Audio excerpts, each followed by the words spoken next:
Hey guys, what's up? Probably like waiting for me, like Marlene, where were you, child? I'm here. All right, you guys, I want to do one topic today because I'm so tired. I thought I was cute. I tried to be cute today. I had some energy, so I was thinking a little too highly of myself, and I went outside. I went to Walmart. I went to Ulta and Sally's. When I tell you, when I got home, I had no more energy left in me. Oh my gosh, I was so exhausted. But hey, we're here. Happy Thursday, you guys. Happy Thursday. Tomorrow I'll do a full show. Today I'm only coming for one topic. Hopefully it doesn't take me too long to cover this one. Make sure you come in. I need a little intro. Hey Lacey, hey Sonia, what's up? I need a little intro. I need an intro song. I need a little jingle or something. Yeah. Yeah, I'm say Queen. I am so tired.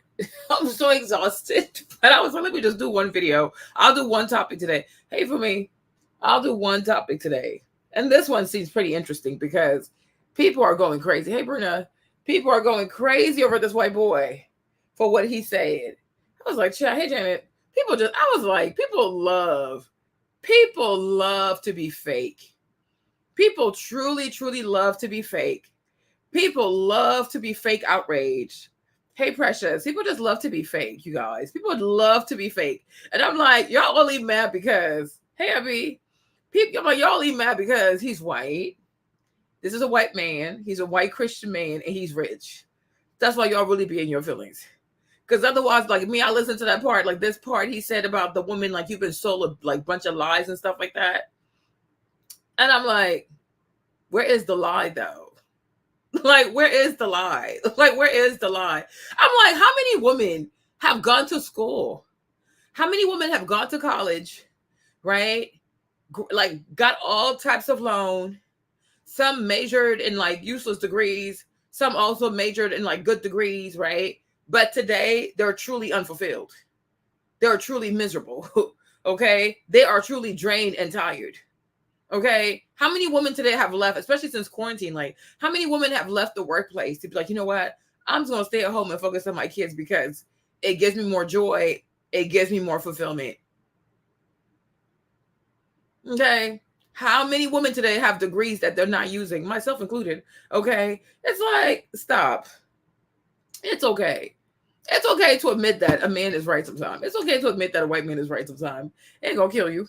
Okay. So I'm like, people are doing too much. People are really doing too much. People are doing too much. Plus, I'm like, he's Catholic. What do you expect this man to say? Like, what? He's Catholic. And I'm like, he's giving a commencement speech at a Catholic school. Yeah, a lot of women are not using their degrees. I'm like, why are we acting so brand new like this dude is lying? He is not lying. He is not lying.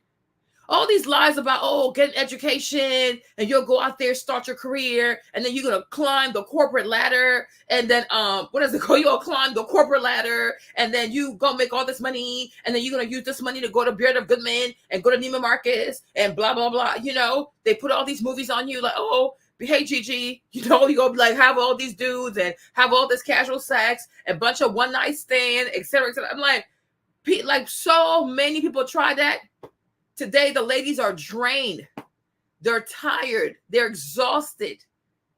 All kinds of lawsuits for like sex harassment, okay, sex assault. People suing their employer for gender pay gap. Okay, it's okay to admit that. We've been lied to. How many girls grew up watching Sex in the City thinking you were going to be like Sarah Jessica Parker? Okay, the whole time. You grow up. Okay, you grow up realizing that Sarah Jessica Parker, she was broke herself. They're like, girl, you barely had any money, but you spent all your money on shoes and bags and clothes. What is wrong with you? Right? Okay. And at the end of the day, does she even become a big writer? No, she has to go marry like that big dude, Big Papa. Okay, she got a fancy wedding, and who pays for it? A rich white man. A rich white man. Okay? Like, child, please. The old lady, the older one, in Sex and the City, who's always what's her name? The one who's always having like hookup, like she's the cougar, right? Where is she today? Like the entire series, she's just hooking up with all kinds of young boys and acting like her life was so interesting because she was having all this, you know, intimacy with bunch. Samantha's the young one. I think Samantha and Sarah Jessica Parker.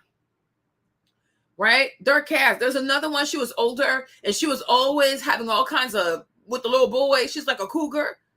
Even today, the lady became a Christian. So that's why when they did the, I guess like 2.0, like the new version, whatever, she didn't want to be part of it because she felt like it didn't align with her values anymore.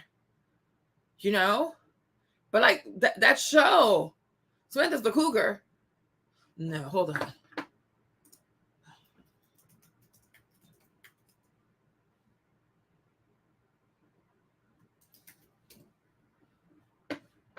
Oh, okay. So Carrie Bradshaw. Okay. All right. So the whole time, right? If you remember, she's a broke writer who can barely pay her rent, but she spends all her time buying shoes, buying bags, things she can't afford. Okay, Samantha, Kim Cattrall. Okay, yeah, this one. What happened to her life? Okay, but ultimately, what is her financial plan? Mr. Big. Doesn't like Mr. Big come and save the day? Because he pays for the wedding and he gives her this luxury lifestyle and blah, blah, blah, blah, blah, blah. Was it even her book that made her famous? Like, did her books pay any of her bills? Like, no. Like, please, stop lying to people. Okay? Stop lying to people. All kinds of lies they sold people out here, these people. They sold so many lies. Even this whole lie about like, oh, you should be an entrepreneur, be a boss, okay? The other one, what's her name? Sophia Amoruso. Telling people, oh, be a boss girl, be a boss this, be a boss that, whatever. Child, bunch of foolishness. This woman too, huh? How many women did she encourage? Oh, be a boss. Have your own business. Start your own business, right? The whole time, her businesses were running at a loss. Okay? She was like, being a white woman, having all these white men behind her and all these white investors, white male investors behind her, right? She was pitching, be a boss, be a boss, be a boss. But she forgot to tell y'all that she had all kinds of white male investors, right? Like, go somewhere. We are tired. We are really tired. Hold on. So I have a few people here so we can start the show. Welcome, you guys. Let's start the show. So this guy, I didn't even know who this guy was. But apparently his name is Harrison Buckner, is that his name?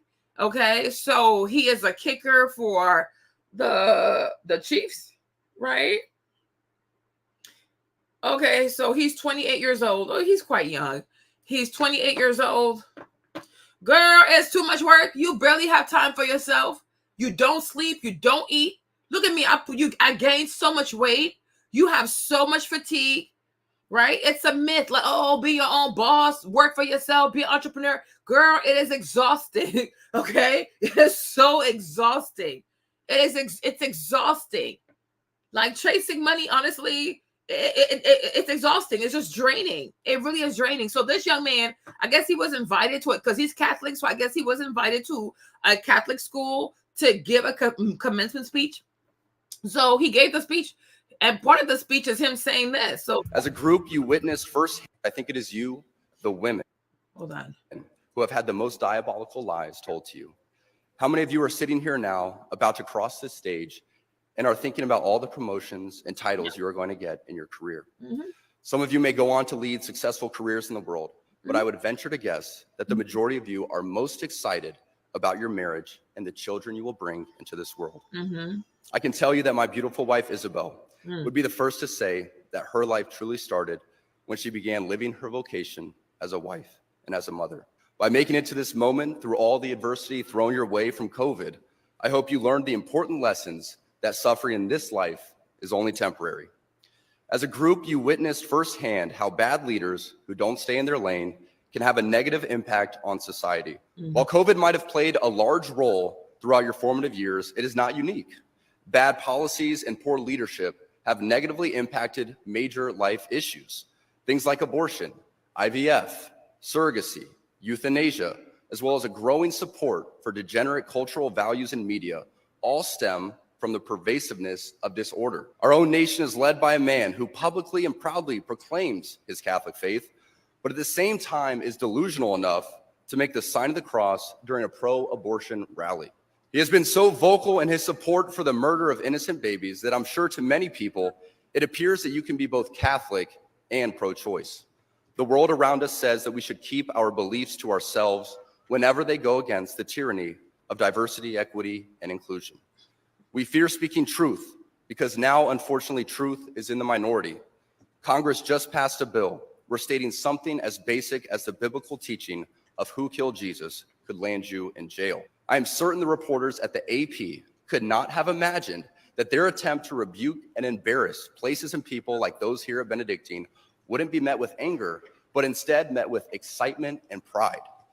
Not the deadly sin sort of pride that has an entire month dedicated to it, but the true God-centered pride that is cooperating with the Holy Ghost to glorify him. I think it is you, the women, who have had the most diabolical lies told to you. How many of you are sitting here now about to cross this stage and are thinking about all the promotions and titles you are going to get in your career? Some of you may go on to lead successful careers in the world, but I would venture to guess that the majority of you are most excited about your marriage and the children you will bring into this world. Okay, so let's start with this first part first, right? Let's start with this first part, because I thought this was the part that triggered the people, because he said that some of you guys are excited, even though some of y'all, it doesn't matter, Diana. It does not matter. Like, if they're divorced in 10 years, because y'all love to speak negativity on people's marriages because you want to see failure for people, but it doesn't matter. If she divorces him in 10 years, Harrison is worth $20 million. And most likely, being that he's Catholic, they don't have a prenup. So if she divorces him in 10 years, she's going to get half. And because she's a stay-at-home mom, he's going to have to pay her alimony and child support. He's going to have to maintain her lifestyle. So she will take half. So either way, she wins. If she gets half of 20 million, that is $10 million. Like, what kind of job, what kind of degree, how many years of experience would it take for this woman to come out with a payday of $10 million? That's like being the CEO of a tech company. How many women have that type of luck? The majority of women don't even make $100,000. So it's like, I'm like, don't we talk about that? Why would you say, oh, let's see where she'll be in 10 years? Like, why are you speaking evil over her marriage? What if you had a husband who could take care of yourself? And oh, you know what? I want to be at home with my husband. People say, oh, well, let's see where Diana's going to be in 10 years. You're speaking evil over their marriage. You don't know this man. You don't know the lady. So it's like, why say, oh, let's see where they are in 10 years? I got married at 25. I'm almost 40. I'm still here. Not everybody's going to have a divorce, but I think it's kind of sick when people don't agree with you or agree with your husband because you're a stay-at-home mom to a rich man. Automatically, is, oh, well, let's see what happens when. Let's see, nothing's going to happen. And if something does happen, she's going to be taken care of. And she'll still be richer than any girl with a PhD, 12 years, 20 years of career experience in a boardroom. The girl's going to make all types of money. And she can go ahead and get remarried. So, don't speak evil over people's marriages. You don't have to agree, but don't speak evil. So I wish them the best. But to say, oh, let's see where y'all be in 10 years. Like, where are you going to be in 10 years? You might be worse off than they will. You never know. But I'm like, what's so evil for a man to say, you know what, as a woman, your wife, your job is to be a wife. Be at home with your kids. Be a wife. Because that's probably where you'll find the most joy and the most protection. Exactly. So then what's the problem? If life is more than money to you, then what's the problem? Right? Because what he's saying here is they're telling these young girls, focus on your career, get degrees. But do degrees really bring joy to a person? Do degrees really bring joy to a person? I want you to call your mom today. Okay, I want you to call your mom today and ask your mom, between being your mother and a career, which one she would have picked. And I'm sure she will always pick you because nothing compares to having a child. If something was to happen to you today, your mom will never recover. You can lose a job and be upset, but God forbid something happens to your child. You could lose your mind. Let something happen to you. If something, knock on wood, just give an example. But if something was to happen to you right now, you have no idea how your mom would just lose her mind because there's nothing that compares to being a mother. Nothing compares to that. Nothing at all. And I'm like, the man lying? He's not lying. All these young people getting upset on social media. I'm like, have you called your mom and asked your mom, when did she really feel like she had purpose? Is it when she had a college degree? Was it when she started her first job? Or when she had her first paycheck and she was able to buy some Louboutins? Or was it the first time she actually held you in her arm? Like, wow, that's my child. Like, I'm responsible for this person. I have to fight for this person. I have to live for this person. You can tell people who don't have children. Because the day you hold your child for the first time, your life, it really does change. It really does change. It is crazy what happens to you. You're like, whoa, these degrees, they really don't mean anything. Who said she here? Hey, Miss, she said, you know what I'm saying? Hey, Ruva. Hey, Ruva. You know what I'm trying to say? That's the thing. It's like, it's real. These people have lied to women. They have truly lied. And today it's like, well, like today it's like so many women are damaged because of that. They are unfulfilled because of it. Because careers don't make you whole. You know, we sat here last time. We saw, look at Susan. Huh? Susan's the whole CEO of YouTube. Look at this woman right here, child. The CEO of YouTube. Do you know how much this woman is worth? How much money she makes? Her son went and he took his life. He took his life. I'm like, you're like, what the freak? You think, I'm like, if she had to give everything up to bring this boy back, she would. And it's like, I'm like, this is like, it's so damaging. You really start to see like what truly matters in this life. It really is family. Like me, that's where I stand. What truly matters in this life, it's your family. It's your family. Everything can come and go. But it's like, as long as you have family, you're the wealthiest person ever. And what they have done to us, even me, I used to prescribe to that foolishness also. I used to be part of it. I used to be young and stupid. Okay? I used to be so young and stupid. Oh, degrees, education, honor society, like write the papers, write the essays, all kinds of goofy stuff they put into your head. You're going to go out there, you got to be the smartest and have the highest GPA and wump. Girl, the whole thing's up there. It's all smoking mirrors. It is all smoking mirrors. Money don't bring no joy. Degrees don't bring joy. You can run all kinds of papers. It doesn't bring you joy. Because it's like these people, it's like what they want you to do is to feel like you always need something. You need this, you need that, you need this, you need this, you need this. Always making you feel like you need something. Life is really simple. Life is so simple. But when you live in a capitalistic society, they constantly have to make you feel like you need more money, more accomplishments, more degrees, more title, and then the more title, more degrees, make more money. You make more money, buy a bigger house. Like it never stops. You buy a car, no, buy a bigger car. You know what I'm saying? Like you have a relationship, no, have more relationships. They were roasting Bubble yesterday because Bubble said that, oh, polygamy, what's it called? Abstinence or celibacy is not the way. So I'm like, oh, so you, Bubble, that this dating app, y'all really want people out here to be promiscuous. So your dating app is for people to have casual sex with random people. Okay? You know what I'm saying? But like, that's the thing. Ruva, you got to decide what you are. The man is Catholic. Now, I think that's a problem in America, right? I think that's a problem with America. I think that's a problem with social media is that when people hear somebody talk, they feel like, oh, he's talking to me. You're not his audience. I'm like for real. See, me, me, I'm a Christian woman. I'm not Catholic. I'm a Christian woman. I am not Catholic. But I understand where he's coming from. Because as a Christian woman, you understand that if you say you follow God, you believe in God, part of your ministry as a woman is motherhood. So, of course, he's talking to me. I'm not going to be offended. Not going to be offended.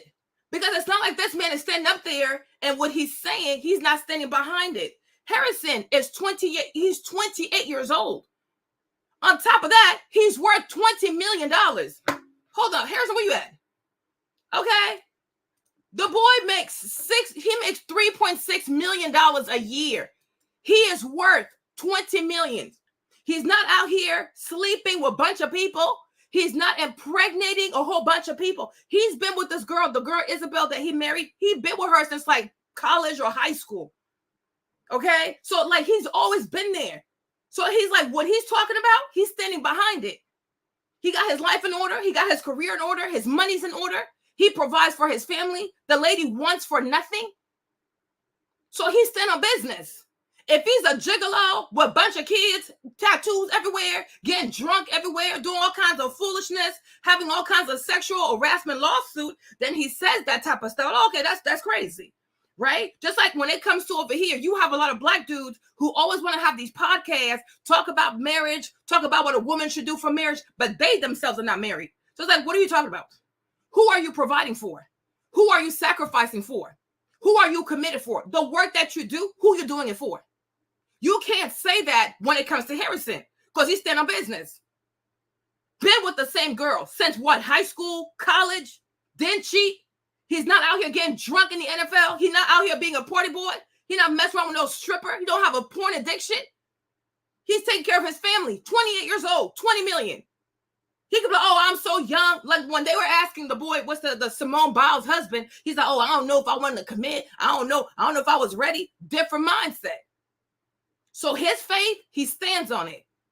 And I'm like, Isabel, she don't, because I looked him up. I said, hold up. Do you have the money to be saying this? Do you have the money? I said, oh, dang, Harrison, 3.6 million a year. So I'm like, imagine his wife. He gives her like 200,000, 300,000, or $400,000 a year. Let's be for real. That's 400,000 without taxes. This girl probably drives a Porsche, all kinds of, maybe she don't, maybe she has a truck, I don't know. But my point is, this young lady, if she wants to spend 300,000 a year, 400,000 a year without taxes, you think he's gonna have a problem with it? No. If you were to go apply for a job that costs that where you can make $300,000, I'm asking you, how many degrees would you need to make $400K a year as a woman? How many years of experience would you need to make $400K a year? How many birthday parties you have to miss on? How many vacation? How many holidays you have to miss out on? Because you have to prove yourself in the workplace. You got to stay your butt there overnight. You got to do all kinds of crazy stuff, right? Because you got to be married to a job. Because that's the thing, y'all, for real. Whether you marry a man or you don't, you're going to marry somebody. You either going to marry a man or you're going to marry your career. Point blank, period. And the same way, people might say, but what happens if the man leaves you? I'll say you the same thing. What happens when the job leaves you? Okay? I was talking to Econom today. She was like, oh, Marlene, guess what? I said, what happened? Her boss was fired after 10 years at being at that company. They let her go. No flowers, no goodbye, nothing. They send you an email and then they just stop your passwords from working. Your pass don't work no more. Okay? So you're going to marry somebody. That's how it goes. You're going to be in partnership with somebody. That's how America goes. Okay? Oh, the man. You're going to be married to somebody. You're going to serve some type of man. So either you're going to pick you a husband or you're going to pick you a career. And the majority of the time, your career, who owns the company? Most of the time, it's a man. When you pay your taxes, who takes the money? It's the man. If you don't pay your taxes and they come after you and they're going to lock you up, who gets to lock you up? It's the man. When you go vote for a president, who you voting for? It's a man. It's like you're not escaping. You're not in the, and there's no system where a patriarchy where you are escaping the man. Okay? You're going to marry some type of man. Whether you want to see it that way or not, it's fine. But you're going to be married to someone. So you have to decide, right? Especially if you're a Christian woman. If you're not a Christian woman, it don't apply to you. I don't even know why people want to respond to stuff don't apply to them. You're not Christian. Just like if I hear Muslim people talk, I'm not getting involved. I am Muslim. I don't read the Quran, and I don't prescribe to that, right? But the reality of it is you're going to have to marry somebody because you cannot do it by yourself. You cannot do it by yourself. And the truth of the matter is, a lot of women will grow up and realize that these degrees are useless. They are truly useless. There's a sister here. She's Black. Her name is what? Politics something? Fashion and politics? Right? Is that her name? Uh-huh. Where's she at? I was watching her video the other day. This video right here. Right? This sister right here. I was watching her video the other day. She's a lawyer. She's not using her degree no more. She stopped law to do content creation. She's not doing law. And she said like it was not fulfilling because I think she was doing like public law, public policy, like she was that type of lawyer, right? She stopped doing it. She was like, no, I don't like it. Imagine how much money she spent to realize that this is not really for me. Okay? This is not really for me. Imagine how much money she spent. From undergrad to the MCAT, to the LSAT, the application for law school, the hours you spend stressing, then you go to law school, you pay for 3 years of law school. Sis probably got student loan debt from law school. And she's like, don't really want it. I don't want to use it. Right? What about the other girl, the girl that's on TikTok? What is her name? This one. Any Given Sunday, is that her name? Right? This one right here. This girl right here. right? Did she not also go to law school? Then she also go to law school. She's not using her law degree because now she want to do fashion under TikTok. She chose when her employer said, "Oh, you get to choose between being a lawyer or being an influencer." She chose being an influencer. Like we need to stop. We truly need to stop. People need to start being real for real for real. People need to stop. She went to Columbia. That's an Ivy League, right? So first she went to, I guess, like some prep school in New York to get into an Ivy League, right? Then she went to some, I guess, some Ivy League undergrad. But ultimately, she goes to Columbia Law School. She gave up her law career to spray perfume on TikTok, okay? To play with clothes and play with makeup on TikTok. Like, we need to be for real. Like, be for real. Yeah. And that 6-figure you make when you're done when you take out all the taxes, especially if you're a single woman, right? When you're done taking out the taxes, right? How much do you truly bring home? How much do you truly bring home? If a woman is fortunate enough for her husband to say, instead of you working 100 for, you get hired 100,000, right? By the time they take out taxes and all that kind of stuff, you're only left with 70,000. If you have a husband who has the means to say, wife, I'll just give you the 70. Stay home. Let's raise our kids. Make sure our kids are good people. They're well-rounded. They have great activities, and you can do the things that you enjoy, and you can be a woman of many hobbies. F the job. F the job. Who wants, honestly, who wants to work? Like, who truly wants to work? Every day you go on YouTube. Every day you go on YouTube, you hear all kinds, YouTube, TikTok, you hear all kinds of women say, I quit my job. Hold on, let me see if I can find another one. Okay, let me see if I can find this one. This part was like really quick. Kevin's gonna come for Kevin's like, Marlene, you didn't do it. Oh, Kevin, child. I'm sorry, Kevin. Hold on. Shire from Politics Creator is under a larger umbrella for me. It is going to happen. And I decided that I was going to take matters into my own hands and use this time to pour a point where it is now May of 24 and I've done no like one-time DEI trainings, and I was doing trainings consistently. So between a slowdown in brand deals and non-existent DEI consulting, what was I going to do? Girl, I'm gonna find what is we going to do? I'm gonna find the piece where she talk about this. She's a lawyer. And there's many of them. There's another girl here too. There's another girl here on YouTube. She's Nigerian. She's a doctor. She has like a really small face and she has like sister locks. One day she came up on YouTube talking about, oh, I don't want to be a doctor no more. I want to be a YouTuber. I said, huh? You gonna give up on med school to be a YouTuber? Hold on. Let me go find this video. You guys, I was so shocked. I quit medicine. Yeah, hold on.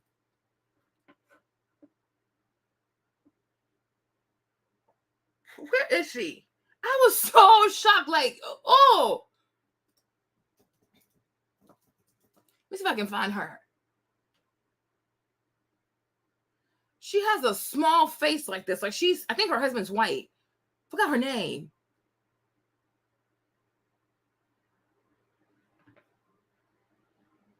What is her name? I know she has a white husband and they have kids. Like she's petite, like she's skinny-ish. And she has like sister locks. Oh my gosh. Hold on, you guys. Oh goodness. I cannot find her. But anyway, she was like, yeah, I'm quitting medicine to do content creation. I'm like, you're going to quit medicine? If you told your mom that you're going to quit medicine to do YouTube? Are you Adana? Is that her name?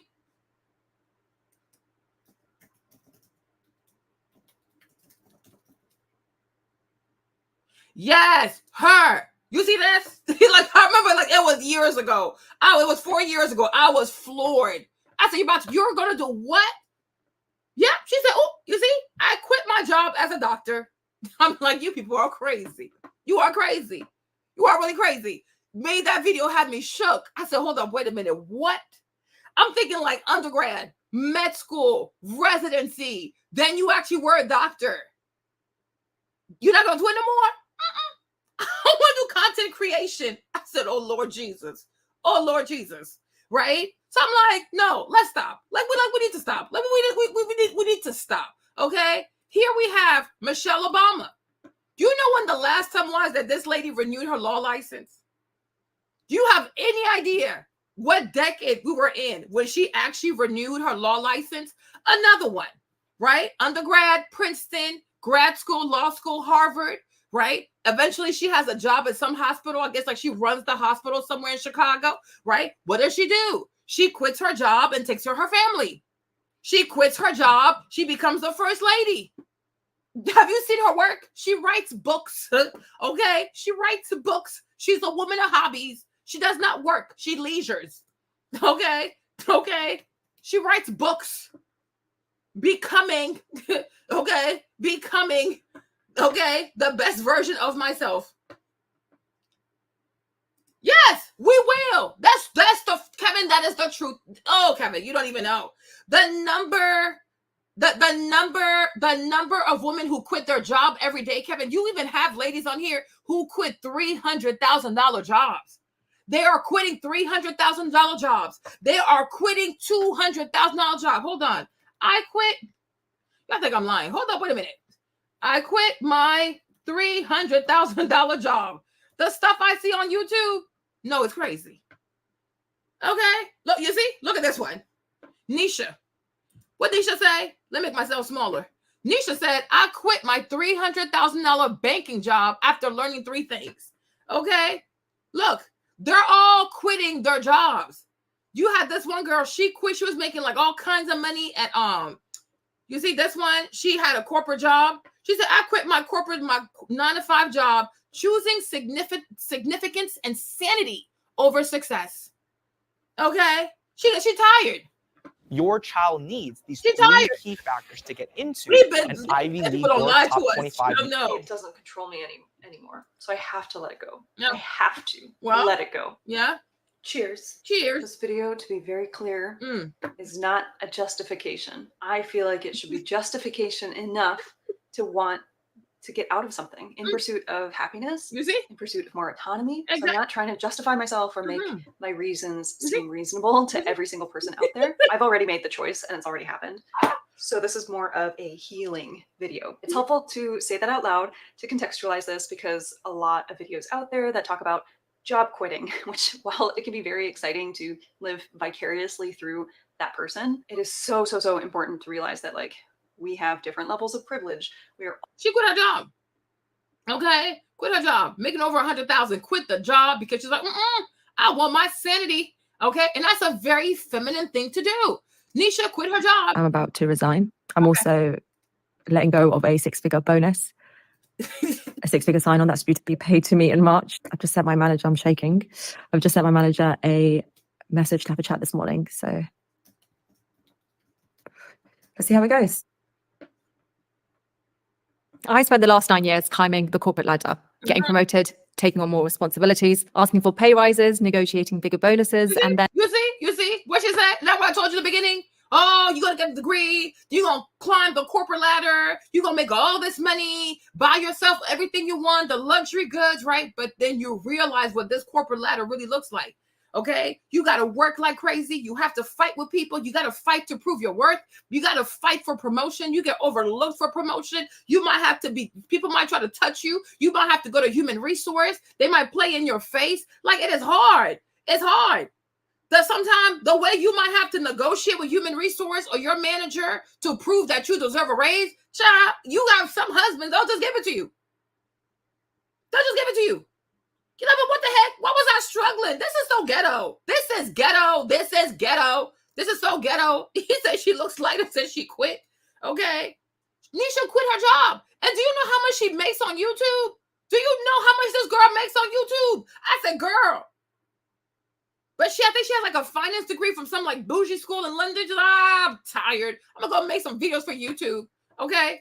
Ciao. And earlier this year, I decided to walk away. I decided to leave investment banking for good. And to date, it was the hardest decision I've ever had to make. And making it just 2 months before receiving what would have been the largest bonus of my career probably makes it seem like I had lost my mind to anyone on the outside. The truth is that even I didn't know if I was making the right decision or if everything would turn out okay. But what I did know is that if I didn't take the chance, I would live to regret it. As a Boom, she quit her job. Okay, next, who quit their job? Bola. Bola, that's my baby right there. Bola used to work at Google, okay, making all kinds of money. She lives in New Jersey. Bola's like, I'm gonna quit my job. I want to make an app. Just I'm gonna make an app. I want to make an app. I said, oh my God. Bola, what? Bola don't quit the job. She's like a software engineer, systems engineer. When I tell you Bola quit the job, she recorded the stuff where she's talking to her manager like, girl, this is too much. This is too much, okay? Go ahead, Bola.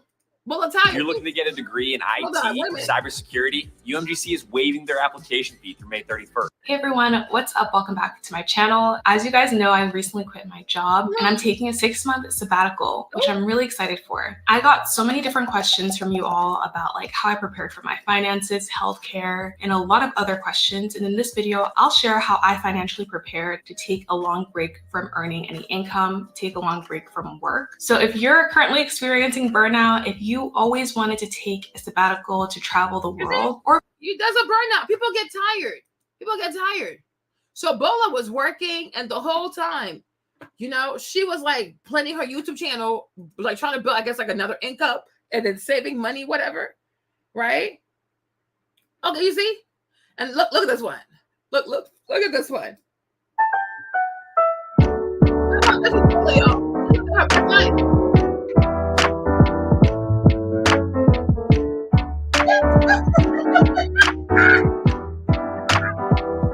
about myself was that I was chronically online. The free time I now had, because I wasn't going to work, I was absolutely wasting it on social media, basically, especially TikTok. When I started making more TikTok content, I was finding myself scrolling for hours on TikTok, and I felt like it was low-key becoming an addiction. Basically, I just didn't want this valuable time that I had during my sabbatical to be wasted on social media. And anyone who uses these social media apps knows that social media is extremely addictive, and it's so difficult to manage your screen time on these social media apps because they're wired to keep you on there for as long as possible. So to manage that screen time, I think the first place people go to is using Apple's screen time restrictions to help limit their usage on those apps. But for me, I found that it was not helpful at all. Another thing people do is they just delete the app. I felt like I can do that. You know, I make social media content. I enjoy social media. I still wanted to enjoy it, but just in smaller amounts. So that's why I decided to create an app that kind of extends screen time's functionality. And really, I'm creating an app. So Bola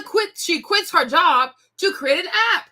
I'm like, you people are crazy. You people are really, really crazy. But she did, I just want to make an app. I want to make an app. People can manage their screen time better. I'm like, Bola, there's already an app for that. But Bola got money. She got money. You see, guys, I need sabbatical. People are tired. The woman is tired. The women are tired. They are exhausted. This man did not lie. He did not lie. Okay. So now it's like, so she sits there during the day. She works on her app. She takes more classes. Okay. Then she's like designs her app. Then she goes downtown. She went down. Oh, see, now she's eating. You guys, when I tell you Bola be living her soft life as an entrepreneur, like I'm just out here just laughing. Like, what is going on? The ladies do not want to work. They are exhausted. They are drained. Hey everyone, what's up? And my thing is, I feel like even like the quarantine, it opened people's eyes. Okay. Yeah. You are exhausted. Okay. Hold on. Wait a minute. Look at this one. What'd she say? I quit my $250,000 job. $250,000. This lady quit. She's like, F them degrees. Forget the job. Okay. I'm going to go make some YouTube videos. Let's see why she quit her job. 3.8 million views. Hold on, y'all. Hold on. I quit because of 10 words that changed my life. I was making over $250,000 as a corporate lawyer, was one of the highest paid lawyers in the world for my age, had spent a decade working hard to get to where I was. And with one phone call and hearing those 10 words on the phone, I knew I was going to quit and walk away from it. Those 10 words taught me everything I need to know about money. And this video is the hardest one I've ever made. I've been planning it for a year, but I've just been too scared to post it. It's really personal, but if you're watching it, it means it's out there and I haven't deleted it. So right after my first year of law school, I got an offer to work in what's called big law. And it means another lawyer. She quit her job. So first we had our sis, our black sis, right? Fashion and politics. She's like, yeah, I'm out of here. She quit the law. You have this one, she quit law. You have this other one, she quit law, right? The people, they are tired. These ladies are exhausted, and I get exactly where they're coming from because I feel the same way, okay? The way, y'all, I was so burnt out. You didn't see how, like, I've been sleeping for like 2 years, y'all. I swear, I had mental burnout. You guys, I swear, I really could have had a nervous breakdown. Like, it's not even a joke. It is not a joke. You can be so stressed. You can be so stressed. It can seriously become an illness. Like, I wasn't sleeping at night. Like, I was overweight. Do you guys not see my videos? Like, I posted, like, I'm gonna go on my page. You'll see how much weight I gained, y'all. I was 220 something pounds. Like, fat all over me. Like, no time to take care of yourself. You don't sleep. Like, during the day, you're doing American business. Nighttime, you're doing China business. You know what I mean? You always have to answer customers. Money coming in and out. I'm like, what is happening? Like, what is all of this? When I left New Orleans, you guys, I was just so tired. I was physically tired. I was mentally tired. I was just so empty. Like, Ronnie, what have you done to yourself? What have you done to yourself? It's like, it's exhausting. Oh, entrepreneur. Oh, this, because it's never enough. It's always get more, get more, get more. One day, you just say, you know what? I need to unplug. This right here is not healthy. Okay? This right here is not healthy. It is truly, this is not healthy. This is not healthy. We're going to die. We're going to die. You know, you guys, one time my mom even had a job, right? My mom used to work, right? My mom used to work. The corporate job. Okay, my mom worked for an airline. Okay, she worked for Air France. I don't think it's a big deal to say that, right? And so the lady that she worked for at the airport here, she was so mean to her. Like, she was stressed my mom out so much, you guys. One day, my mom had her woman stuff. When I tell you, the bleeding would not stop. It would, like, it starts off, it didn't stop. When I tell you, my mom was bleeding for almost like 6 months to almost like 6 or 9 months, like that, right? My dad said to her, sis, this ain't it. This ain't worth your life, sis. He told her to quit. Okay, he's like, what kind of money you making there anyways? Okay, as soon as my mom quit her job, maybe one day she'll tell y'all her story. As soon as she quit her job, Kevin, the bleeding stopped. The bleeding stopped. One day I will have her sit here and make a video for y'all. She was bleeding. But y'all, this lady was, and I'm not talking like, oh, it's like a little bit of bleeding. No. The lady was bleeding for almost 6 to 9 months, maybe more. My dad had to tell her, you need to stop. Because she wanted to occupy herself. Like, it's not worth it. Like, it was so stressful. That lady was such a bully. Like, they would just bully my mom so bad. And that's what I'm saying. This corporate ladder, woman empowerment does not exist. A lot of times when you work and your manager is a woman, she will bully you. Especially if you have a life, if you have children, and she has nothing going on for herself, she'll resent you because you're married, you have a family, you have children. So, like, they punish you for that. So many of these career women are evil. The lady was bleeding, you guys. I won't lie to you. Bleeding back to back. Did all kinds of tests. They couldn't see anything. My dad said, you know what? You need to stop this job because it's getting ridiculous. She stopped the job. The bleeding stopped. I was like, oh my gosh. A job can kill you. Okay, you see? Yeah. A job can kill you. A job can cause you to have stress. A job can cause you to have excessive bleeding. A job can cause you to probably even have cancer. I don't know. You know what I'm saying? Because, yeah, these jobs out here, they will exhaust you. That's why I said sometimes, like, you might have to weigh the pros and cons. Some people do happen to have nice husbands. Not everybody's evil. Now, it's kind of rare, but some people do happen to have nice husbands. So it's like, if you have a nice husband and he can give you the lifestyle that you want without you being tortured by all kinds of people, being bullied, having to work people you don't like, having to code switch and do all kinds of weird stuff. Yeah, stay your ass at home. There's nothing out here. Just like when we tell people who are married, like, if you can work it out, work it out, because there's nothing out here. It's the ghetto. Yeah. She said, yeah. Nikki said, OMG, that was my last job. I love it because the work was super stressful and the manager was the worst I ever had. I wish I could quit now too, but I'm single. Yeah. Like, you can have jobs that make you physically sick. You can have a job where when you think about going to work, you just want to call off for the day because your manager is so evil. You know, I have one of my other sisters, right? Her mom was really sick. Yo, her mom had cancer, right? Her mom had cancer. So she had to leave North Carolina and go to New York to take care of her mom. The way the lady was so insensitive. Even me, I was floored. I'm like, does she not hear that your mom has cancer? And like her mom was like, it was metastasized. So like, it was like the last days. Even me, I was crying. It was so sad. You know, like, because it happened so fast because she went back home. By the time she came back, the cancer just spread, you guys. Sometimes you call her, you can hear her mom just crying in the background. I'm like, oh my gosh. So even like, I'm like, even I was overwhelmed. Okay. But I'm like, to see her go through that, she's like, oh, you got to submit this and you got to submit that, like doing the most. Oh, so when are you coming back? Okay, well, you don't have enough leave. I'm like, F your leave, B. F your leave. I'm like, what the heck? You telling these people your mother has cancer. She's in the last stage of cancer. It has metastasized through her body. This heifer calling you back to back to back. Oh, when are you logging in? Oh, because she was asking her, because she's going to work from New York. She's like, well, let me see, because you need to ask for special permission. I'm like, what the heck is this? Okay. Then she's like, oh, she had like different type of leave. Like, cause I guess like you got like leave that you can like sick days type of leave. Then there's some other type of leave, right? So she had to submit all this paperwork while she's going through like her mom is going through cancer, you know. Then eventually the doctors came and they're like, well, there's nothing they can do because it metastasized so much, you know. Either we're gonna take her to a hospice or y'all gonna have to take her home. So I'm like, even having to deal with, I'm like, this is just madness. Imagine your mom is your mom is going through the last days of her life. You have to make a serious decision.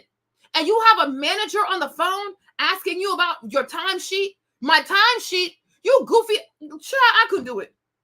You gonna get cussed out. Okay? You gonna get cussed the F out. Yo, I was like, these people are so insensitive. It's like when you work a job, you belong to these people. Oh, you got to make sure you have enough leave. You got to make sure you have enough hours. You got to make sure that you have permission to go here. You always have to ask for permission. These jobs, they put a leash around you. Like, what? I was like, girl, what? You know? But I'm like, these people ain't ish. Meanwhile, that same manager she has, her mom was also sick. And when her mom was sick, she was asking everybody in the office to have compassion for her. But when somebody else's mom is sick, you want to be a bitch. You know, I cut this lady out so many times in my mouth and in my head. Y'all, please. That was so gross. I'm like, girl, I pray that you have a husband. This is ridiculous. Because if you had a husband and a two income, you'd have quit. Told this heifer to go F herself. You'd have quit that job. It's ridiculous. Like, you're telling them she knows why you're in New York. She knows what you're there for. It's not a joke. It's not a joke. Like, who would lie about something like this? Like, you're sick. These people are sick. You work for one of the top law firms in the world, and you're making more than $180,000 your first year. Fast forward a few years, I've graduated from Georgetown Law. I'm working in big law as a corporate lawyer in mergers and acquisitions, doing these billion-dollar deals. And it is very glamorous. You're working with the best of the best from Harvard Law, Stanford Law, kind of like a real-life Suits. We take our interns on helicopter rides of the city and go out to fancy dinners where the bill is thousands of dollars. Yeah. And it's easy when the world is telling you you've made it. You're in the most prestigious job, to lose sight of your why. And that's what he said, that they're going to tell you all kinds of lies. They put you in helicopters, the fancy dinners. It is a lie. Meanwhile, how many hours do you have to do? Okay? Because when you're a lawyer, you got to do your billables. You might never have a life. You might, mergers and acquisition. This thing is so time consuming. You will never have a life. You will sleep in the office. You spend all your time ordering all kinds of food. You will never make it home. You barely see your apartment. You barely see your family. All kinds of fools. It's not glamorous. Even in Suits, Jessica could not keep a relationship.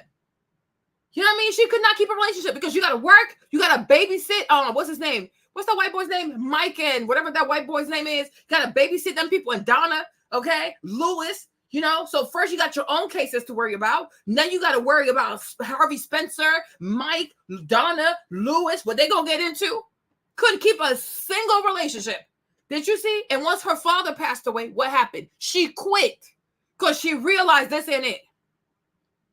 I went to law school for way more than fancy suits, nice cars, nice shoes, and to be in a fancy high-rise office. She goes right back to where she's from, trying to help her auntie out from getting evicted. because you realize there's more to life than dressing nice, dressing fancy, being a boss, whatever, walking in power heels. There's more to life than this. No. It's a scam. It is a scam. And that's exactly what that man, I'm like, this man is not lying because he's white. He ain't lying. What he say? Say it again. Say it again, Harrison. I think it is you, the women, Yes. who have had the most diabolical lies Yes. told to you. Yes. How many of you are sitting here now about to cross this stage and are thinking about all the promotions and titles you are going to get in your career? Yeah. Some of you may go on to lead successful careers in the world, but I would venture to guess that the majority of you are most excited about your marriage and the children you will bring into this world. Exactly. It's a beautiful thing to be a mother. Huh? They sold us a lie or birth control. Oh, use birth control so that way you don't get pregnant and it won't affect your career. Use birth control. Hey Val, use birth control, use birth control. And then some people, they've been on birth control for so long that when they finally get ready to be married, they finally get ready to have a family, the body does not work. The body doesn't work. I'm telling you, just because you think you're gonna get pregnant when no, I'll do it later. Doesn't mean it's gonna happen. If you've had birth control in your body for years and years and years, for a degree, for a career, for whatever, the day you take that stuff out and you said to yourself, oh, I'll get pregnant by tomorrow. I get pregnant in 3 months. I get pregnant in 2 days. No, it doesn't happen because all the toxins of these birth controls are in your body. These people, like they've done like the programming they've done to women. It is evil. It is so evil. It is so damn evil. Hey, Nessa, it is evil. Oh, have multiple sex partners, and somehow that's empowerment. Your career, right? When we were younger, they pushed Condoleezza Rice on us, right? Condoleezza Rice, right? This lady had no job. All she did was her career. She had a PhD at 27 years old. 27. She had a PhD from Notre Dame. Yes. PhD from Notre Dame, right? If you guys remember when she was in office, when she was Secretary of State for George Bush, she was always calling that man her husband. I don't know what. I don't know if she was in love with him, if she was his mistress. I don't know. But he seems like he has a thing for black women, though, right? She will always call George Bush her husband. Oh, my husband. She's like, oh, I'm sorry. Oh, I'm sorry. Lusting after somebody's man. All she has is her degrees. That's all she's known for, her degrees, being the first black woman to be Secretary of State, being the first black woman to go kill people in Iraq. Besides that, who remembers her? Who's going to show up at her funeral? Ask yourself that, okay? Because the majority of her friends going to be dead, okay? Who's going to show up at her funeral? Condoleezza Rice. With all she's accomplished, everything the world says to accomplish. But guess what? What really does matter is family. She has 0, no children. No husband. This woman gonna die. And should we remember what? PhDs, because she had a PhD, or because she was the first black woman to be Secretary of State. We do not care. hey, Adrian, we don't care. What's your legacy, sis? Meanwhile, George W. Bush, he got his kids. He has his wife. He has his twins, right? One of them, she's on TV. She does Good Morning America. He sees her every day. Sometimes he goes up there. They'll interview him, whatever. He has his family. Right? And meanwhile, even the wife, Mrs. Bush, what's her name? Mrs. Bush Jr. What's her name? Laura Bush. Yes, Miss Laura. Miss Laura, come through. Okay? Here, Miss Laura Bush. Let me find her. Let me show you her picture real quick. Okay? Miss Laura Bush. You know, all she ever was a school teacher. Okay? Okay?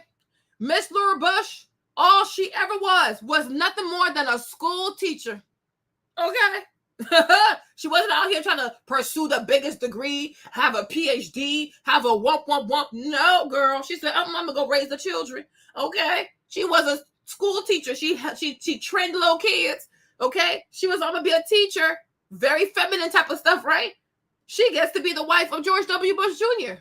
She gets to be the first lady. Okay? So meanwhile, while Condoleezza's out here trying to be a boss woman, the first black woman to bump it up, girl, when it's all said and done, Miss Laura Bush, she made better choices. Okay? Do you see Miss Laura Bush out here being by herself? Going home by herself? Looking at a bunch of papers on the wall, degrees, honorate diploma, doctorate diploma, bachelor degree. Don't nobody care. When it's all said and done, no one cares. Even look at social media. Okay? Even look at social media. When you get out of college, you get out of grad school, the people who are most popular, the people who make the most money are usually not the most educated. Because even society doesn't even care about your degrees. Society cares more about your personality. Okay? Me, Marlene, I have a math degree. I have a statistics degree. I have a master's statistics degree, right? But Jada Waiter has more money than me. Okay? Jada Waiter has more. She got more money than me. She has more followers than me, right? Ari Lennox. Oh, not Ari? That girl, Ari, the little girl, right? Ari has more followers than me. Ari has more money than me. There are a lot of people who don't even have my qualifications. There are a lot of girls who don't have my brain, don't have my intellect. But guess what? They have more money than me. They have bigger houses than me. They got bigger cars than me. They got bigger pockets than me. They got all kinds of stuff bigger than me, right? Because that's the real world. When you're in school too, let me tell you this. When you are in school, when you are in academia, you are very sheltered. You are very sheltered. You think the world is all about fairness and who works the hardest and who's the smartest. Nope, it is not. Nope, it's not. When you go into the real world, fairness is out the window. Personality, who can cheat, who knows who sleeps with who. Kim Kardashian is a sex worker, right? No degrees. She has more money than us. She's more relevant than us. She has bigger houses than us. She has all types of stuff.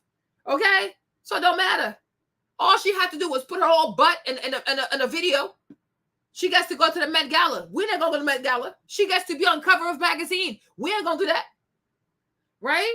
Look at how society treats people who even have degrees. Let's be honest. Nobody values people with education. People value people with a talent or personality or lack thereof. I don't know. Emma Chamberlain. Emma Chamberlain dropped out of high school, if I'm not mistaken. Right? Now she does all these red carpets, wump. She ain't got no education. She ain't got no education. The majority of women today who make a lot of money, especially with social media, influencing, advertisement, brand, many of these girls have no education. Did Beyonce even finish the high school? Did Beyonce graduate high school? Cardi B, a stripper. They made this girl to a mega influencer. Okay? So I'm saying it's a bunch of lies. So you're like, oh, if I knew what I know now, I don't know. Maybe I would have. I mean, I don't think I would regret going to school, but I wouldn't have looked at it. Oh, this is what's going to open doors for me, right? I probably started doing YouTube a long time ago. Okay, I would actually do what I'm really passionate about. And many of us, we went to school not out of passion, but either family pressure, feeling like, oh, I got to be able to have a career, a job when I get out, right? I don't want to be seen as a bum. If you're Nigerian, you even have way more pressure because your parents are just crazy, right? But my thing is, a lot of us don't really go to school because we really want to have those degrees. We pursue education for other people, right? Because we go to school and we study things that we're not passionate about. That's why it's easy to walk away from it. Because it's not a real, yes, I can do it, but I'm not really passionate about it, right? Spend enough time with me, you'll recognize that I could talk for hours. Maybe I should have focused on that a long time ago. Just be somebody, just sit here, just talk for hours, right? But you're thinking like, no, I got to have something that can impress people. I got to show people I got a big brain. I got to show nothing. Okay? That's the part. That part. It's hard to find a good man, mature, respectful, who wants to provide. That's the part. Exactly. So I'm like, let's be honest about that. Otherwise, people don't want to work. But I'm like, you compare Laura Bush to Condoleezza Rice. Who would you pick? I'd rather be a Laura Bush. Let me be a school teacher, have me a small degree, and be kept for the rest of my life. This woman will always go down American history as the first lady of the United States. And all she ever had was a teaching degree. No offense to my teachers, though, but it's not like, you know what I'm saying? Condoleezza has a PhD in something crazy. But she ain't got no husband. Never had a husband. Don't have no children. Don't have no grandchildren. You know, Mr. Bush, he left the White House. Now he has his family. Got his wife, has his kids, has his grandkids. He's busy. Who does she have? Who does she call? Who checks on her? Nobody. If Condoleezza Rice was to die today, who will go to her funeral? If she dies 10, 20 years from now, there might be no one because people her age will be dead. They'll be dead. You know what I mean? Like, I'm like, listen, you see? And sometimes I think the ones that have the less education are the ones that are more likely to get married because they're not trying to compete and do all this career stuff. Hey, Erica, what's up, my love, right? They're trying to do all that kind of stuff. You know? It's the same. I'm like, yeah. I'm telling you, look at Michelle Obama. Go look up the last time Michelle renewed her law license. She has not renewed that thing in over like more than 20 years. But the lady went to Harvard Law School. I don't want to do it. I don't want to do it. Now she writes books. She's out here making movies for Netflix. You don't need a law degree for this type of stuff. She don't care about the law degree. Out here wearing all kinds of fashion, the knee-high boots with the Swarovski crystals on. Okay? Like, nah. I'm like, yo, I'm not lying. I would mislead you. I'm like, look at Susan. Her son is gone. How much was she making? Hold on. What's her net worth? Jesus. You see? This lady is worth $765 million. Her baby took his life. Look at that. $765 million. The baby is gone. That little boy is gone. He's not coming back. Okay? What's her education? What'd she study? Girl, what'd you study? Get to the point. Education. Oh, she went to Harvard. So she had an undergrad from Harvard. She went to University of Santa Cruz for a master's, and she had an MBA. So she has like 3 degrees, right? 3 degrees. And the son unalived himself. He's addicted to drugs. Okay? And his life is gone. Now, I promise you, she'd be like, man, maybe I should have worked less and spent more time watching this boy, right? Career my behind. Career my butt. But no, stop. To that, you've just spent $200,000 on law school and you need this job to pay it off. You get very caught up in it. I wanted to become a lawyer to help people, but at these big law firms, all you're doing is helping large faceless corporations. Your clients are the CEOs of Fortune 500 companies, the Amazons and Apples of the world, and it's easy to get complacent. In the back of my mind, I knew I wanted to do something that had more of an impact on actual people, something entrepreneurial, but I was too scared to leave, and I was worried that I'd fail miserably on my own.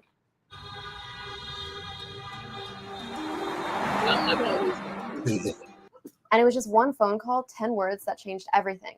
That phone call was with my boss, a senior partner at the law firm. So earlier that week, I found out that my 89-year-old grandpa was hospitalized and his condition was deteriorating. So I told my boss and asked for some... You see this? You see this, y'all? You see this? Family. Family. When it's all said and done, you have to choose between your family or a job. You're going to choose your family. Like, I'm out of here. Y'all crazy. You people are crazy. You are crazy. You are really crazy. I'm not doing this. Some time to go see my grandpa. My boss agreed, so I made the 5-hour journey to my grandparents' house. That first night, my boss kept giving me time-sensitive assignments, so I couldn't even make it to the hospital during visiting hours. 3 a.m., still working frantically. The second night, I decided to work up the courage to ask my boss. Working at 3 a.m. How's this not toxic? How, and you see, and the thing I find to be so fake, you guys, it is. Oh, Lord, hold up. Wait a minute. Okay. Can I get into it, you guys? Can I get into it? The thing I find so fake with these liberal women in America, right? If a boss, whether it's a woman boss, a man boss, tells them to work until 3 o'clock in the morning, right? That's not abusive. Oh, no, I have to prove my worth. That's my boss. I got to show my boss I'm not lazy, right? Let a man tell his wife, hey, you wake up. Go make me breakfast at 3 o'clock in the morning. He's an abuser. He's a narcissist. He's a misogynist. Girl, leave him. He's no good for you. Right?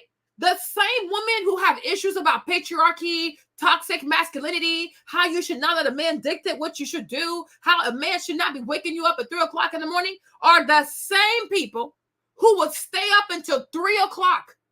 And we're not talking like, oh, she started working at 9 p.m., so she's up until 3, right? She told y'all she does mergers and acquisitions. So it's like you start working at like 7, 8 o'clock until 3 o'clock the next day. So you're like up for 24 hours, but that's not abusive though, right? Because that's for your career.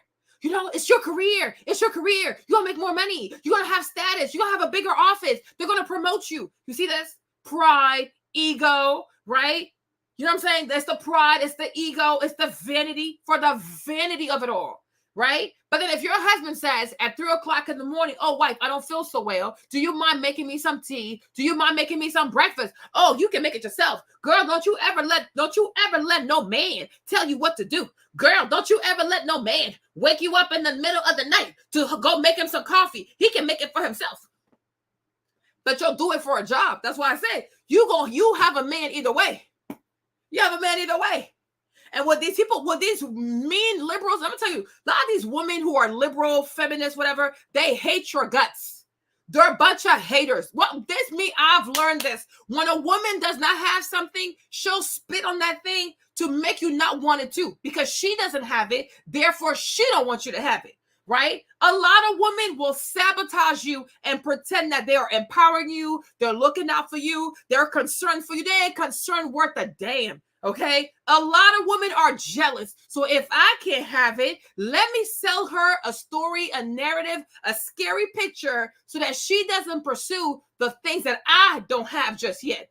Don't have to argue with me. That's how I feel. That's where I'm staying at, right? But this young lady said her boss is making her work until 3 o'clock in the morning. That is crazy. That is out of line. That's abusive. But the majority of these women will never see this as abuse, because they've been trained to only see one type of evil. And the evil is the man in your relationship. He's evil.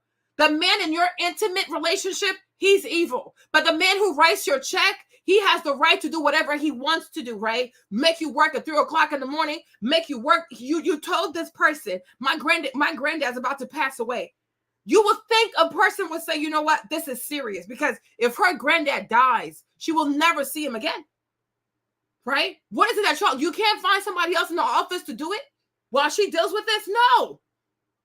Because they feel as though since they write you a check and they know that you have student loans, they can take advantage. Because like she said, when you go to law school, you got undergrad debt, you got student loan debt, you got grad school debt. So they know you need this money. So what do?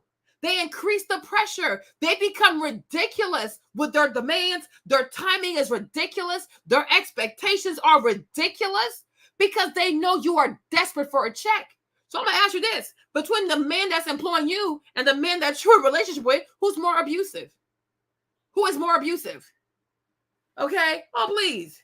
They want to demonize people. I'm telling you, this country, every time they want to demonize somebody or demonize a thing, you should do your own research. Like, why are they trying to demonize that? Because everything they demonize in America usually is for your own good. These are the same people who promote hypersexuality.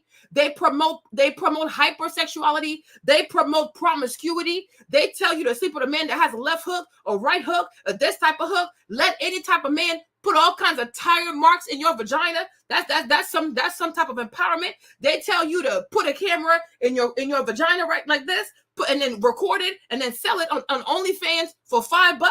And anybody with $5 can come look at your vagina and take screenshots and save it in their phone.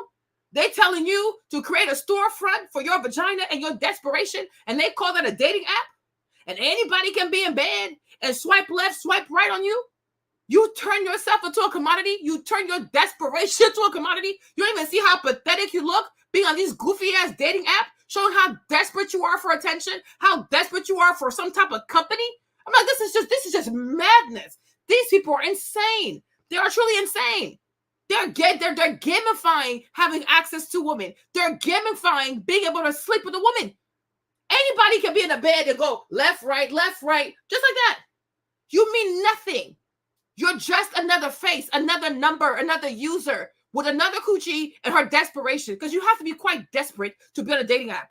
Any woman who goes on a dating app, you are letting the man know you are desperate. You are so desperate. When you create a profile account on a dating app, it is no different than having a store on Shopify. You're selling something. Your desperation. Because why the freak are you so educated? You have so much money, such a great career, but you are on a freaking dating app praying that somebody swipes left and makes a conversation with you. Okay? Stop. Stop the madness. Stop the madness. Like, stop the madness. It is a pathetic thing to have a profile on a freaking dating app. You know, a friend sent me a thing yesterday about that girl, Chelsea. Oh, Lord, I'm pregnant. Okay? And she was like, oh, Marlene. Y'all know Chelsea. Hold on. Look what Chelsea's up. So y'all can see who Chelsea is. Hold on, y'all. I can't even breathe. Ooh. Chelsea, where you at? Okay. Chelsea, what? Chelsea, what's her name? Okay, right? So she sent me a picture of this girl, Chelsea, right here. And she's like, oh, Marlene, I feel like her husband is stressing her out. As a girl, she's stressing her damn self out. What kind of serious woman? Okay? What kind of serious woman? What kind of high career, high selling real estate? Oh, I sell $1 million real estate, darling. Darling. Shut up, Heifer. Every time you watch Selling Sunset, okay, Chelsea out here dressed like a damn streetwalker. Okay, and I was like, this girl, she gives escort. I'm like, she gives off escort. Like, there's nothing serious about this chick, right? And she was like, oh yeah, I met my husband on Tinder. I said, Tinder, okay, with her little fake ass British accent, right? So this Nigerian chick went and hooked up with this white man or this Peter. I don't know if he's white. He might be Peter. Okay, he looked Arab to me, right? But she met this Peter man, okay, her lobster and Peter on Tinder. Now, if you don't know this, Tinder is the heterosexual version of Grindr. It is pretty much a hookup app. It is not a serious app. Okay, it's not a serious app. She's like, oh, Marlene, because no, she's always trying to be like, she wants to be so different than me. I'm like, girl, you're pathetic. You wish you had my intellectual propensity and you had my intellectual boldness. She's like, oh, I'm not going to judge how people meet. I said, me, I'm judging. Okay, I am so judging. And I keep telling her this all the time.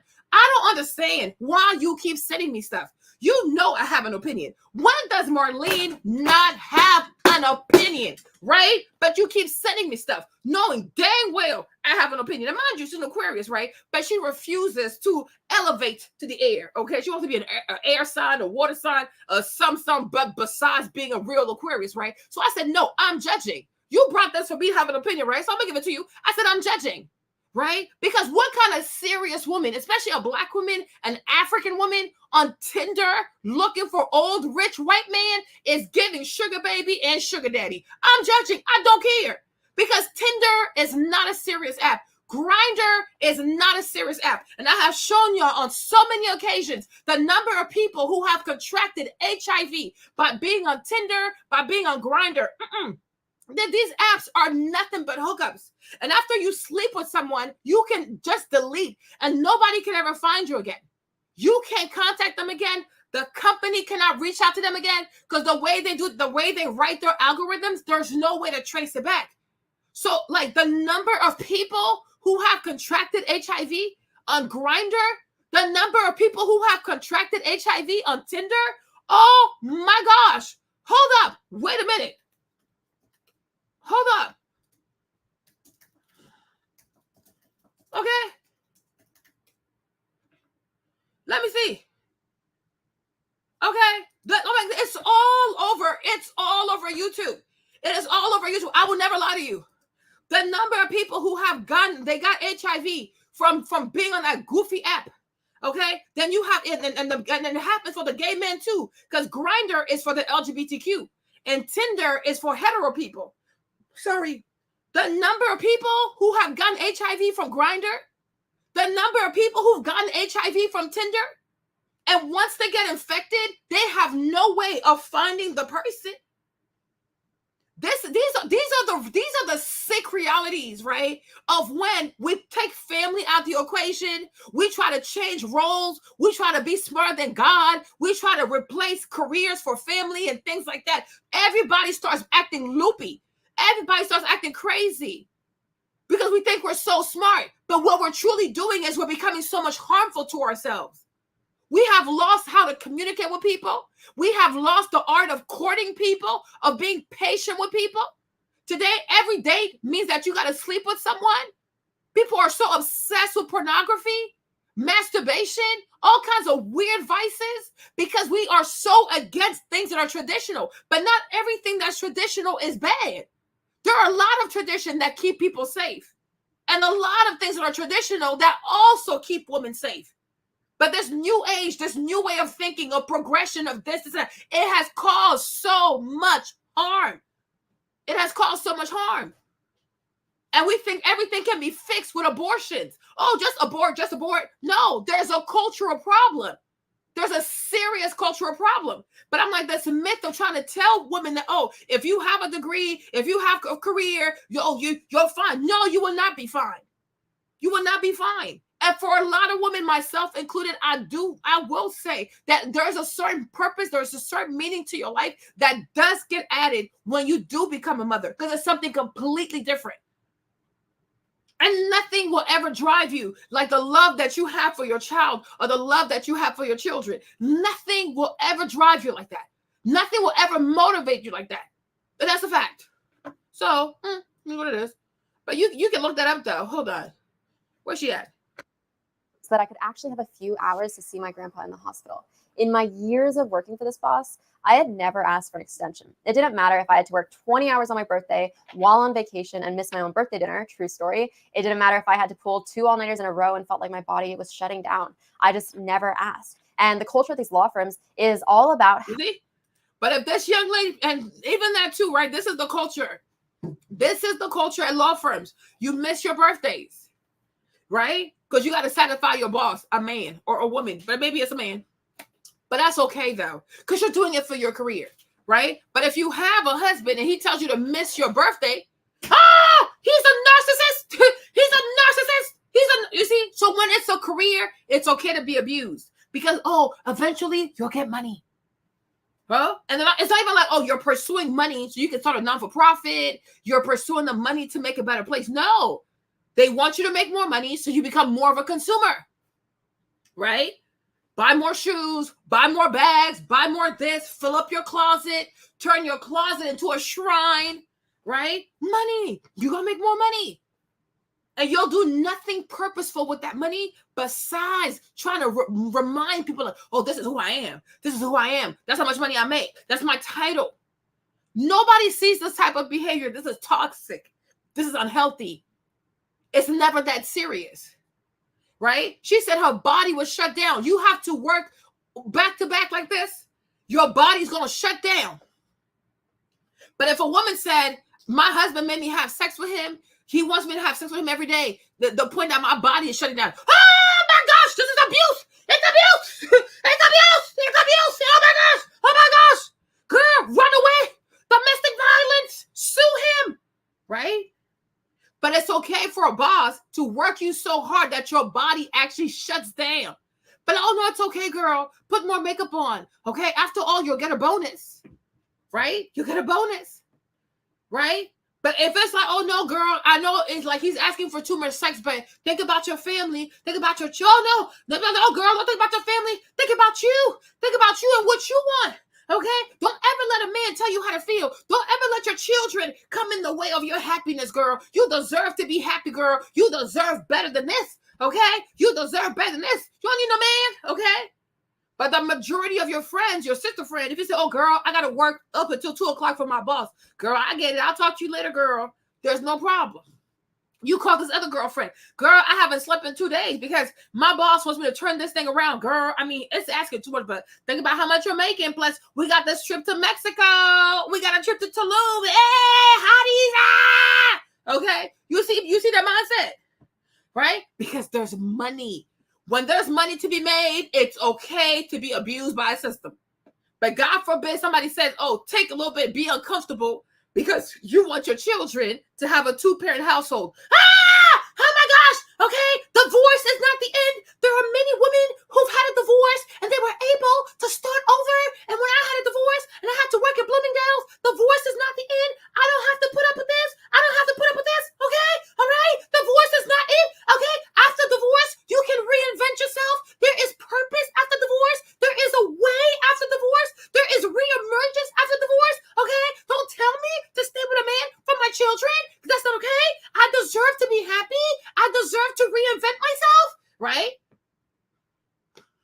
Because they have been told that marriage, children is diabolical. And that's how the majority of women are. The majority of women. No, but it's true. The majority of women, that's how simple-minded they are. That's why they keep getting scammed. Okay? Because they're trained to see life as black and white. Because the majority of women grow up on fairy tales. Right? Because when you watch Snow White, you know that's a damn witch. You're like, oh yeah, this ugly bitch. She's about to kill you, bitch. Don't you eat the apple. Her dirty hands, right? Okay, right? That's how most women think. They're so simple-minded. It's like, do you understand the word nuance a bit? Right? You see? Right? So when you watch Snow White, you can easily tell who's evil and who's good because the heifer looks bad. Right? So, oh no, this girl, yeah, she's demonic, right? You know what I'm saying? It's the same thing. When you watch what's the little girl's name? Sleeping Beauty. Okay. And Maleficent, right? You can tell there's something wrong with Maleficent, right? You can tell, like, oh, this heifer right there, right? She ain't about no good. Aurora, stay away from Maleficent. Aurora. Okay? When you watch what's that little girl name? Okay, little what? Mermaid. Right? When you see Ursula, there's something that says, this lady right here, she's nefarious. Okay? Right? Okay? You don't need to have a great career. Your family can be your career. What's the big deal? Your family can be your career. Your career needs to be what really brings you joy. If your family brings you joy, if your children bring you joy, then that's your career. That's your ministry. And we wish you all the best. You know what I'm saying? If you also say, I want family, but I want to work outside because I'm really passionate about children, non-for-profit, the arts, cool, right? But the problem is the majority of careers that women are taking, they're not taking them because they're truly passionate. They're taking them out of pride. They're taking them out of desperation. They're taking them to prove to people, look at who I am. Look at what I accomplished for myself. And when you do stuff like that, you are drained because you're not doing this for yourself. You're doing it for what other people are going to think of me. And it's like, who cares? Who truly cares? You understand? It's like, what do you want to do? And that's why today, a majority of women are throwing away some very expensive degrees. I'm like, a law degree, even if you go to a ratchet law school, it's still expensive. Like, I'm like, you got to take the LSAT. That's expensive. You got to write all these applications, write all these essays. Every school charges like $100 to $300 for application fee. Then you got to make it in there. You got to pay all these people, pay for your food, pay for your lodging, pay for your classes, pay for your books. You study law school. You study so much. These people, they study nonstop. Medical school. You are broke for for 10 years of your life. You're broke. You have no money. And you study every day. You wake up, you study. You eat, you study. You shower, you study. Okay? Only for you to say, you know what? I'm going to quit being a doctor. I'm going to be a YouTuber. I'm like, what is going on with these people? Because the whole time you were doing it for other people. And it's not something that really pleases you. You didn't really want to do it. You know what I'm saying? That's how I know. Like there's a lot of people who are miserable because the only reason why they're doing medicine because it's to please the parent. So your mom can brag. Like you'll see a lot of Nigerian kids, they become doctors and lawyers, not because they want to. Very few truly want to be doctors. Very few truly want to be lawyers. They're doing it for their parents. Otherwise, they're miserable. They are truly miserable. They want to do something completely different. You understand? Like they want to do something completely different. But the pressure, the cultural pressure of being Nigerian and being a doctor, being Nigerian and being a lawyer, being Nigerian, have a big title. It's like the pressure. There's so much pressure. So you go, okay, fine, I'll just do it. The whole time you're suffering. You're miserable. So once you get a little bit older, you get more money, you're able to kind of, okay, my mom has because pretty much you go to school for your mom or your dad. Like, oh, it's actually their degree. So you just give it to them. It's not really your degree. You're doing it for them because they want it. They need it. So once you start making a little bit more money, you start to affirm yourself a bit more. Okay, look, girl, okay, thank you. I didn't start living my own life. But a lot of Nigerian kids don't really start living their own lives until they get into their 40s because they have a hard time having boundaries with their parents. They have a hard time having boundaries with their parents. Because everything is about the family, my mom, my dad, my mom, my dad. What will people think? Then the aunties get on the phone. They start doing competition. Who got this degree? Who got into Harvard? Want. The whole time, the child does not care. This is not what she wants to do. I had one of my little sis, for example, right? She's getting married. And so her dad was like, oh, he doesn't want a long engagement. So he wanted them to be married in December. I said, how can he want y'all to? Because she's in one school. She's in med school in one country. The guy lives in a different country. So he was like, yeah, he doesn't want a long engagement. So he wants them to be married in December. But I was like, this doesn't make any sense. Because I'm like me, I've talked to her almost like every day, right? Especially like quarantine, we talk all the time. So I know her. I've gotten to know her. You know, you talk to people every day, you start to see who they are, right? And she's very sensitive. She's very, very sensitive. And I was like, you're not going to make it. Because if you go and you get married over Christmas break, first of all, Nigerian weddings are exhausting. Okay? Because Nigerians don't do a 1-day wedding or 2-day. It's like a whole week. Okay? It's exhausting. It's really, really exhausting. And once again, the whole wedding is about other people. Nobody's wedding needs to be this extraneous, long-lasting of a journey. It's a journey. It's an experience. And it's exhausting. It's really exhausting. You're gonna leave a foreign country. He's gonna leave a foreign country. Y'all gonna have a whole week-long type of wedding for other people. By the time you're done with the wedding, you're gonna be so tired. It's not even a joke. By the time you even recover, it's time to leave. And imagine you just got married, and within 2 weeks you leave your husband. And then you got to come back and you got to study for the medical school stuff. I'm like, your mind's not gonna be there. I'm like, your dad doesn't. I don't think your dad truly knows you. But you have to tell him you can't do it. It needs to be over the summer. And you also have to tell your mom that based on the way I am, I can't get married and then leave my husband within like 10 days.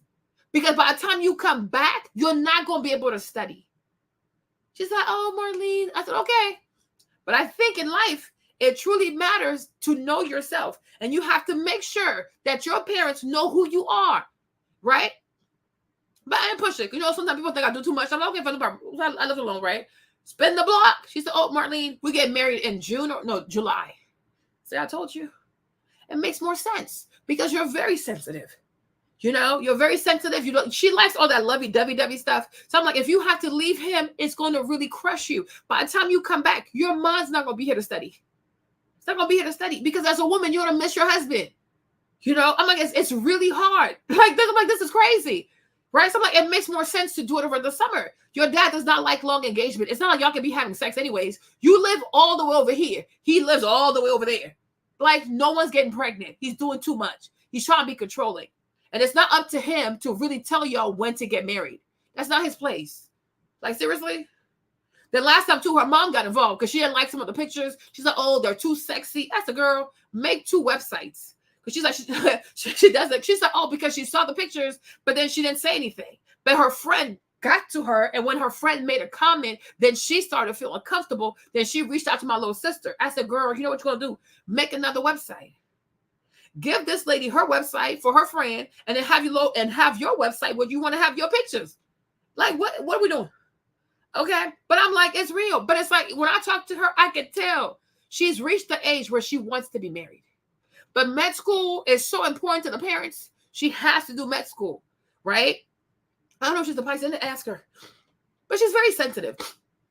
She's very sensitive. She's very, very sensitive. And she's very, like, she's very loving. Like her name matches her for real. Like, it's in the Bible. Like, it really matches her. And I'm like, it's sad because I feel like your parents don't really know you. But me just talking to her, we never even met in person. I'm like, we just talking like the social media. We just talking to DMs. But just talking to her through the DMs, I've learned who she is. And I'm like, you're very sensitive. I tell her all the time, you're actually too sensitive. And I need you to be a bit more of an asshole because you're going to be a doctor one day. And if you keep being this sensitive, people going to bamboozle you to write all kinds of medication scripts to get drugs from you. Okay? Stop being so nice to people. Right? But that's just who she is. And ultimately, you have to accept people for who they are. But I'm like, this is not going to work for you because if you do it this way, by the time you come back, and it's almost like your last semester, your grades are going to go nosedive because all you're going to think about is him. So let's just wait until the summer. You do it over the summer, and y'all can spend the whole summer together, right? And when it's time to leave, your tank is actually full, and you can actually leave. He can leave. You get yourself in order. He gets himself in order. Y'all can finally come together whatever country y'all want to live at. Okay. But I'm like, the thing with a lot of women is that they have been trained. Like, you know, society trains you, especially if you live in a Western society, especially if you live here in America, right? They will train you to see marriage as your downfall. They want you to fear marriage. right? They want you to fear marriage. They want you to fear partnership. They want you to fear motherhood. Like it's the worst thing that can happen to you. Children are so awful. Womp, womp, womp, womp, womp, womp, womp, womp, womp. Right? Because they need more people to work.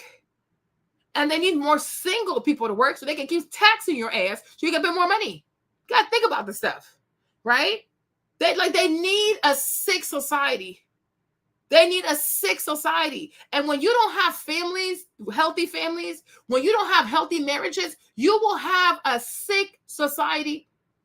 Individuals will be sick. You see how pornography is taking over? You got girls addicted, men are addicted. There's so much violence. There's so much sexual violence.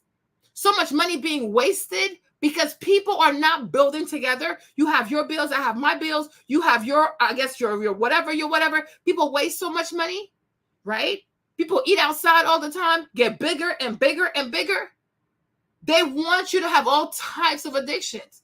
Find other things to replace the true beauty of the peace and the comfort that family brings you, right? But the majority of women who are career focused, I'm telling you, they're miserable. They are miserable, right? Even Kamala Harris, okay? Take Kamala Harris too. They try to position this woman like she an icon. Hold on. What's happening here? Right? Hold on. Right? But this lady too. I mean, I guess she got a husband, but before she had a husband, what's her track record? For her to get to where she is today, how many people's husbands did she have to smash? Okay? How many? And they like to hide that stuff about her past, right? But notice how the majority of these career women that they want you to look up to, they want you to be impressed with, the majority of them were professional women with careers who were professional side pieces, okay? To get her job as a district attorney, she went and slept with that lady's husband, Mr. Willie. Where he at? Child, hold on, wait a minute. Okay. Willie Brown. Exactly. What's his name? Let's see if I can find him for you. Career. My career. Go sit down somewhere. Hold on. What's this man's face? This man, he was her lover. Her position, allegedly, let me say that, okay? Her position, allegedly, for her to have this position, she had to smash this man. And Mr. Willie was married. And I guess the deal they made was, if he stepped down as the district attorney, she was going to take over for him. Because she was his what? Allegedly, okay? Back in the day, too, who was she hanging out with? Hold on. Let me see if I can find the video for y'all.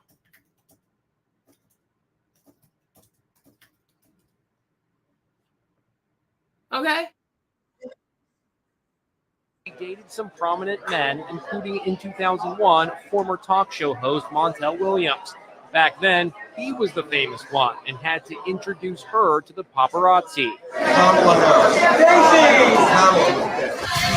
Now the whole world knows who she is. Long before she met Doug Emhoff, she dated some prominent men, including in 2001, former talk show host Montel Williams. Back then, he was the famous one and had... Right. So see, she was a city girl too. Yeah, she was a city girl. I mean, all kinds of foolishness, right? Even now, she's the man she married. He's somebody divorced. He was divorced. He has children. Who knows if she got him by being the side piece, so then the wife followed divorce. We will never know. I don't know, right? Same thing. You look at Oprah Winfrey too. I don't think I can find the person, but that white man she was messing with too, if I'm not mistaken, the white man Oprah was messing with too, she was also his. Okay? The majority of these so-called career women have laid on their backs, okay? Barbara Walters. Hold on. Here's Barbara Walters, okay? Barbara Walters. Talk about how she used to smash. She used to smash her bosses, allegedly. I can't remember like who she smashed exactly, but she smashed to get the Fidel Castro interview. Who else is, hold on. Let me see if I can find on TikTok.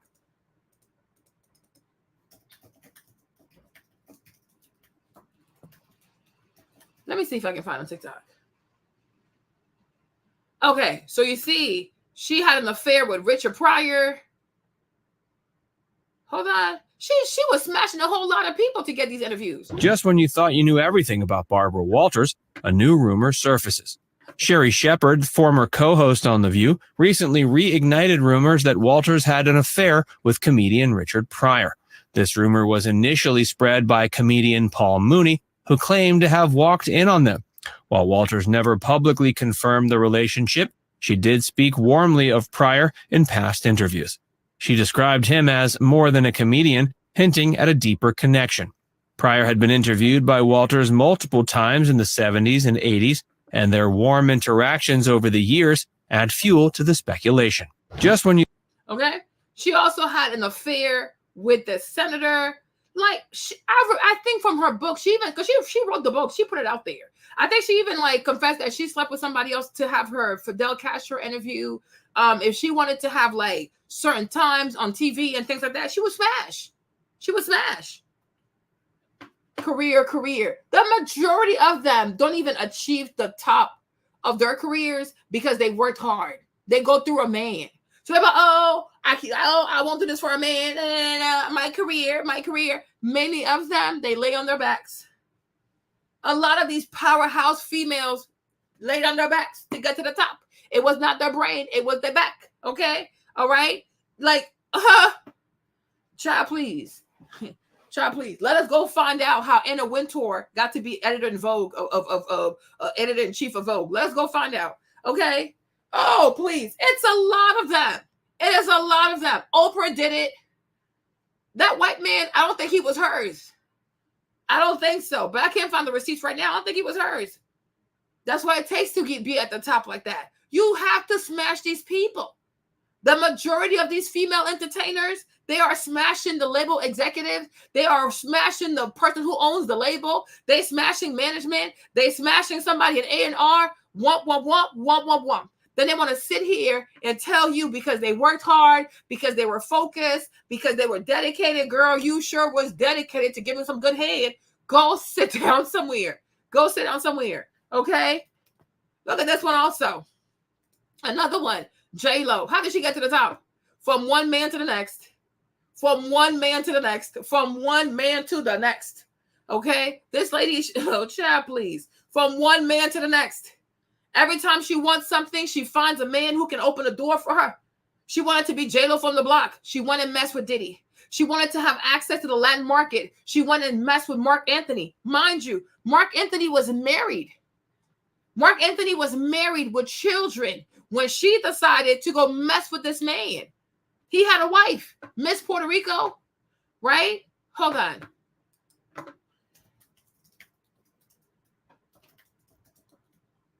Yeah. So he was married to this one. Yeah, her. Yeah, the beauty queen, right? He was married to her. He was married to her. J-Lo was like, I don't care. I want to cross over. So she started messing with this man while he was married. This is how these girls get it. That's why when it comes to Hollywood and the entertainment world, they really can't judge Kim Kardashian. They really can't judge Kim because all of them be laying on their backs. Okay? It's just that Kim, her stuff is out there like that. It's like it's really, really out there like that, right? But every time she wants something, she'll find a man to open that door for her. She's not self-made, right? To get on TV, she had to go mess with the Wayne brothers. And maybe she smashed the older one. Okay? And that's why, what's that lady's name? What's the like team? Susie, that Desi Perez, right? That's why Desi Perez don't like her. Because J-Lo she don't play clean. She does not play a clean game. Okay? Desi Perez didn't like her for a reason. Right? So, wait. Hey, write their name. Oh, like this. Right? Right? So we will not be surprised. Maybe she smashed this one. But we'll never know. Right? So you go from that. Then from this, she also has what? She has Puffy, right? She messes with Puffy, gets that little street credibility, right? Once she's done with Puffy, she goes to Mark Anthony, right? Messes with this man while he's still married, right? After she messes with Mark Anthony, now she wants to go into Hollywood. She goes and messes with this man, another man, right? Ben Affleck. There's nothing. Hold on. Whoa. Yo, y'all missing out. Hold up. I thought y'all was watching this page. My bad. Okay. So like I was saying, When she wanted to get into music, hey, Lib, with no rhythm, nothing, she's messing with this black man. So Diddy opened that door for her, give her an image, give her a name, solidify her, right? When she had what she wanted, she moved on to who? Okay, Mark Anthony, because now she wants what? She wants the Latin market. So she goes and mess with this man. He's married. He has kids. I think he had like twins with her, if I'm not mistaken, but they had like 2 kids, right? So the guy's married. She messes with him. Once she's done getting the Latin market, now she wants to go mess with this dude, right? She messes with Ben Affleck because now she wants to go to Hollywood. She wants to have that wide audience. So she uses this man, right? These are the same people who gonna come up here and tell you, oh, you don't need a man and patriarchy is toxic. I'm a strong woman. I'm an independent. Independent where? What path have you forged for yourself? Like seriously, what path have you forged? What has Jennifer accomplished for herself? Every time she wants to break a new frontier, she gets in a relationship with a man who can open the door for her. But then she'll try to tell you, oh, she a strong Latina. She J-Lo from the block. She from the boogie down Bronx. She don't play that. Wump. Oh, girl, shut up. You're full of crap. You're full of crap. Okay? Another man, right? When she wanted to get into investments and know about the money, she went and messed with your boy. What's his name? Alex. Okay? Right? Because Alex also, he's good at business. So she went there too to know about how to invest her money, how to make more money. Okay, she can't do nothing without a man. I bet you if she had a man who knew skincare, her skincare line would do better. Okay, this woman is not, she's not creative. She's not independent. She's not, I'm a forge this. She ain't forging nothing but laying on her back. And even, do you know? Before she left Diddy, she didn't even tell him she was leaving. He took her on a shopping spree. She spent $250,000. After she spent his money, then she ghosted him. So she made him buy all the stuff she would need for her next adventure. Okay? For the next adventure. All right? The majority of these women that you see out here, and they put them in front of you like, oh, look at her. She's self-made. She's independent. She works so hard. Even Kim Kardashian. The man who opened the biggest door for her was Kanye West. And she was what? His wife. Kim would have never been on the cover of Vogue if it was not for Kanye. Right? All right? All these Met Galas, Vogue cover magazines, womp. Nobody thought nothing of this girl. She used to wear BB. She used to have collaboration with Sears. Nobody took this girl seriously until the black man came through. Okay? It was another man. And now it's like cover after cover after cover. Even her skims. Her line of skims. Who made skims for her? Kanye. Kanye made the whole business and he gave it to her. What business sense she got? What business sense she got? How this girl knows how to source fabric? Go sit down somewhere. Go sit down somewhere.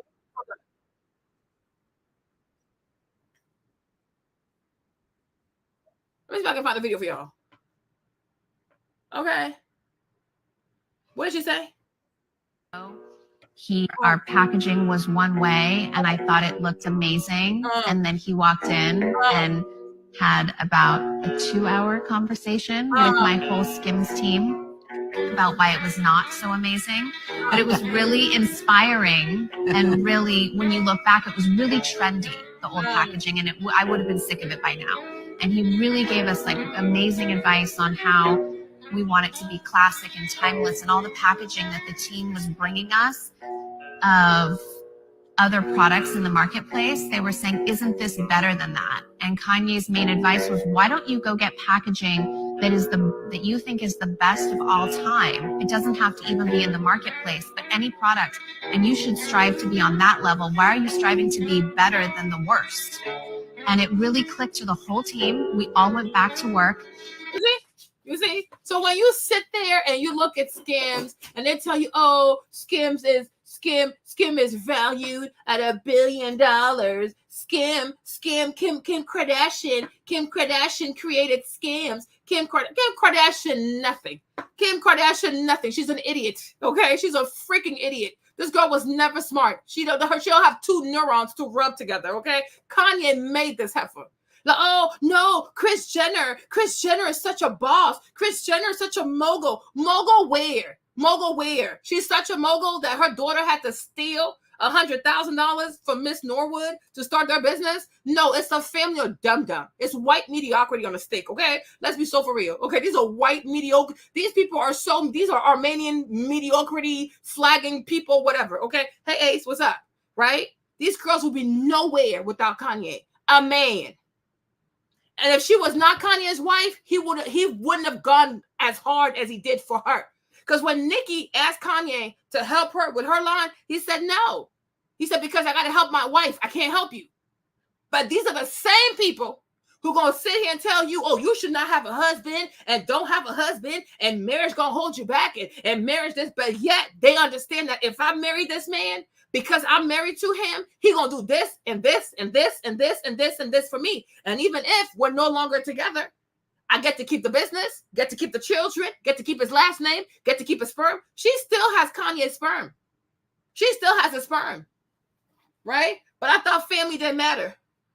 I thought, motherhood. Oh my gosh, that's so demeaning, motherhood. But these girls are out here saving people's sperms without their consent, right? Jeannie Mai, another one, right? Jay is so evil. Jay is so violent. He walks around the house with an AK-47, but she has a sperm. Okay? The man had to be the one to file for divorce. It's the same Jeannie Mai who was sitting here saying, oh, I don't want to be married. I don't want to have children. Wump, wump, wump, wump, wump it up, bump it up. Right? Now you meet this man, the snowman. Allegedly, he's violent. Allegedly, he's so scary. Then let the man go. Let him go. She don't want to. She don't want to let him go. As soon as he told her he might want to file for divorce, she starts doing IVF treatment without his consent. She's using his sperm without his consent. So they understand the value of having a man. They understand the value of having a marriage. They'll sit here and be like, oh, we went to the Ritz-Carlton and he pushed me down the steps and I was so scared for my life. And I told the man, please walk with me. He's so scary. I'm so afraid. But the next day, you calling your IVF doctor so you can have more babies with this man's sperm without his consent. Ladies, don't you allow these people to cheat you out your spot, okay? Because they'll tell you, oh, I don't want marriage. Oh, I don't want kids. That's so offensive. But when they find the man they want, when they find the one that they truly want, they throw all that strong woman, career-minded, educated out the window. They start saving sperm, paying 10 grand a month to keep some sperm in a freezer. Okay, do you know how much it costs to save the sperm in the freezer? Okay, but I thought man was not necessary. I thought motherhood was expendable. Like, do I really want to be a mother? Okay, I am more than that. No, you're not. No, you're not. You see all these celebrities now in their 40s having all kinds of twins. Okay, they be having babies, twins are coming out of everywhere. She got a twin. This one has twins. This one has twins. This one has twins. Because they understand. After accomplishing all of that, my real success doesn't happen until I'm a mother. That boy didn't lie. Yeah, you pay rent because you have to keep it in the freezer. You pay a lot of money to keep it in the freezer. Oh, I'm in agreement with him, Ace. I agree with him. I absolutely agree with what the man said. Because what he's saying is not a lie. I agree with him. And we see it here. Even Beyonce almost died. First and foremost, when you had Lemonade, she talked about how hard it was to conceive Blue Ivy. Remember there's a song of Lemonade? Heaven messes something. It's like a song, and the song is called Blue, right? And she's like walking somewhere, right? Remember? She cried because it was really hurting her because she could not conceive. Imagine her, Beyonce, the girl everybody wants to be like, okay? Beyonce. Hey, okay? She can have everything. But when it came to motherhood, it was like, nope. So for Blue, she cried. She cried for Blue because she kept having miscarriages after miscarriages. Oh, I have Grammys. Who cares? No, she was crying. Okay? Crying. Maybe that's why she was crying and she was so depressed that she had to go listen to Kim Burrell, and then Jay-Z called Kim and let her know, like, my wife is really depressed. Because imagine you can have everything, but that one thing, fertility, you ain't got it. That's why I said last time, because, oh, you're jealous of her. Jealous of what? I said, me, I don't have fertility issues.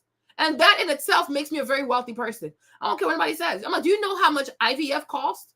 I don't have to spend that kind of money. Okay, I never had issues getting pregnant. Okay. Okay, so just by that alone, I'm a very wealthy woman. My stuff works. Thank you, Jesus. Even yesterday, when I went yesterday, she was like, oh my gosh, your blood pressure is so amazing. She's like, pregnancy suits you well. I was like, I told you I carry well. Okay, all right. Like God got me when it comes to, and I'm like that right there. When I see how some people, what they go through to get pregnant, I said, Lord, okay, I can't relate to none of this stuff. And that in itself makes me a very fortunate woman, right? But Beyonce was very broken for Blue Ivy. Then I guess Blue Ivy came, no problem. For the twins, I don't think the twins were easy too. Because when you watch the homecoming, right, she had preeclampsia. I think when she went to deliver, like her blood pressure was spiking, all kinds of weird, I mean, Beyonce could have died. She could have died having those twins. Right? And it's like, so you realize, like, you know, how, like, look how much, like, look at how much being a mother meant to her, where she was willing to die. Preeclampsia, it's high blood pressure. Like, even me, because I'm like, I have a gestation, what's it called? Geriatric pregnancy, because I'm over 35, right? So I have to take low dose aspirin every day to make sure that my blood pressure is good, right? But I'm like, preeclampsia is bad. They might have to induce you early and things like that. It's really, really bad. So when you watch Homecoming, there's a part like she's laying there like this. I'm like, oh my gosh, Beyonce, you would have died for these kids. You know what I mean? I'm like, girl. So like you see it. Even today, it was like, oh my gosh, Miss Tina Knowles, we love you. Hey, Mama Tina. But what is Miss Tina Knowles' biggest accomplishment? Huh? What is her biggest accomplishment? Let's be also for real. Why do people love Miss Tina? Because she's a great hairstylist, because she's light-skinned, because she used to have a big hair salon in Houston, Texas. Don't nobody care. This woman is, I guess, respected, especially in the Black community, because she's Beyonce's mother. Her biggest accomplishment is being Beyonce's mom. Because without Beyonce, there is none of this. And shout out to Solange. I'm sure she's very proud of So-So. But So-So is not as like, you know, like Beyonce is, right? Make sense? But I'm sure her biggest accomplishment are her daughters, especially Beyonce. Like, you're the woman who birthed this person, right? And because of that, she gets a lot of respect. She gets a lot of money. She gets a lot of invitation because she's Beyonce's mom.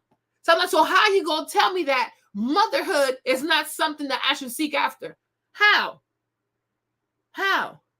When you see all these basketball players, you see all these NFL players, as soon as they get paid, as soon as they get drafted, who's the first person they bring on stage? Who's the first person they be thinking, I want to thank my mother? Who's the first person they buy a house for? Their mom. Who's the first person they buy a car for? Their mom. Like that one time when Russell Wilson bought his mom a house. Hold on. Child, go somewhere, you crazy. I was like, oh my gosh. Let's talk about the video. Okay, well, look at Russell Wilson. So this lady right here, what do you think her biggest accomplishment is? Her career? Child, please, go somewhere. Please, okay? Please. Look at her house. I like them because they are, what's this? Yeah. Key to your house. It's the key to your house. My God. Yeah,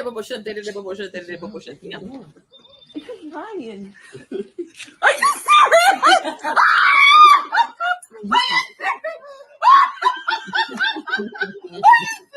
No. Are you serious? Mm-hmm. Are y'all serious? For real? Carmen! Try it. See if it works. For real? Congratulations. I'm going to have an eye I have toilet paper in the car. Oh my God! No! No, you're taking the film for this. That's not funny. Oh, you're not doing it for real. We love you. Oh, Tammy.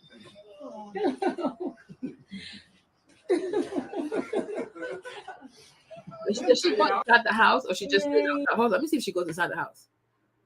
Okay. Russell bought his mom a big old house. Okay. No mortgage, honey. And no mortgage on that house. It's all paid for. Okay. Go ask this woman if she had to choose between her career and raising Russell Wilson, which one would she like to do all over again? Okay. Because I'm like, no, I like you raised him for like how long? Like you raised him for 18, 20 years, right?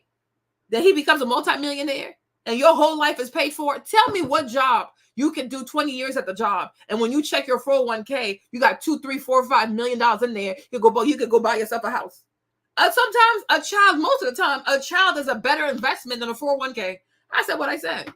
Okay. Meanwhile, here's the career, my career. Okay, my career. You can do 5 years. You can do 10 years. You can do 20 years. This is all you'll get. Okay. While this woman over here gets a house from her son. Okay. Yeah. He said, all these years, you have never asked me for anything. The only thing you've ever wanted for me to love. Well, thanks for loving us the way you do. This one's for you. I love you, mama. Happy Mother's Day. God is good. You see, this woman got keys to a whole mansion, all paid for. She ain't got to worry about the water bill, the power bill, this type of bill, nothing. Okay. Her son's paying for it. Okay. Her son is paying for it, right? Because she was a mother. Her son's paying for it. You can work a job for 10 years, for 20 years, for 30 years. And this is what you'll get. A box. They'll give you a brown box for your plants, and that's if you are allowed back in the office. Okay. Because some people are not allowed back in the office. Right? But if they let you back in the office because they have some type of respect for you, that's about what you get. A little box to put all your little belongings in, your little pictures, your little lamp, your little plant. Then they'll say, oh, we want to say thank you for your hard work and your years of service. I hope you enjoy retirement. That's it. The next day, there's somebody else that comes in there, sits in your seat, and the show goes on like you never existed. Like you never existed. So yes, they sold us a bunch of lies. They sure did. Now go, please. Go somewhere. We go back to this girl here. Hold on. Where's she at? What was it? How hard you can work. Overworking is glamorized. And it's like this badge of honor when you say that you had to pull an all-nighter at work. We all had extra clothes in the office for those all-nighters. And if you don't bill enough hours, it's basically the unspoken rule that you'll get fired. So, like you said, it's a badge of honor to be overworked and underpaid, right? But somehow it's so evil to consider that you'll be at home raising your kids. And you know what? He might divorce you. And you know what? You might not be paid, right? But you can go to a job, be underpaid, be overworked, okay? One day you're going to leave that place. Like I said, you're going to leave that place looking like this. But it's, oh no, it's okay. Risk it all for this. Risk it all for this potential outcome.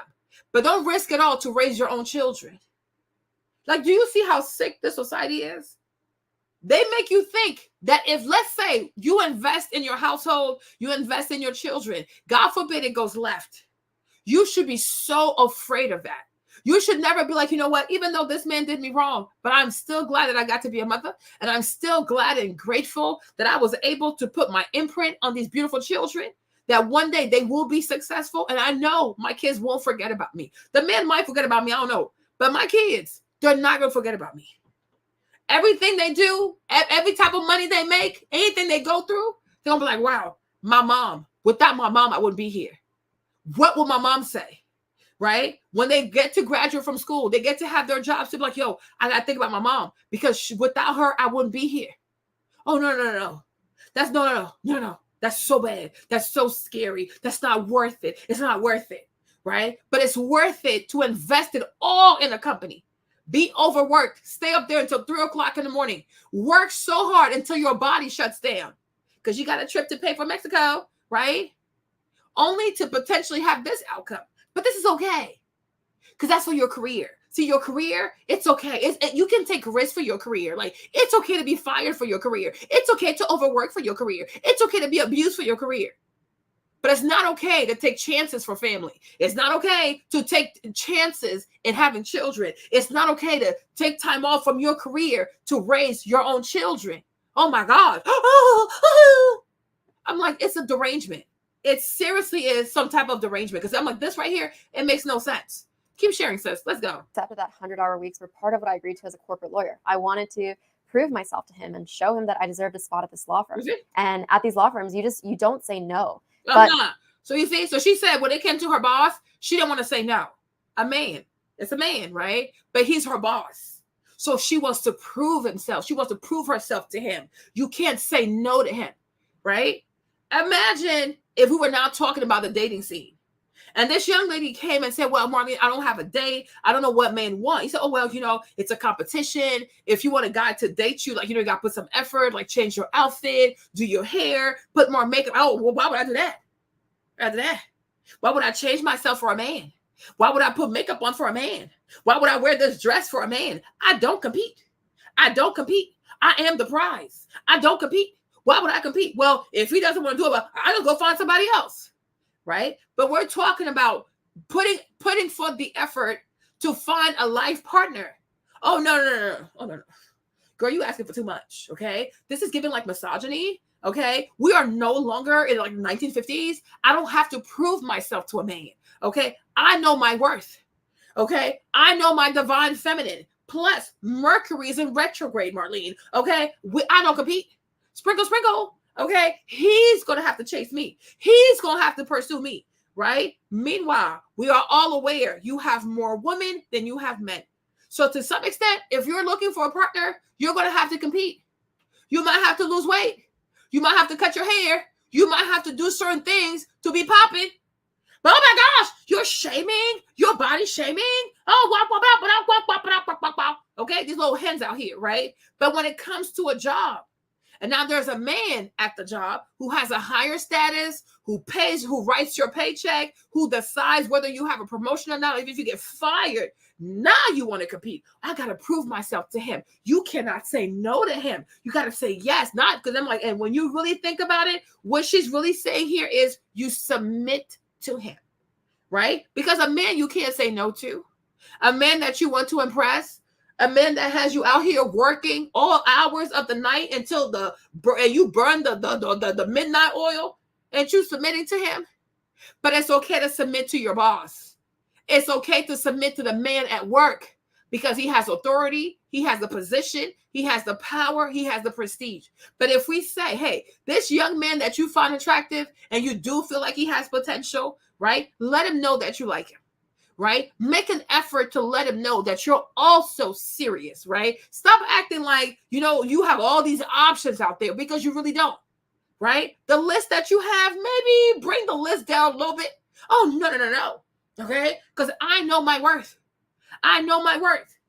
But when you're in front of these bosses who abuse you, you don't say, oh, I know my worth. Okay? And if you don't give me a promotion, I'm on because somebody else will hire me, right? I don't have to do this. Right? You see this? I'm like, and then the same patriarchy, one of them, if he's your husband, you might be like, now that I got you, I cannot sleep. Okay, cool. The other one, he will never be your man. He's your boss. And you're going above and beyond to impress him. And the whole time, he's thinking about how he's going to replace you. Or he's thinking about how he's going to make your life worse. I'm like, so when the young man said, you've been sold a bunch of lies, it is true. This whole thing about climbing the corporate ladder, working overtime, giving it your all, being competitive, always being there, being the first to get there, being the last one to leave. Most of the time, it does not pan out the way you want to. Because the majority of the time when it comes to corporate America, they already know who they want to promote. Okay? They already know who they want to promote. They already know who they want in the C-suite. They already know whose career they're going to push forward and whose career they're going to hold back. And all you're doing is going there every day, proving yourself for a game that you're not going to win. But you do it anyways. But when we say, prove yourself that you can get married, oh, no. That's where you draw the line. Because you have been trained to see marriage as evil, but career as like, oh, my career is like pretty much my God is your Messiah. Because you're being told, if you have a career, you're one for nothing. If you have a career, your boss will provide you with health insurance. Your boss will give you a job. Your boss will give you security. Your boss will do that. So like when you think about it, it becomes an idol. You worship your boss. So you say to yourself, I don't need a man because I already got a boss. You got to think about that. It's really sick. It's very insidious. But hey, if you catch it, you catch it. If you don't, you don't. This time was different. I needed to spend time with my grandpa. So I worked up the courage to press send on an email where I explained the situation and asked my boss for an extension. I remember just pacing back and forth in that tiny room in my grandparents' house, so nervous because I'd never asked for an extension. And then the call comes and he calls me and he says, no, I can't give you an extension. You see? And I kept trying to reason with him and tell him why I needed to go spend time with my grandpa. But he kept responding to my pleas with 10 words. What do you think we pay you so much for? What do you think we pay you so much for? And he kept repeating that. You see? You see? And that's okay to ask people that. Well, girl, you need to answer because we gotta go to Mexico. Okay? But if a man says, what do you bring to the table? How dare you ask me that? How dare you ask me that? How dare you ask me that? How dare you ask me that? Can you believe he asked me that? Like, oh my gosh, I can't believe these men today. They're so sassy. They're so gay. I can't believe. Are you gay? Why are you asking me that? What do I bring to the table? I don't answer that question. Right? If a man says, I don't be with you no more, okay, fine, I need you to. But if the boss says, I don't agree, well, can I please reason with you? Can I please let you know why I think I deserve to have an extension? Right? I'm like, this is weird. Right? Because if the roles were reversed and this was not a career thing, but it was a relationship thing, you would not put up with this. But you put up with it because it's a check. You're a slave. You're a slave. At least a marriage, you're a wife, you're a mother. Over here, you're a slave. They can wake you up whenever they want to. They can hassle you for stuff whenever they want to. Anytime you want to take leave, vacation, you must go ask for permission. They have to approve your time, but somehow that's okay.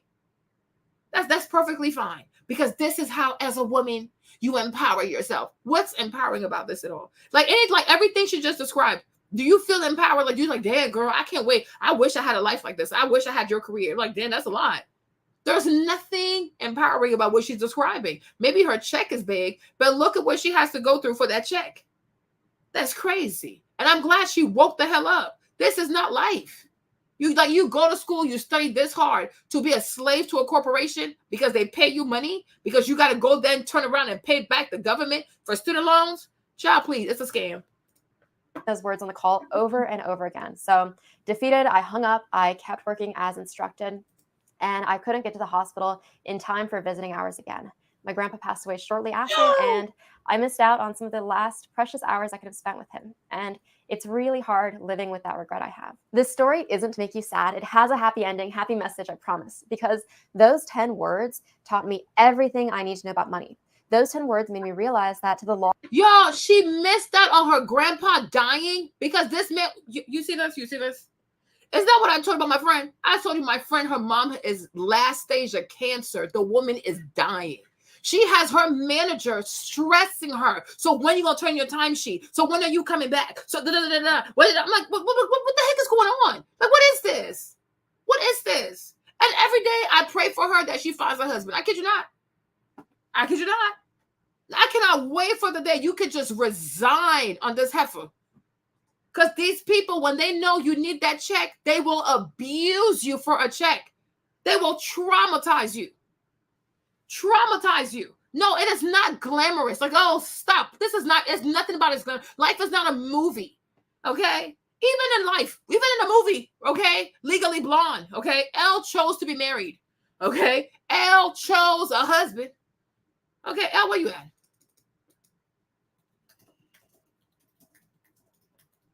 Okay. Elle got married. She's like, F this. Okay.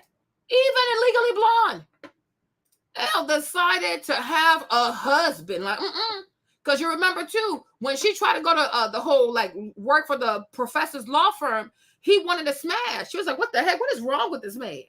And that's the thing too. A lot of times in these corporate settings where there's a lot of money, you have a lot of pervs. You have a lot of pervs. A lot of these bosses are perverts. A lot of these clients are perverts.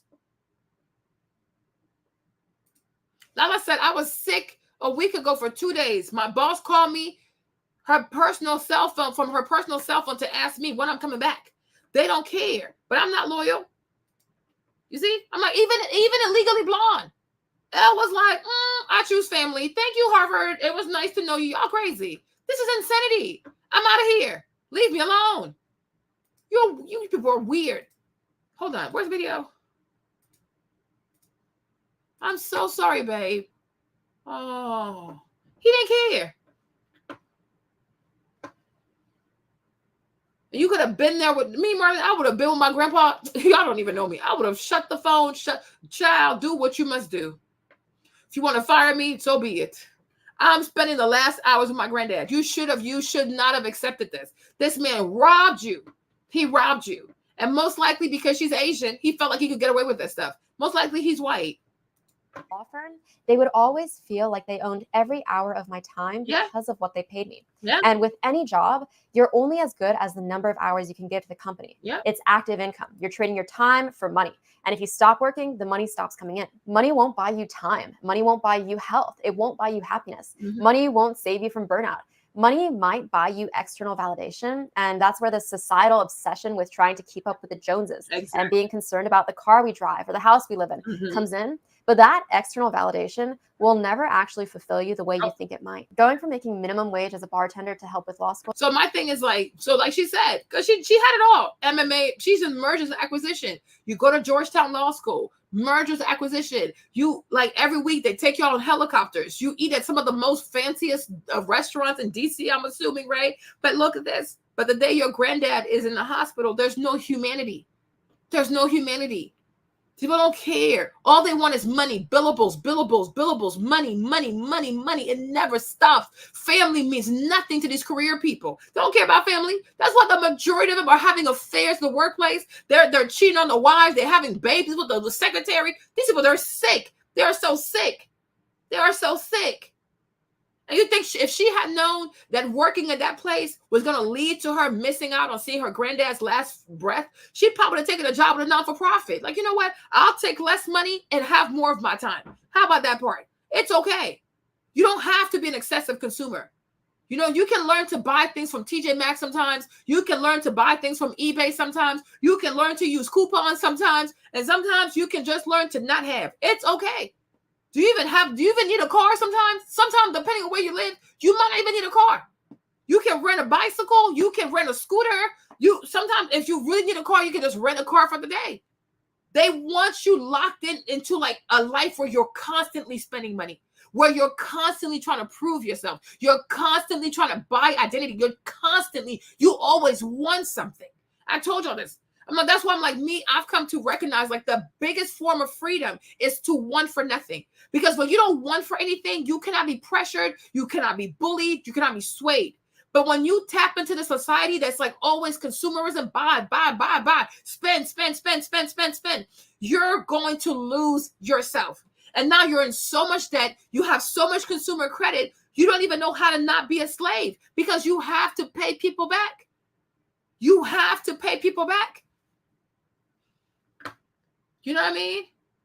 She said, I remember when Rihanna talked to Oprah about when she was touring like crazy and her grandma was sick. She had to wait months to see her grandma in her last days. Thank goodness she has Fenty now, right? But even Rihanna, ever since Rihanna got pregnant, do you see her trying to work? Okay, Rihanna's outside. Ever since Rihanna, hold on. Rihanna was outside yesterday, right? With ASAP, right? Ever since Rihanna got pregnant, she had a baby. She's like, let me have another baby. I ain't going nowhere. Right? Even like where's the album? She don't care. Okay. Where is the this? She don't care. Because my thing is, do you truly think when she looks at baby RZA, it was Riot, right? RZA and Riot, you think her fans, the Fenty can compare to what she gets from her children? She don't care. F the music. When it comes to Fenty, she'll have a little influencer event and she's right back with her children. She's outside. Rihanna she's been outside all week. She's been outside all week. Right? And it goes to show you all these women who are doing career stuff, my music, my career. They are longing for relationships. They are longing for love. They are longing for something stable. They want to be mothers. All these Met Galas, all this money over here, this thing over here, nothing compares to you having your babies. Family is everything. Family is everything. You see, she's outside again. Okay, she's been outside. She stays outside. Because maybe she was missing that. Maybe she was missing a partner. Okay, she don't want to work. Okay, she wants to be with the babies. We saw the picture. Right? You see? What can compare to that? What can truly give a woman this type of love? All the fans in the world, you can never replace RZA, okay? The Navy can never replace RZA. You cannot replace Riot. You cannot replace RZA and Riot together. You cannot. You cannot. And I promise you, when the first time she had this first one, when she held this first one, I'm sure she cried like she never cried before. Because becoming a mother, like, it just does something to you. Like, oh my gosh, look at these little people. They're so freaking cute. Right? Then you see baby Ryan. You're like, oh my goodness, they're so freaking cute. Babies are beautiful. They're a freaking blessing. And they're telling you, oh no, get birth control, go have abortion, delay your fertility, because you got to answer to a boss, because you got to turn in an email, because you got a presentation, because you got to fight for the corporate this, fight for this promotion. Oh, please, it never ends. You're like a hamster in this wheel. It never ends. Every time you accomplish something, there's a new achievement. It's like a game. It's like Minecraft. It's like Minecraft. They tell you, oh, if you do this, you'll get this position. They're like, oh, well, not right now because we're facing budget cuts. But, you know, you've worked so hard. So here's a $25 gift card to Starbucks. What? I'm not going to start a family for you idiots. Go somewhere. Oh, my gosh. He said, did you hear about the 35-year-old NYC banker? Yes, he took his life. That is so true. Hold on. Yeah. Oh my gosh. I saw it on Instagram. Yeah.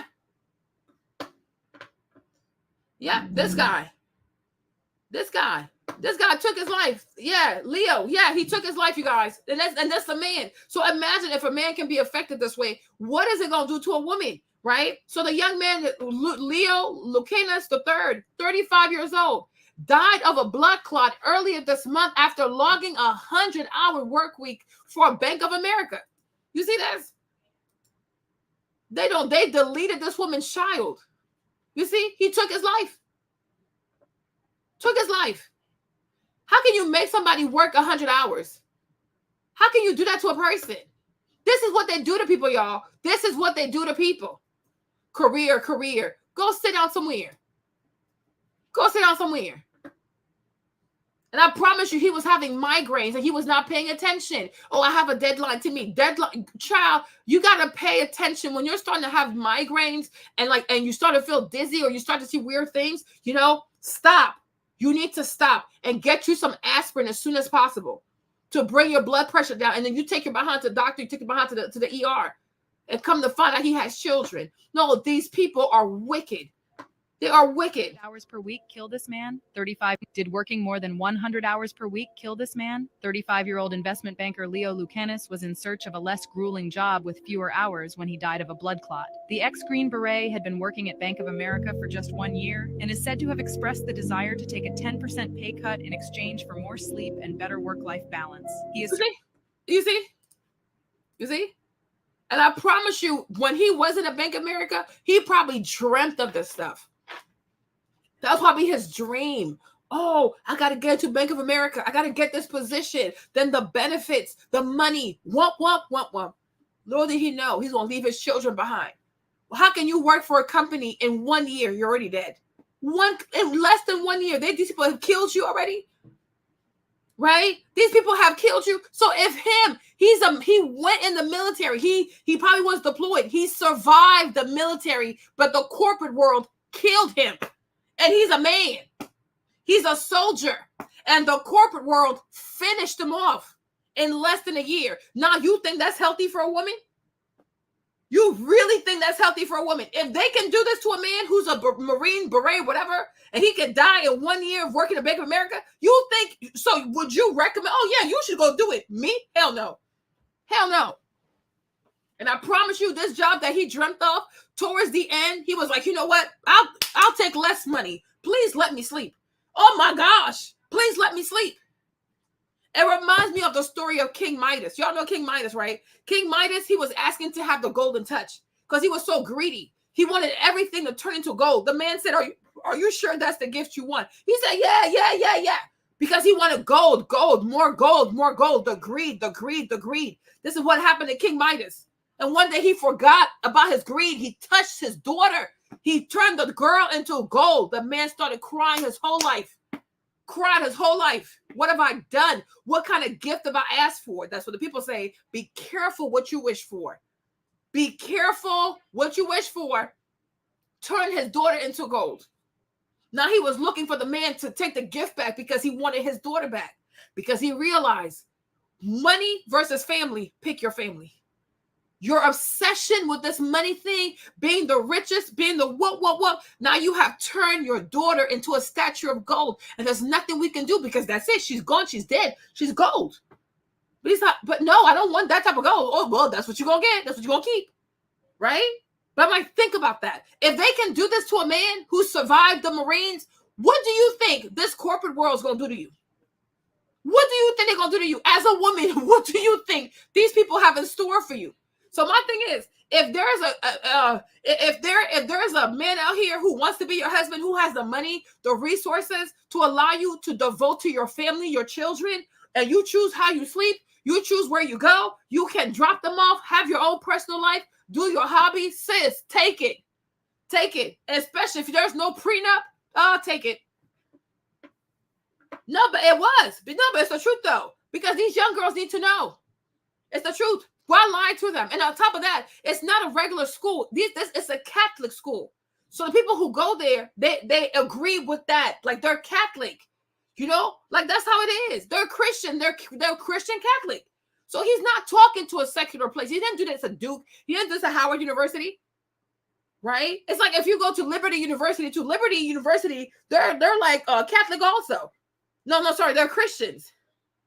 But he's not doing this at a regular university where a bunch of secular people, all kinds of people are there. No, he's a Catholic. That's why they invited him. So he's speaking to his audience who have the same faith as him. But I'm like, the man is not lying. These people have scammed you. These degrees, you're not even going to use them. And you still going to have to pay your student loans. And ultimately, the day you find your husband, you get pregnant, you might be like, you know what? I don't want to go back to work. The majority of women, once they get pregnant, they don't go back to work. They don't go back to work. Like, a lot of them have separation anxiety. They don't want to give their baby. They don't want to drop. A lot of mothers have a hard time dropping their babies off at daycare. It's hard for them. They start crying. Even kindergarten. You'll see some moms, the first day of kindergarten, they are crying more than the child. The child's like, bye, mommy. She's like, oh my God, oh my God, you grew so fast. Oh my gosh. You're like, girl, he's okay. Like, he's just fine. Right? If you ever get to experience that, you'll see. Like, the first day of kindergarten, a lot of moms will cry more than the child. Like, the child is completely fine. Like, this lady's doing too much. It's the mom who's losing it. Because she's like, she can't let go of her. They be like, bye, mommy. Gotta go. Play with my friends. And you're so shocked. Like, what the heck? When did they become so independent? You don't need me anymore. Oh my God. Right? It is crazy. Like, it's the craziest thing ever. Mama, do not let these people bamboozle you. Do not let these people scam you. Oh my gosh, Leo, I feel so bad for you. They killed this man. They're so evil. And guess what? Like I said, he was replaced the very next day. Exactly. Guys, this is a story of corruption in America and how people can legit work you to death. Yeah. So Leo Lacanis III, this person right here, was a former U.S. Green Beret who worked as a junior associate in an investment bank. And unfortunately, he passed away from acute coronary artery thrombus, which is a heart condition from working 100-hour weeks. So I'm hoping incidents like this really gets to corporate America and know that, work life impacts your holistic life. So God bless you, soldier. See you in heaven. Guys, this is a story. I'm going to finish this one, right? There's no, they're not talking. Did working more than 100 hours per week kill this man? 35-year-old investment banker Leo Lucanis was in search of a less grueling job with fewer hours when he died of a blood clot. The ex-Green Beret had been working at Bank of America for just 1 year and is said to have expressed the desire to take a 10% pay cut in exchange for more sleep and better work-life balance. He is survived by his wife, 2 children, and twin brother. Did working more than 100 hours per week kill this man? 35-year-old. This is sad. They don't care. They will work you to death. They do not care. Expenses to making multiple six figures as a corporate lawyer at this top law firm. I thought I had made it. And I was obviously very lucky to get that job. I never felt like I deserved it. I didn't come from much. So I always kind of felt like I was just this imposter who snuck in. So it was bizarre. And like, that's another thing too, that they do a whole lot with these jobs. They make you like you apply like crazy. Like even right now, I'll show you guys. Right now, you guys, a lot of these Gen Z people, they're applying like 100 jobs, 200 application, 300 application, no callback. No callback. Like, what the heck? Right? So they make it so hard to get in. They make it so hard to get a callback. They make it so hard to get an interview. When you get an interview, they give you another interview. Okay? Because they want you to feel like, oh my gosh, I'm so lucky to have this job. I'm so lucky to have the job. Okay? So when you finally get to the job, right, they're going to turn you into a slave because they prey on your desperation. And then they're going to give you a BS offer because they made you wait so long to get the job. Most likely, you're not going to negotiate that hard because you want the job. You need the job. You're behind on your bills. Right? You see how they play with you like that psychology, right? That you need them. You want to be here. You need us, right? So it's like, it's the same thing like buying a Birkin today, like applying for a job, getting a job today. You've been getting a job in the fast food industry. Okay? You would think that you're on the wait list to buy a Birkin. Make it make sense because they need you to feel like you're less than.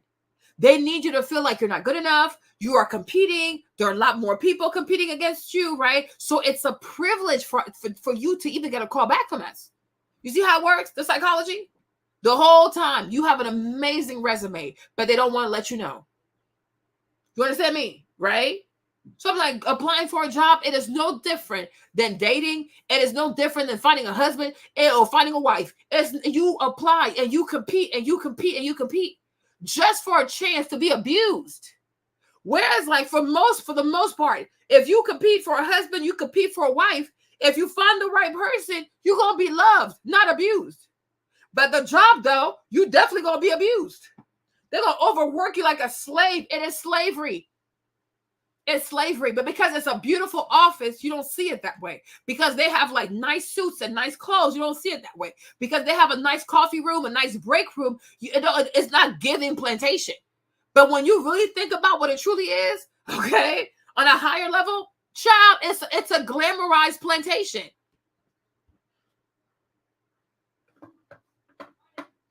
Yeah. She said the job market is insane right now. You're more likely to get 1 million views on TikTok than get a high-paying job. Okay? No, she's done.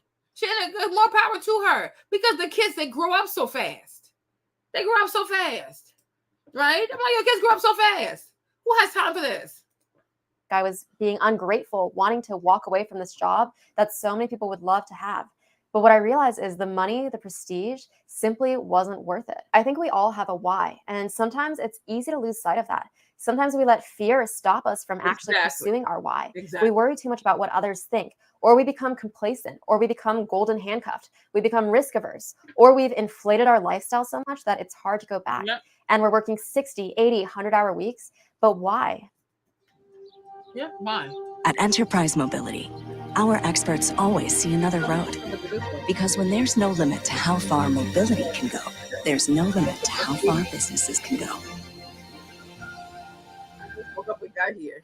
My why has never been about making money. But without those 10 words ringing in my ears, I don't think I would have ever had the courage to leave that comfortable job to go actually pursue my why. Amen. My why is I want to have an impact. I genuinely want to help people. My why is I want to be able to spend time with people I care about. Amen. My why is building my legal company, Plug in Law, so that people who can't afford to hire expensive lawyers can still legally protect their business. My why is that I want to use this YouTube channel to help people to take control of their finances, Amen. To hopefully show people that the power of money is not the things you can buy with it. Amen. It's the optionality and the freedom that it affords you. Amen. Putting your money into investments so that money is compounding and working for you, that's powerful. Amen. Putting time and money into building passive income so that you can literally earn money in your sleep, that's powerful. Because it's not so much about how much you make, it's about how much of that you save. Amen. And what you're doing with that money you save to secure your financial future. Amen. That's where money actually matters. Amen. That's the power of personal finance. Amen. You delay gratification now so that you can have optionality to walk away from a bad job, or to take a break and travel or spend time with your family, and to not let anyone ever tell you, what do you think we pay you so much for? As if they have. And what she's talking about is lifestyle creep, because the more you make money, the more people say, oh, well, now that you have reached this level of income, your status, your house, your this, your car, everything, oh, you have to look like a lawyer that's an MMA. Like, no, I don't have to. Okay, like, leave me alone, right? But that's what they call lifestyle creep. So every time you get a promotion, you're so like there's so much pressure. Influencers, advertising, marketing, society, even family, right? To like show that you've achieved, show that you've achieved, show that you've achieved. Y'all know, no, this is ridiculous. Okay, because the whole point of making money is to get yourself freedom, and so for that you have to spend less than what you make. So when you are being abused, when you are being bullied, you can simply say, I'm out of here. Why? Because I don't spend that much money. I don't have a leash around my neck. I'm not suffocating in bills. I'm not suffocating in debt. That's why I even changed the channel name to like Girl Math and Debt, whatever, right? It's like you have to release this desire to prove to people that you are somebody. Like, forget what people think of you and truly do what truly brings you joy. You know what I'm saying? There are people, their careers truly bring them joy because they're not doing it for the money, even if they might be making a lot of money, but they're not doing it for a lot of money. They're doing it because that career right there, it is connected to their why. It's connected to their passion.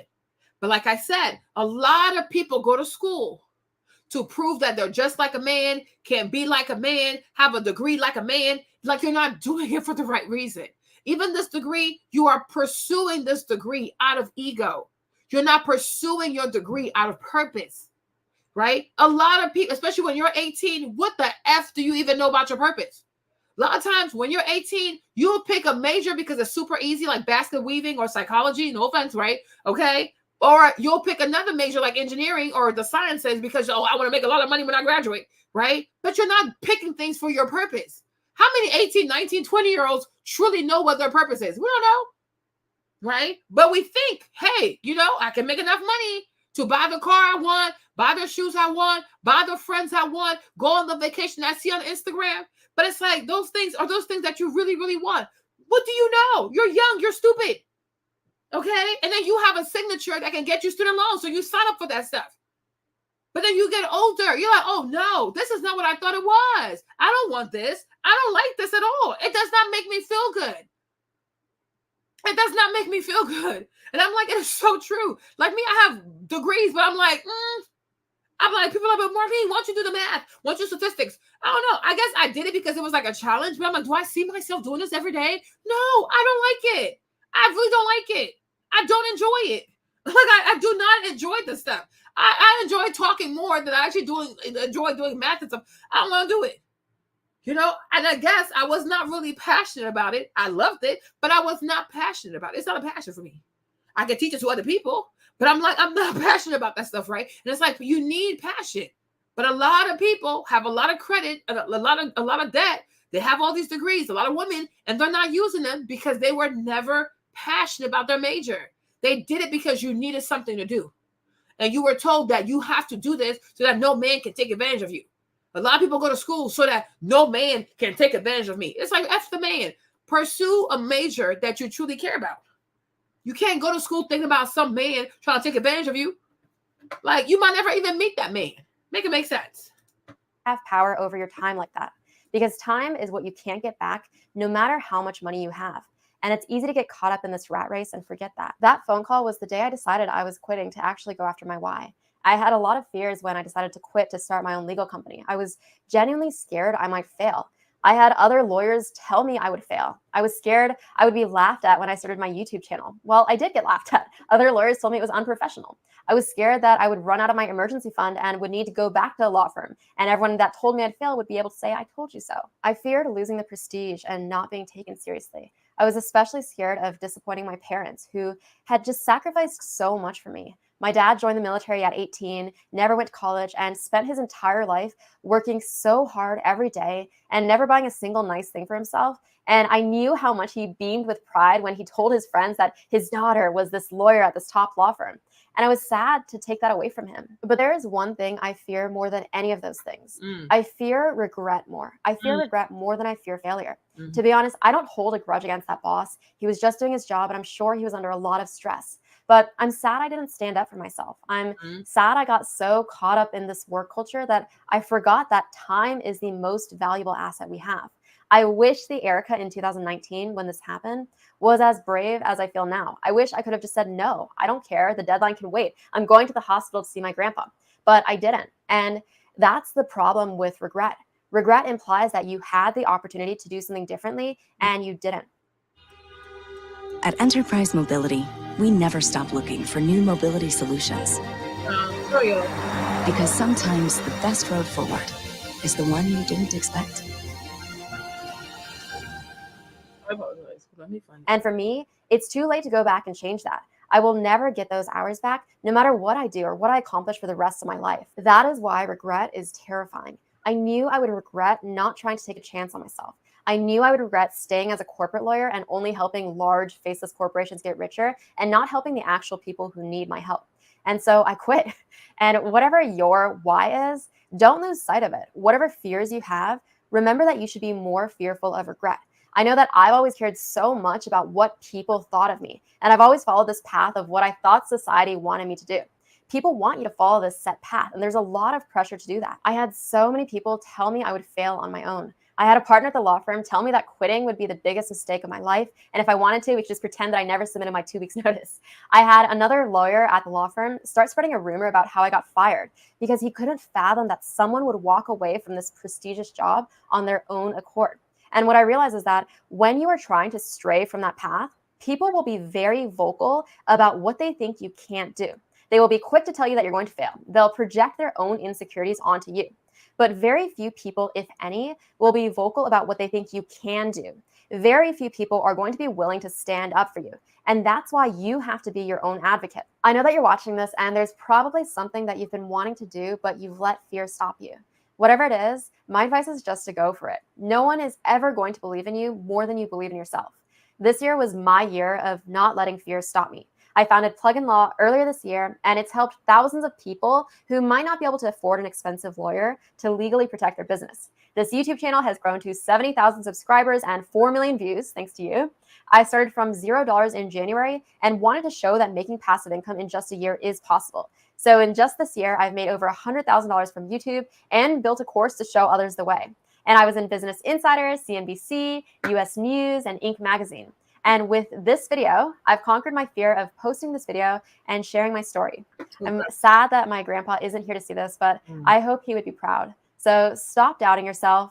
Don't lose sight of your why. Amen. And you can absolutely do it. And this next year is all yours for the taking. Amen. Oh, I'm so sorry, Erica. That's so evil. That is really evil. You're going to make somebody miss out on saying goodbye to their granddad because you need something turned in by a certain time. You know, that's crazy. Now look how well she's doing for herself. She has 2.8 million people.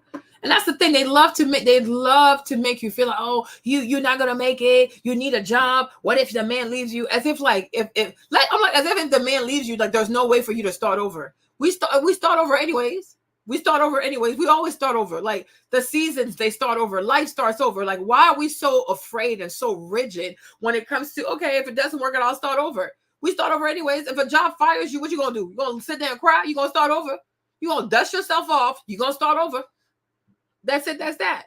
Trying to put all this fear in this girl, and now it's like, look at this. Like she went on to build. Her channel has 2 million followers, and she's probably making way more with less stress, right? Okay. God bless her. She saw the way. Let me see her channel. 273 million views. And she only started in 2019. So that's like in less than 5 years. Look at what she did in less than 5 years. Believe in yourself. Okay. There's more to life than having degrees and trying to go the corporate ladder. Today with social media, there are many ways that lead to Rome, actually. Okay. Who else? Let me show y'all this. So come over here. I quit my job for a year in the wilderness. Why? I quit my 9-to-5 with no backup plan. I quit my job. I quit my job. I quit my job. I quit my job as a data scientist. I quit my NYC corporate job. I've never been happier. Okay. I quit my job. I quit my dream job to live my dream life. Okay. I quit my 9-to-5 job after learning 7 things, no backup plan. Okay, we saw this one. I quit my 6-figure job as a 30-year-old Latina. I quit my job as a doctor. Okay, I quit my job from hell. I quit my job. I quit a $275,000 a year tech job. I quit my job. Okay, it's not you. I quit my job. This one, he quit his job. Like, look at this. People are just quitting. A lot of women are quitting. They are tired. They are exhausted. Life after quitting my job. Okay, they are tired. They are seriously exhausted. People are tired. So now let's play again with what's his name? Harrison said. Let's go back to Harrison. I think it is you, the women, who have had the most diabolical lies told to you. Yeah. How many of you are sitting here now about to cross this stage and are thinking about all the promotions and titles you are going to get in your career? Some of you may go on to lead successful careers in the world, but I would venture to guess that the majority of you are most excited about your marriage and the children you will bring into this world. I can tell you that my beautiful wife, Isabel, would be the first to say that her life truly started when she began living her vocation as a wife and as a mother. By making it to this moment through all the adversity thrown your way from COVID, I hope you learned the important lessons that suffering in this life is only temporary. As a group, you witnessed firsthand how bad leaders who don't stay in their lane can have a negative impact. I think it is you, the women, who have had the most diabolical lies told to you. How many of you are sitting here now about to cross this stage and are thinking about all the promotions and titles you are going to get in your career? Some of you may go on to lead successful careers in the world, but I would venture to guess that the majority of you are most excited about your marriage and the children you will bring into this world. And I'm like, and my thing is like, you and my thing is, you think about most of the women, like I said, think about the work, think about the corporate world, like the top 100 women who are leading, the top 50 women in power, right? Look at their lives. Look at these women. Like, look, besides money and nice clothes, what else do they have? Okay, what else do they have? Like Oprah, she's a billionaire, no children. What does she have? So she goes around Africa adopting little black girls to feel like she's a mother. They're not your kids, sis. I mean, I'm sure the girls are happy you pay for their tuition, but it's like, girl, what? Okay? Like, look at the majority of women. Oh, she's a high power woman. She's a billionaire. She's this, that. Look at these people, child. Look at their lives. Besides having a fancy title, a whole bunch of money, all the clothes they can buy, all the cars. Okay, what else? You can't take none of this stuff with you. You cannot take any of this stuff with you, right? Like I told us, look at Condoleezza Rice. Look at her. Condoleezza Rice made history as the first Black woman to serve as U.S. Secretary of State. Her distinguished career and exceptional leadership skills led her to this pivotal role in the George W. Bush administration. Rice's diplomatic efforts and global contributions not only shattered glass ceilings, but also exemplified the power of representation and diplomacy on the world stage. Condoleezza Rice made history as the first Black woman. But it's like after that, okay, and here's what. It's like, okay, and like how, like, okay, who cares? Okay, who cares? Who cares? There'll be another Black girl who will break these records. Records are meant to be broken. Okay, who cares? Me and the first Black woman, me and the first Black woman, the first Black woman. We do not care. We don't care. And like I said, the day she dies, who's gonna be at her funeral? Nobody.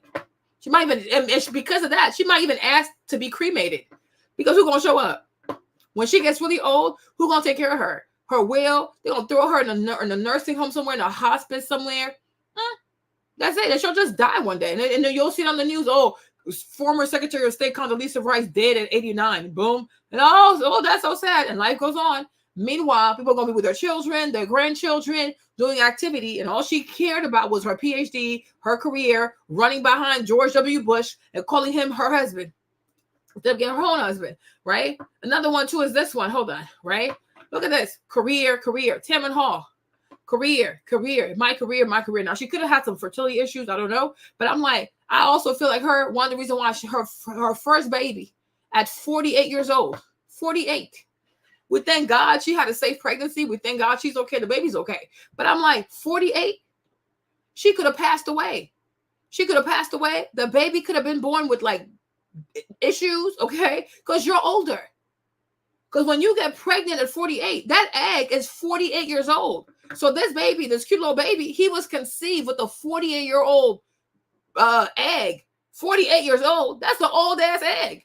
Okay. And that's the time you're having your first baby. For what? Career.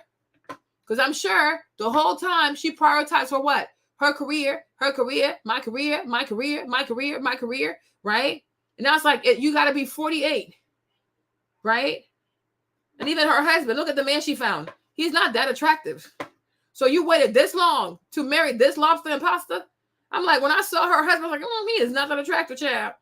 Okay, so you wait long. You're 48 years old to have your first baby, right? And you have him by any white man pretty much you can find. This dude is not attractive. Okay? There's nothing memorable about this man, right? Like, what kind of great intimacy you having with this dude right here? Child, please. Okay? Pooh, sorry. Another one. What's that girl's name? Ebony.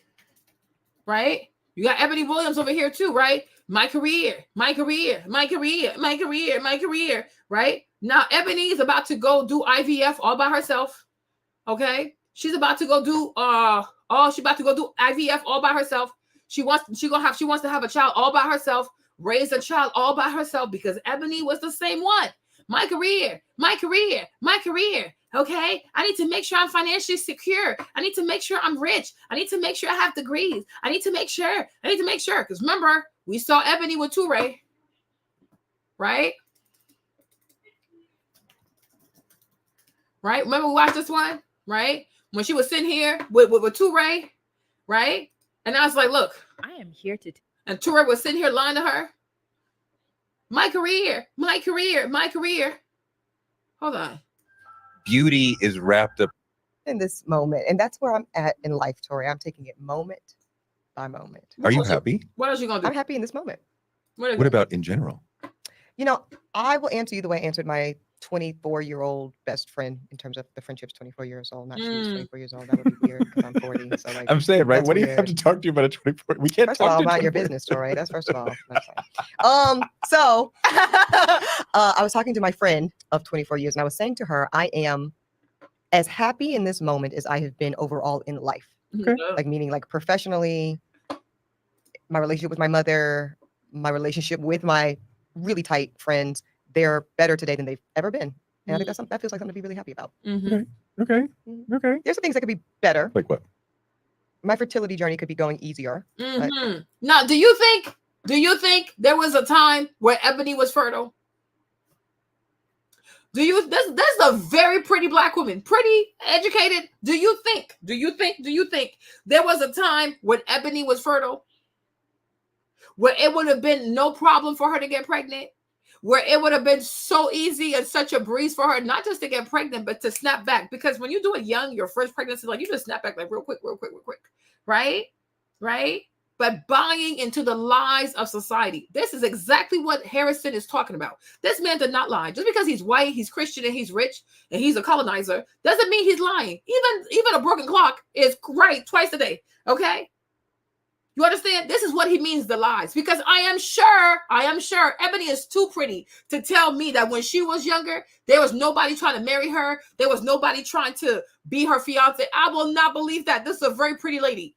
She's very pretty. I have seen worse have a husband and a faithful husband. So there's no way. But she probably thought, oh, I'm too good. I'm too rich. My career. I'm going places. Don't hold me back. I need to have this. You got to have this. You got to have this. You got to have that, right? Oh, I just want to have sex right now. I want to have casual hookups right now, right? The lies of society. And sometimes when you're young, your husband, he'd be right in front of you. Because society says, oh, you're too young. You didn't have enough sex. Don't let a man hold you back. Go fight for your career, your career, your career. Now she's sitting at almost 50, contemplating everything. Now it's harder to get pregnant. Now you got to pay for your eggs to be frozen. These things are not cheap. IVF is not cheap. And IVF is not always successful. You got to do it. Some people got to do it a lot of times. It's not cheap. And it's stressful. Because you got to monitor your body temperature. You have to get shots at a specific time. This is too stressful. This is just too stressful. There's a reason why they say a woman has a biological clock, not to shame anybody, but there's a better time to be pregnant. And that's when you're a lot younger. God knows why he did things the way he did. But no, you go to a liberal college and you let these people put their lies and their toxicity in your head. And now she's sitting here in her 40s. She's almost 50. And now she's thinking about doing the things that she should have done in her late 20s, early 30s. By now, her son, her daughter would have been 20-something years old. You understand? But no, before that, she was dating this white man, the lobster and pasta. He was divorced. He already had his kids, and his kids were abusing her. She was willing to be a stepmom, have no children for a white man, and he's going to abuse you. It's sad. Like, I really feel bad for her. But that's what Harrison was saying. When you believe the lies, you're going to end up just like Ebony Williams. You're going to end up just like her. And it's a sad thing, you guys. It is really sad. Fertility, it can make people go crazy out here. Even the Bible, when Hannah could not get pregnant with Samuel, she was crying like she was drunk. It's expensive. IVF is expensive. Freezing your eggs is expensive. A lot of people, your insurance might not cover that. You might have to come out of pocket. And just because you do it the first time does not mean it sticks the first time.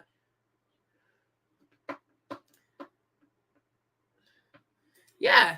You see, it's like, it's not a joke. It's not a joke. But they'll tell you, oh, put the hormones in your body. Delay pregnancy as much as possible. Delay building a family as much as possible. But where do you get this arrogance that the day you want to have a kid, the life, the universe, Mother Nature, oh yeah, sure, our timing are just gonna line up? No, just because you decide to do something does not mean nature is gonna agree with you. Your own body can rebel against you. You can decide to get pregnant tomorrow. You can decide to get pregnant 6 months. Your body be like, don't want to do it. I know people who had to wait 9 years to get pregnant. 9 years. 9 years of marriage, no pregnancy. Not even a single miscarriage. Nothing. Nothing shows up. So it's like people gotta stop being arrogant and thinking like, oh, I decide when I get pregnant. No, it's all a gift from God. It's all a gift from God. You can get on birth control, but oh, it happened in 3 months. Oh, it happened in 6 months. It might take 5 years. Because you have no idea how your body is going to adjust to like becoming back to its normal self now, because it's been on birth control and so many things for so long. Plus the stress, like if you work a corporate job, most likely you have even more stress. So the stress on top of getting off the hormones, like getting off the birth control, plus like, you know, the stress that you're going through, it might make it really hard for you to get pregnant because your body is not relaxed enough. So like nothing stays. Nothing stays. Like, I'm like, this is not cheap. You know, it's called a journey for a reason. You wanted a baby. Yeah. You're working on that now? Mm-hmm. What have you been trying? Well, I'm in my IVF journey, so I am preparing for my embryo transfer. And second week in November right now. In a perfect world, I would be pregnant as we speak. We had a little bit of a false start situation around my estrogen protocol. You know, without getting into the minutia, I am still trying to get on first base with my actual embryo transfer. But I have an embryo that is healthy and in waiting, and I'm looking forward to transferring. You have an embryo that's waiting for you. Yes. And you're good. Like you're ready to like. I wish I was pregnant yesterday. Yeah, and you can be pregnant, and you're going to be great. Thank you. Right? I don't know. You're the Dr. Negro? I'm not a doctor, Negro. Oh, I'm ready to be pregnant yesterday. But I promise you, when she was younger, and a man said, wife, I'm going to marry you, have my children. Oh, who do you think I am? Do you think all a woman is for is to bear children? Do you think all a woman is for is to bear children? I'm more than that. Okay? You know how the trumpet be going, right? Okay, cool. Now she's like, oh, I wish I was pregnant yesterday. I wish. You see this? It's the same thing with Jeannie Mai. Oh, I don't want no kids. I don't want no kids, right? Now you're in your 40s. You're trying to do everything you can to have all your kids by the same man, to the point that you're holding somebody's sperm hostage. How can you use somebody's sperm without his consent? You know, in your 40s, trying to catch up, trying to have babies back to back to back to back, right? Because you recognize like, yo, motherhood really does matter. It matters more than your closet. It matters more than your fancy shoes. It matters more than your pristine body shape. It truly does matter. And now she's in her 40s, desperate for a baby. Desperate for a baby. That she'll pay these doctors all kinds of money. Hundreds of thousands of dollars for a chance to be a mother. Okay? But when the man says that, oh my gosh, how dare he say something like this? He said exactly the truth. There are millionaires. There are all kinds of wealthy women out here who will do anything in their power to be able to get pregnant. When you're able to get pregnant, when your ovaries are working, your uterus is working, your cervix is working, and you can get pregnant, even being able to have your period, having consistent period, there are people who will pay money for that. There are people who will pray to be in your shoes, yet they have more money than you. They have bigger houses than you. They're so rich. But there's that one thing they don't have, motherhood. I'm like, he is not lying. She's not the only one. It's a lot of them. You saw Tamron Hall. Look how pretty Tamron Hall is. But in order to get pregnant, she had to go be with this basic white man. Okay, he looks like nothing. I was so shocked. I'm like, this pretty woman, that's her man? My gosh. This dude is not attractive. Look at him. Look at him. Look at this man. This man is not attractive at all. I mean, how was he able to bag someone like Tamron Hall? Because she was desperate. She's 48. She was desperate. Like all her best years where she could have had these fine dudes, she thought she was too pretty. She thought she had too much going on. She got fired, remember? She used to be at MSNBC or something like that. And they fired her. They fired her. Career. They fired her. Hold on. Let me find it for you.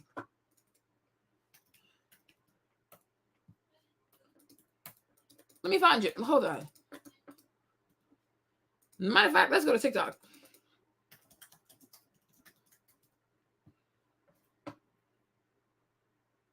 Okay.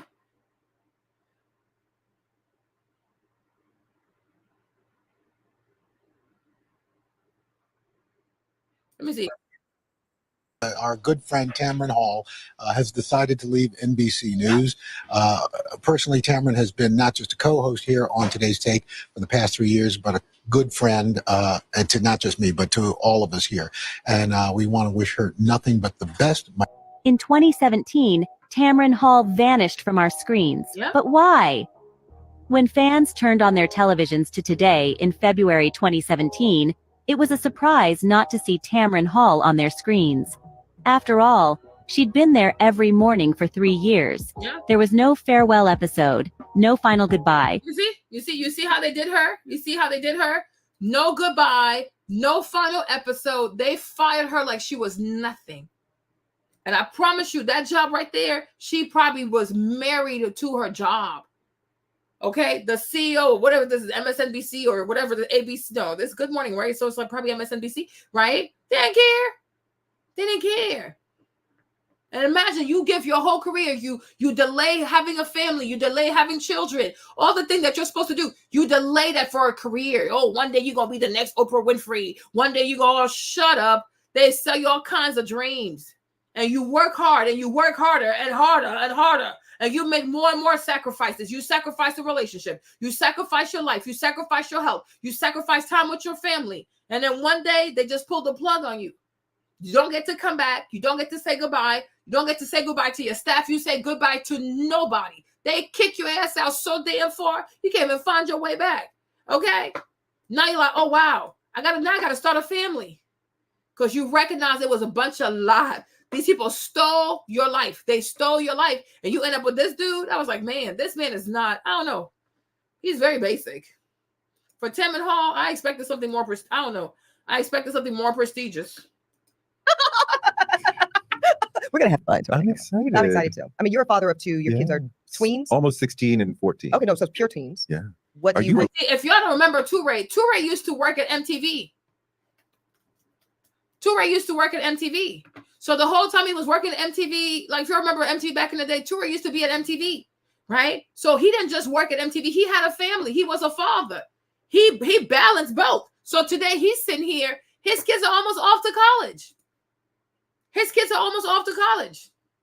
Like he's almost done, right? Meanwhile, this one over here, where's she at? Okay, this one over here, she's trying to get pregnant in her 40s. By the time she's done with her first child, like she'll be 60. Like that's your first kid. It's not even like you have older siblings to help you. Your first kid, by the time he's 18, you might be 60. What if you don't live past 70? How much time you gonna have with your child? Oh my gosh, that's crazy. That's really crazy, y'all. Wait, are you ready for, No. for having a baby? No, my turn. No, Negro. Yeah, I'm gonna interview you. Then we're gonna ping pong. What do you wish someone would have told you about parenting that you know now that you didn't know before they were conceived? Guys, if you're looking to go back to school, UMGC is waiving their application fee through May 31st. They've Try to say yes as much as possible. Including yes to the children. No, I mean like to the children. Like say yes to yeah. almost everything. That's shocking for me to hear, by the way. I was not raised in a yes household. You did. I was not. You were not. I was not raised in a household where you were so much allowed to speak as a kid. Yeah. Certainly not. I was raised in the South by a very, very kind of Where?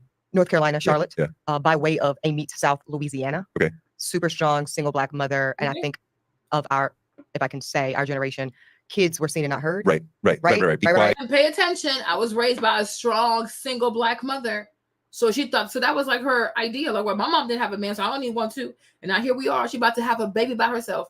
Sometimes when I tell you matriarchy can send you the wrong way, sometimes it be your own mother who sets the wrong example for you. Because I wish some people would say to their daughters sometimes, just because I was not successful in my relationships, just because your dad and I were not successful in our marriage, right? I want that for you. Right? My failures don't have to be your badge of honor. You understand? But the problem is when a woman is hurt, she'll pass her trauma down to her children. She'll pass her trauma down to her daughter. So if she didn't have a good relationship with a man, if she didn't stay married to a man, she'll pass that down to her daughter. She'll pass her fear of men to her daughter. She'll pass her hysteria to men to her daughter. She'll make her daughter very afraid of relationship. It's like, no. Just because she came out of you does not mean that you'll have to have the same experiences. You have to allow people to believe in love. You don't get to intoxicate the waters because you want to make sure that you observe a self-fulfilling that prophecy, right? That's what her mom did. Her mom did her a lot of harm.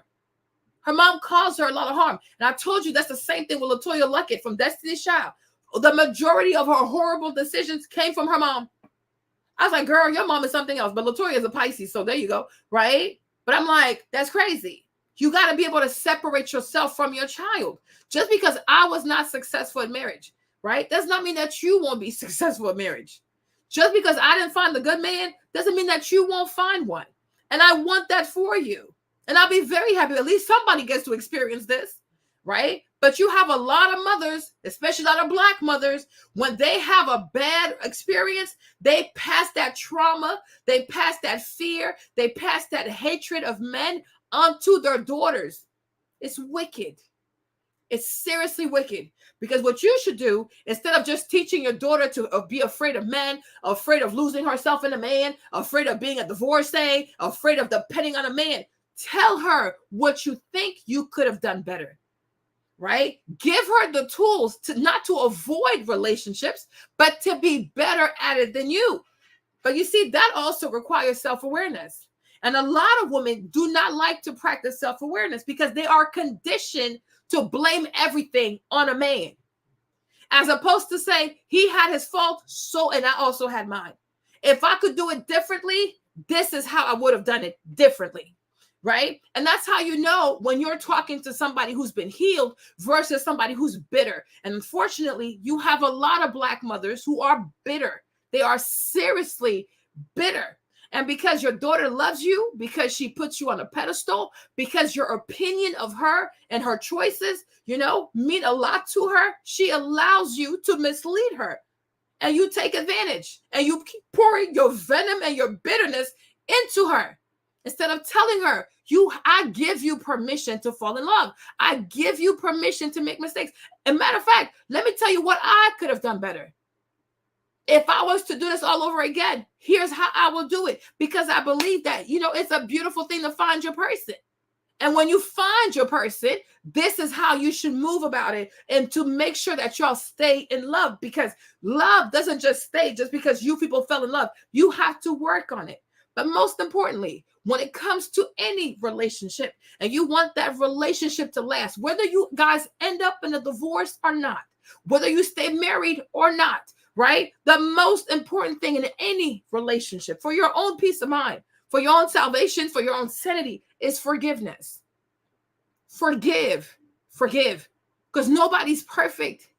People will make mistakes, and the people that you will love will hurt you. It's inevitable. Just like you will hurt the people that love you too.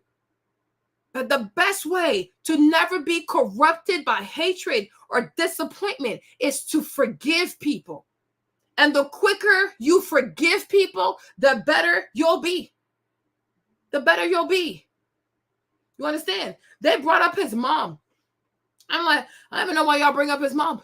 His mom is highly educated. His mom has a bunch of degrees too. But I'm like, okay, Ann, what does that have to do with his mom? He's his own person. But the mama, maybe his daddy was an ish. Because he makes more than his dad. So maybe his dad was an ish. So his mom had to do a lot to take care of them. I don't know. The dad also could have been awesome. Or maybe his mom was not too involved in his life, so it really hurt him. I'm like, I don't understand why they're doxing his mother. I'm like, what does she have to do with anything? He's his own person. He's 28 years old. He's head of household. He has his own family. He makes his own decision. He has his own thoughts. I'm like, why y'all dragging this woman into it? It's not fair. And these are women who are going to go shame another woman because they don't like what a man said. Like, y'all gotta stop. I'm like, stop being a terrorist all the time. Bunch of bullies. You have an issue with Harrison, take it with him. What does his mom got to do with it? I'm like, that poor lady, they put all like where she went to college, everything, where she works. I'm like, what the heck is wrong with these weirdos? Okay. But ultimately, the man didn't lie. He did not lie. And it's the same thing with Ebony. You look at, what's her name? Tiffany Cross, the same thing. Her mom damaged her. Now she's in her 42, in her 40s as well, looking for love, looking for IVF. I'm like, this is sad. But it's the same thing. My career, want. And everything they're doing it out of fear. These women are so motivated by fear. There's nothing about their story. There's nothing about why they went to law school, why they majored in mass communication, why they do the things that they do that is rooted in a strong sense of purpose and a sense of passion. Everything was fear. Oh, I didn't have a dad. My mom was a single Black woman. My mom was an alcoholic. My mom couldn't take care of me. It's always out of fear. And when you do things out of fear, you will never know freedom. Because all you're trying to do is you're trying to avoid something from happening, and ultimately it will happen anyways. Because whatsoever you fear will become something that you manifest. And we saw that with the story of Job. I think it's Job like chapter 10, verse 26. For the Bible says that everything Job feared came to pass. Hold on, let me see if I can find it.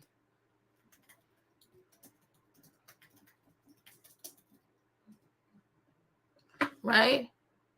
Oh. I think, 325. Okay, I guess it's 325. So no, that was Daniel. Okay, so Job, here's what the Job, the 3 verse 25 said, what I feared has come upon me. What I dreaded has happened to me. What I always feared has happened to me. What I dreaded has come true. For the thing I fear comes upon me, and what I dread befalls me. So it's like this life, when you constantly, when you're doing things out of fear, and you think if you work so hard, and if you dedicate yourself so hard, and you do these things so hard, you're not going to have what you're fearing. It will happen to you anyways. And everything that you're doing to avoid that thing is actually creating the avenue, is creating a way for those things to come to you and to come to you sooner. So you mean well. But what you're not realizing is a person who moves out of fear is only rushing into manifesting the very thing that they fear. And before you know it, you become just like your mom. Like, it's really sad. And then you sit there in your 40s, not like now you're trying to do the stuff that you should have done in your 20s, in your early 30s. But like, it's like the majority of people now are married, or if they're not, they're divorced. They have kids. They have grown kids. Now if you want to do it, you might have to be a stepmom to some big people. You know, hold on. Where's she at? Where's this girl?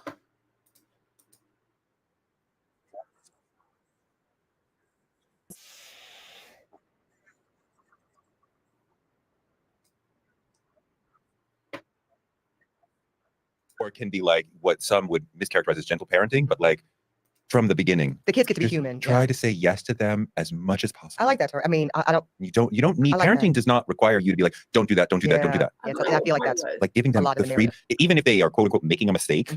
Like, and we're not talking about touching the stove, but I'm talking about like all the like just picking wrong, like you know let what I them mean. do whatever they're gonna figure it out. Okay.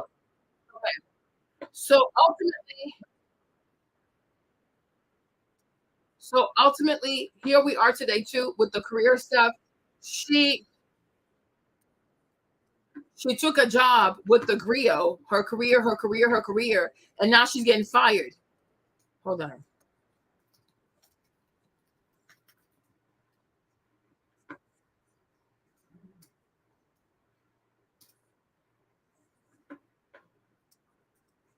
Okay, I gotta move on. Okay, so even now too, she also got fired. So her, Mark Lamont, they're all getting fired from the griot.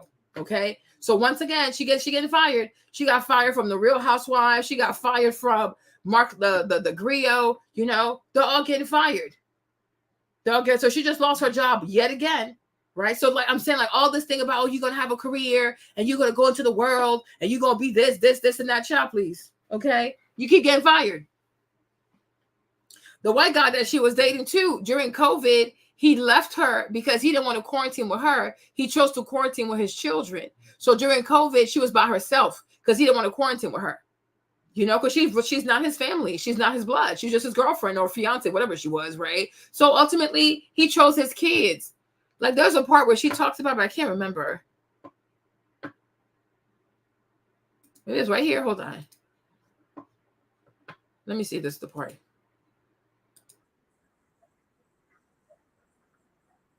Oh, my back hurts.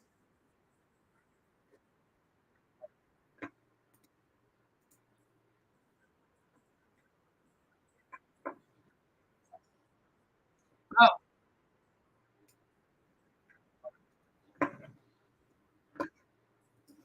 Three biggest answers. I walked away because we got to a place where I wanted to create family. And it was very clear we had a 13-year age gap in addition to being... He's 13 years younger than you? No, Negro. He was 13 years older than me. That was cute, though. He was 13 years older than me. In addition to our cultural gap, him being white presenting Jew, me being Black American, we had that age gap. He had 3 children. I do have to be older than you to get a date with you. Yeah. Yeah. Yeah. Yeah. Yeah. It's true. Okay. So that you're like, it only be these to say, I have to be taller than you. I have to be older than you. I'm 5'3", Torre. So come on. Go on. And yes, I can't imagine dating someone younger. And I really struggle with dating men my own age because I really am an old soul. Like, and I'm an only child, so I'm not accustomed to talking to peers. I'm used to talking up. Only children are different in that way. Yeah. I only engaged with adults since I was like 7. So, yeah, he was 13 years older. He had 3 boys, ages, I think like 10 to 15 when I met him. What became more and more clear as we went on in the relationship, it was 4 years total. He had his family. He had his family. And he did not have an interest in creating new family with me or even expanded family with me. You wanted family. And that's what I tell you. By the time you get ready to start a family, you're going to have to do it with somebody who's been divorced and has children already. Told y'all. Family, and he's like, I've already done that. Correct. And this is why, one of the reasons that I'm having my child on my own. Is it? Why? Because the type of men that I am attracted to tend to fall into that category. They've already had families. They already have families. A lot of them have. Exactly, because you waited too long.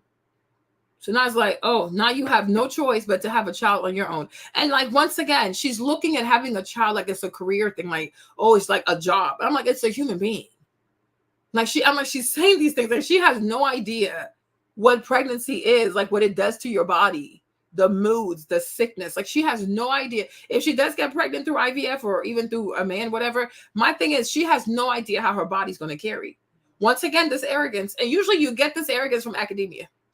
Oh, because I'm book smart, I know it all. No, you don't. Okay, life will always throw a curveball at you, right? But my thing is, pregnancy is different. It hits everybody different. And plus, at her age, I don't know how it's going to hit her, but it can hit you hard. Like me, I'm really tired, right? And so I'm like, you don't know how it's going to hit you. And on top of that, when you go into labor, imagine being by yourself, going to labor. When you are in the delivery room, you'll be by yourself. When they come and ask you about the birth certificate, there's no father on the birth certificate, right? She's not thinking about that because, again, she's looking at a child or conceiving a child, creating a child as a to-do list and not so much like that's a human being. And that human being requires family. But because she can't admit to herself that, you know what, maybe I should have prioritized relationship. Maybe I should go with what I can, right? Because, you know, she doesn't want to admit that she failed in that regards. So she wants to be masculine in the way that she's approaching fertility. But I'm like, you don't know what this is. Because if you have to go into labor, let's say like they even have to do an emergency C-section or you have to push, you'll be there by yourself pushing with your mom. There's no dad. When they come and ask you to do the birth certificate, it's a whole birth certificate without a father in it. You're going to raise a child by yourself full time, all by yourself with no village, no community, nothing. You're crazy. Like, she's really, really crazy. You are really crazy. You're insane. vasectomies right now, if we just tell the truth about it. Well, how many 45-year-old men have never been married and have no children?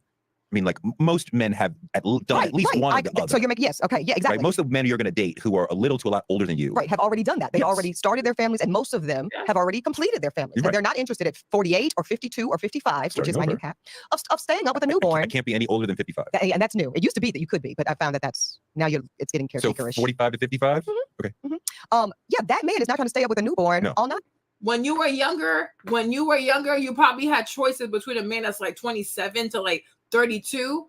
Right? But because you wait so long, career, money, secure, vacation, hook up sex.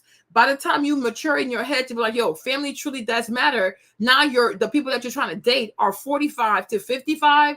So they're taking Viagra. They have to have like penis pumps and stuff like that. I'm like, do people like, I hope you guys see, like when he said that they sell you a whole bunch of lies. I hope you guys realize that the boy was not lying. Because a man that's 55, most likely he takes Viagra. Okay, a man that's 55, most likely he's using a pump. Because he's getting old. Okay, in a few years, he's gonna have to go check him for a prostate exam. Because they're gonna have to go play with it. Child, that's just crazy. That is really crazy. There are certain things, honestly, you should do when you're young. Like, this is pure madness. And imagine his muscle mass. Like, what's his muscle mass at like 45 to 55? What does he look like? Oh my gosh. Oh no. Right. And who could blame him, by the way? I dig it too. I did it. Oh, you did it. I did it. Yeah, you already did it. Yeah, so you're not doing it again. Yeah. Correct. Yeah. So that's one of the reasons that I find that we ended, because he did not want more family. And I love you to death. He loved me. We did not have a love problem. Right. We had we don't want the same thing problem. Right. Another problem we had was he did not do, to me, an effective job of requiring a certain level of space and respect from his semi-adult children. So by the time our relationship was on its tail end, his oldest two boys were like 19 and 22. Yeah.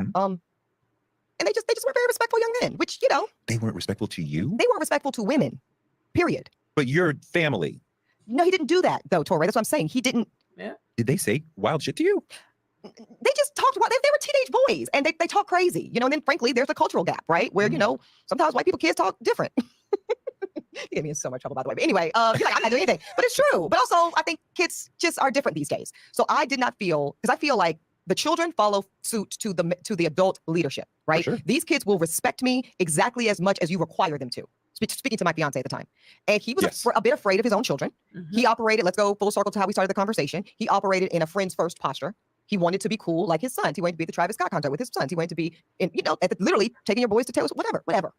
That was his primary focus, was to be liked by his sons.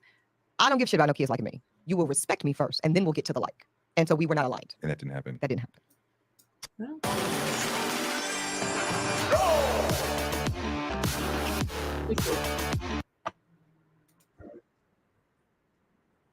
want to welcome you back to Black Side.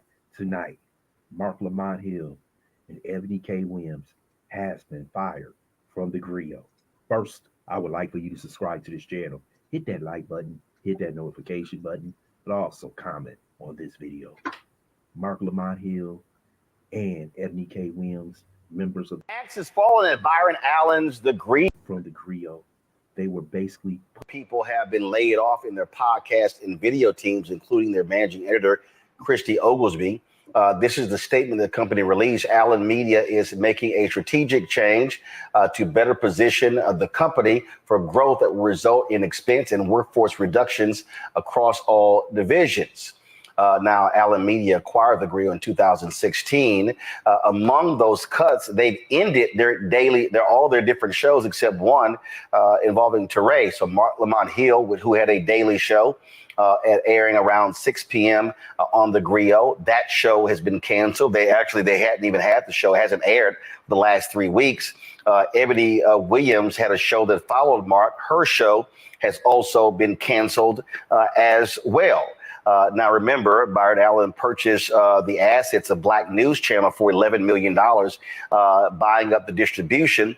He then used that to launch the Griot TV. And so those shows are being canceled.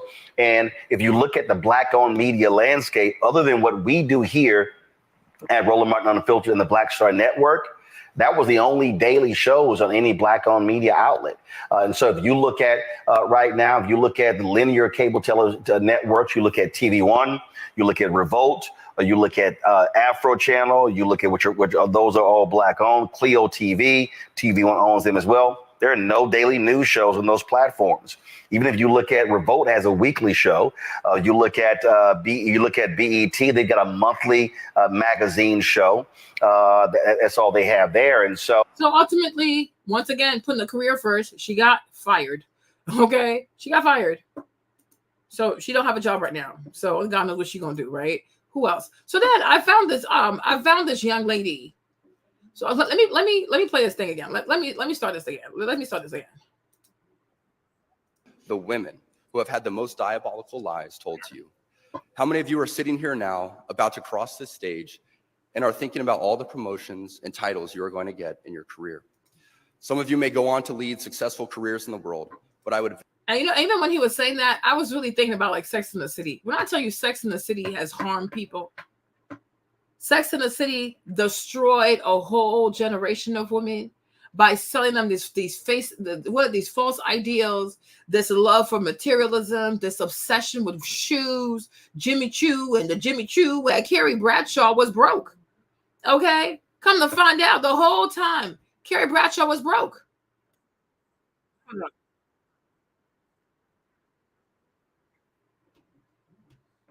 So I cannot type to save my life, right? Carrie Bradshaw was broke, right? All this thing about writing books and whatever, the girl was spending all kinds of money she didn't have, right? Dreaming of all these luxury gowns and this, that. The girl ain't got no date. I'm like, you don't have a real career. You have to go get your real job, right? And at the end of it all, what's her retirement plan? What's her saving plan? Mr. Big. Okay, getting married to Mr. Big, because Mr. Big really had the money. She's just living on credit. She got bad credit. Her and her goofy friends running around the city acting a fool, right? So, okay, Samantha, what's her name? Samantha, Carrie. I don't know this. I don't know all their names though, right? But that was the thing. And so many ladies were like growing up thinking that this was gold. This was gold, and it wasn't. Teaching you bad finances, bad money management, get into debt for luxury goods, all types of weird stuff. The girl, I'm like, what job do you really do? What are you really doing? You sing in New York. I'm like, how? Yeah, but that's the thing. They use these shows to mold people's minds. They use these shows to tell women, this is what success looks like. This is what sisterhood looks like. This is what this looks like. But ultimately, Sex in the City, what was it grooming women to do? What was this show teaching people to do? What attitude did Sex in the City put inside a woman, right? They even had they put on a website was like what's called Bag, Borrow, or Steal, where you could go and like get these bags that you really can't afford, right?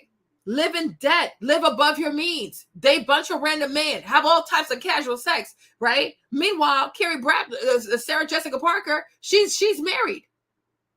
Sarah Jessica Parker is married. She's been married, but she's on TV playing a thotty with bad credit, yet living in NYC, right? I showed you the other girl who's living in New York. She can't afford it. She's getting evicted and she won't leave the apartment. I wonder where she got these ideas from, that it's okay to live in a big city with no money, right? I know this is pure madness. Hold on, where is he? I would venture to guess that the majority of you are most excited about your marriage and the children you will bring into this world.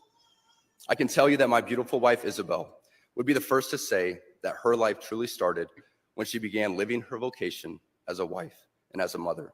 By making it to this moment through all the adversity thrown your way from COVID, I hope you learned the important lessons that suffering in this life is only temporary. Amen. As a group, you witnessed firsthand how bad leaders who don't stay in their lane can have a negative impact on society. While COVID might have played a large role throughout your formative years, it is not unique. Bad policies and poor leadership have negatively impacted major life issues. Things like abortion, IVF, surrogacy, euthanasia, as well as a growing support for degenerate cultural values in media, all stem from the pervasiveness of disorder. Our own nation is led by a man who publicly and proudly proclaims his Catholic faith, but at the same time is delusional enough to make the sign of the cross during a pro-abortion rally. He has been so vocal in his support for the murder of innocent babies that I'm sure to many people, it appears that you can be both Catholic and pro-choice. The world around us says that we should keep our beliefs to ourselves whenever they go against the tyranny of diversity, equity, and inclusion. We fear speaking truth because now, unfortunately, truth is in the minority. Congress. And like even when he spoke about abortion, right? Some people want to sit here and be like, "Oh my gosh,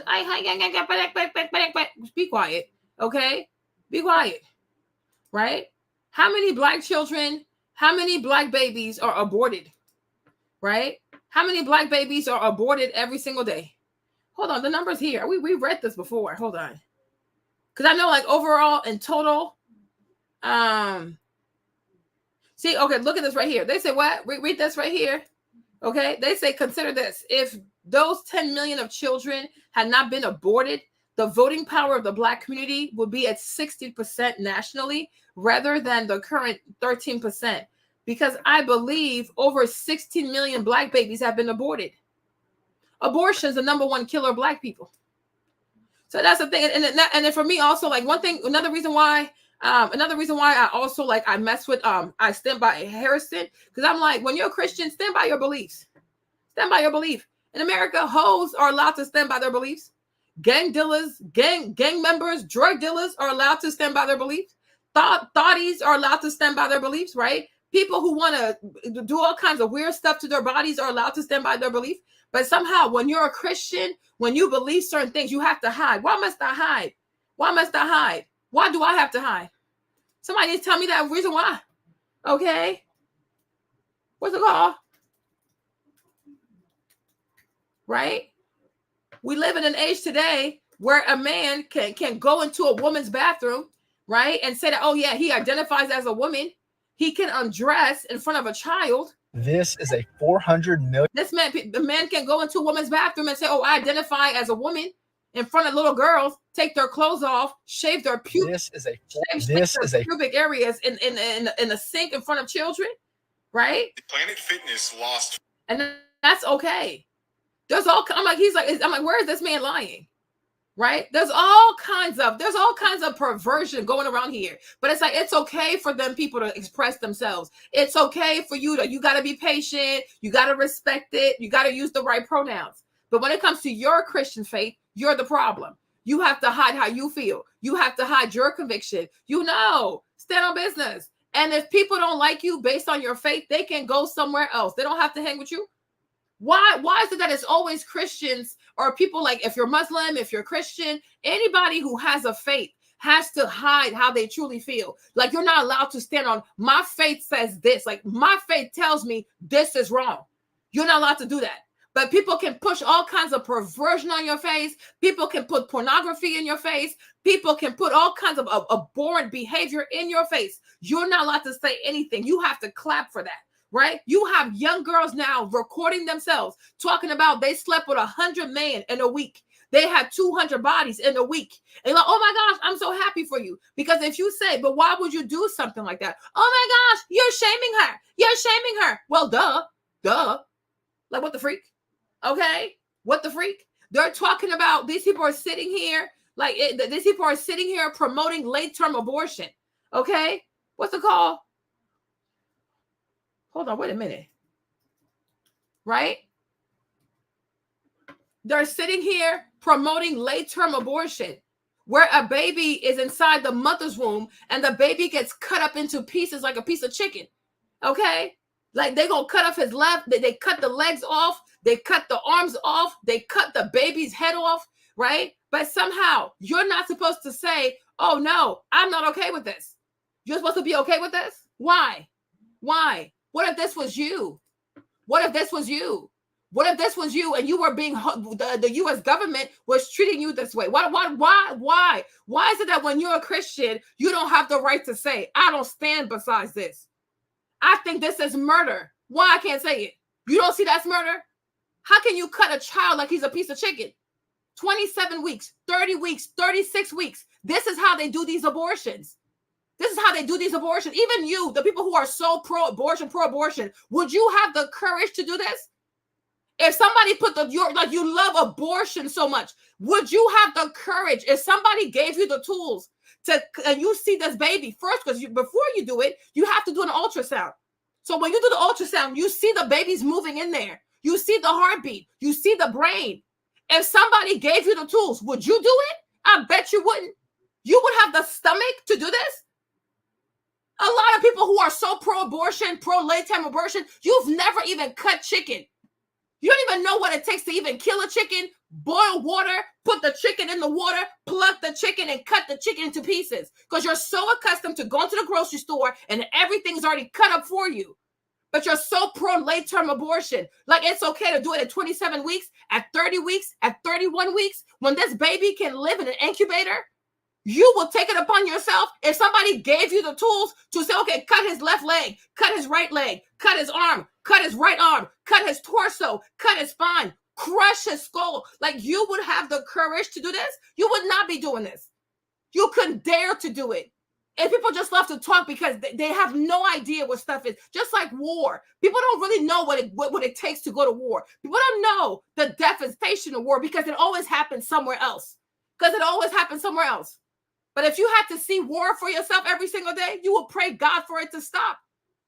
That's why I say I stand with these kids on these college campuses because war is wrong. There's always a better way for this. Dropping bombs on children, like seriously, that is. I'm like, look at how they're handling this baby. Why? What has he done? What has he done? Huh? You didn't know you were pregnant?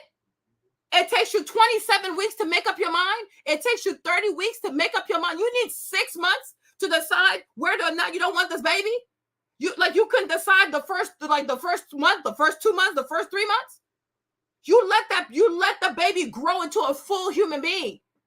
Then this is what you do. Like I mean, it's pure madness. It is pure madness, and we're supposed to be okay with this. And you don't have the right to say this is excessive. This is excessive. If you don't want the baby, at least make up your mind in the first trimester. Make up your mind as soon as possible. You don't want children, get on birth control. But I'm like, people have the right to say they're not okay with abortion. It does not make you a bad person. Because even me, I had no idea that this is how they did oh my gosh, this is how y'all do it? This is insanity. Okay? This is insanity. And these are the tools. These are the tools that they use to get the baby out of you. I'm like, what about this looks like reproductive health? Okay? This looks like torture. This looks like torture. What about these tools right here is giving, oh, this is about my reproductive health. They're trying to tell me what to do with my body. Girl, you are insane. You really want to put these things in your body? You are that afraid of motherhood? You really want, I mean, like, how is this safe?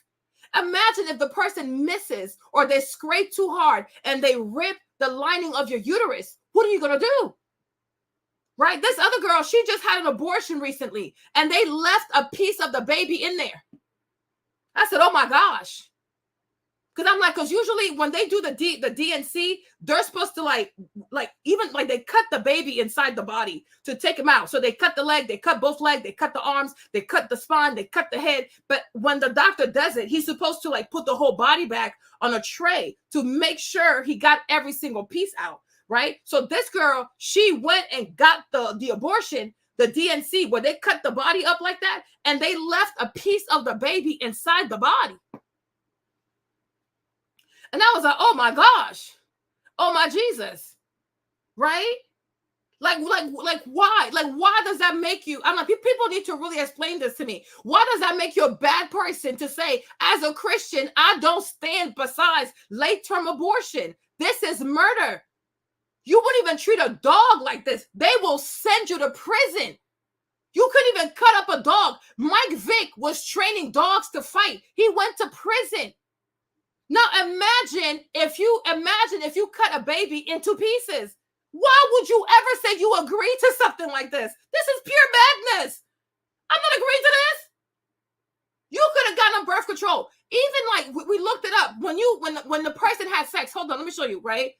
How long for a sperm to fertilize to get to the egg, right? We looked it up one time. Right? Look at this. They act like all this stuff is not preventable.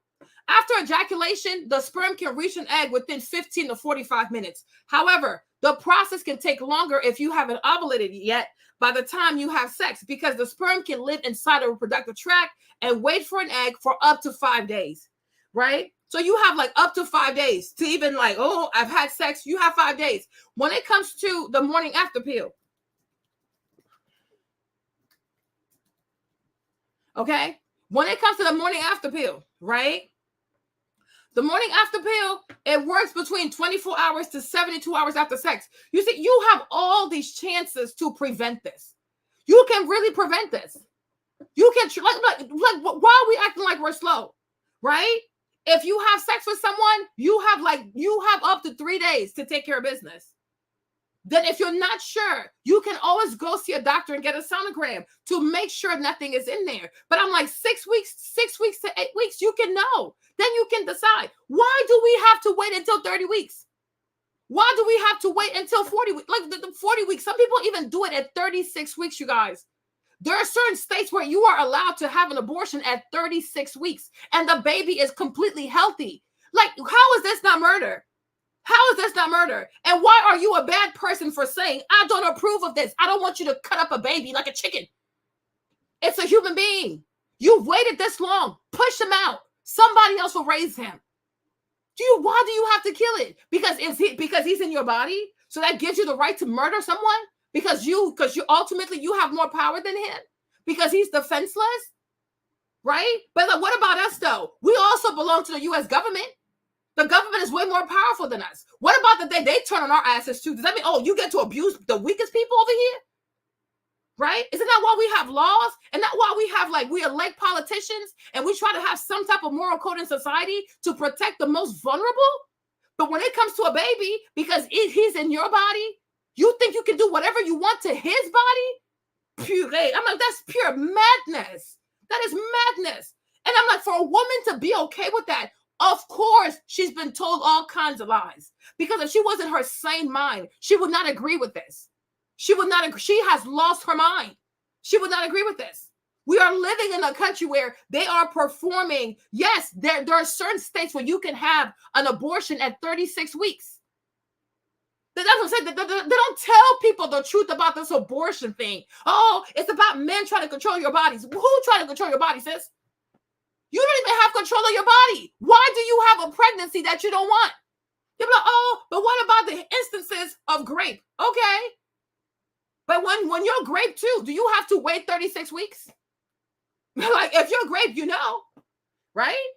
And a lot of people over here in this country are products of grape, and they turned out to be good people. Booker T. Washington, okay? Frederick Douglass, all right? It's a whole lot of civil rights activists who were conceived by grape on the plantation.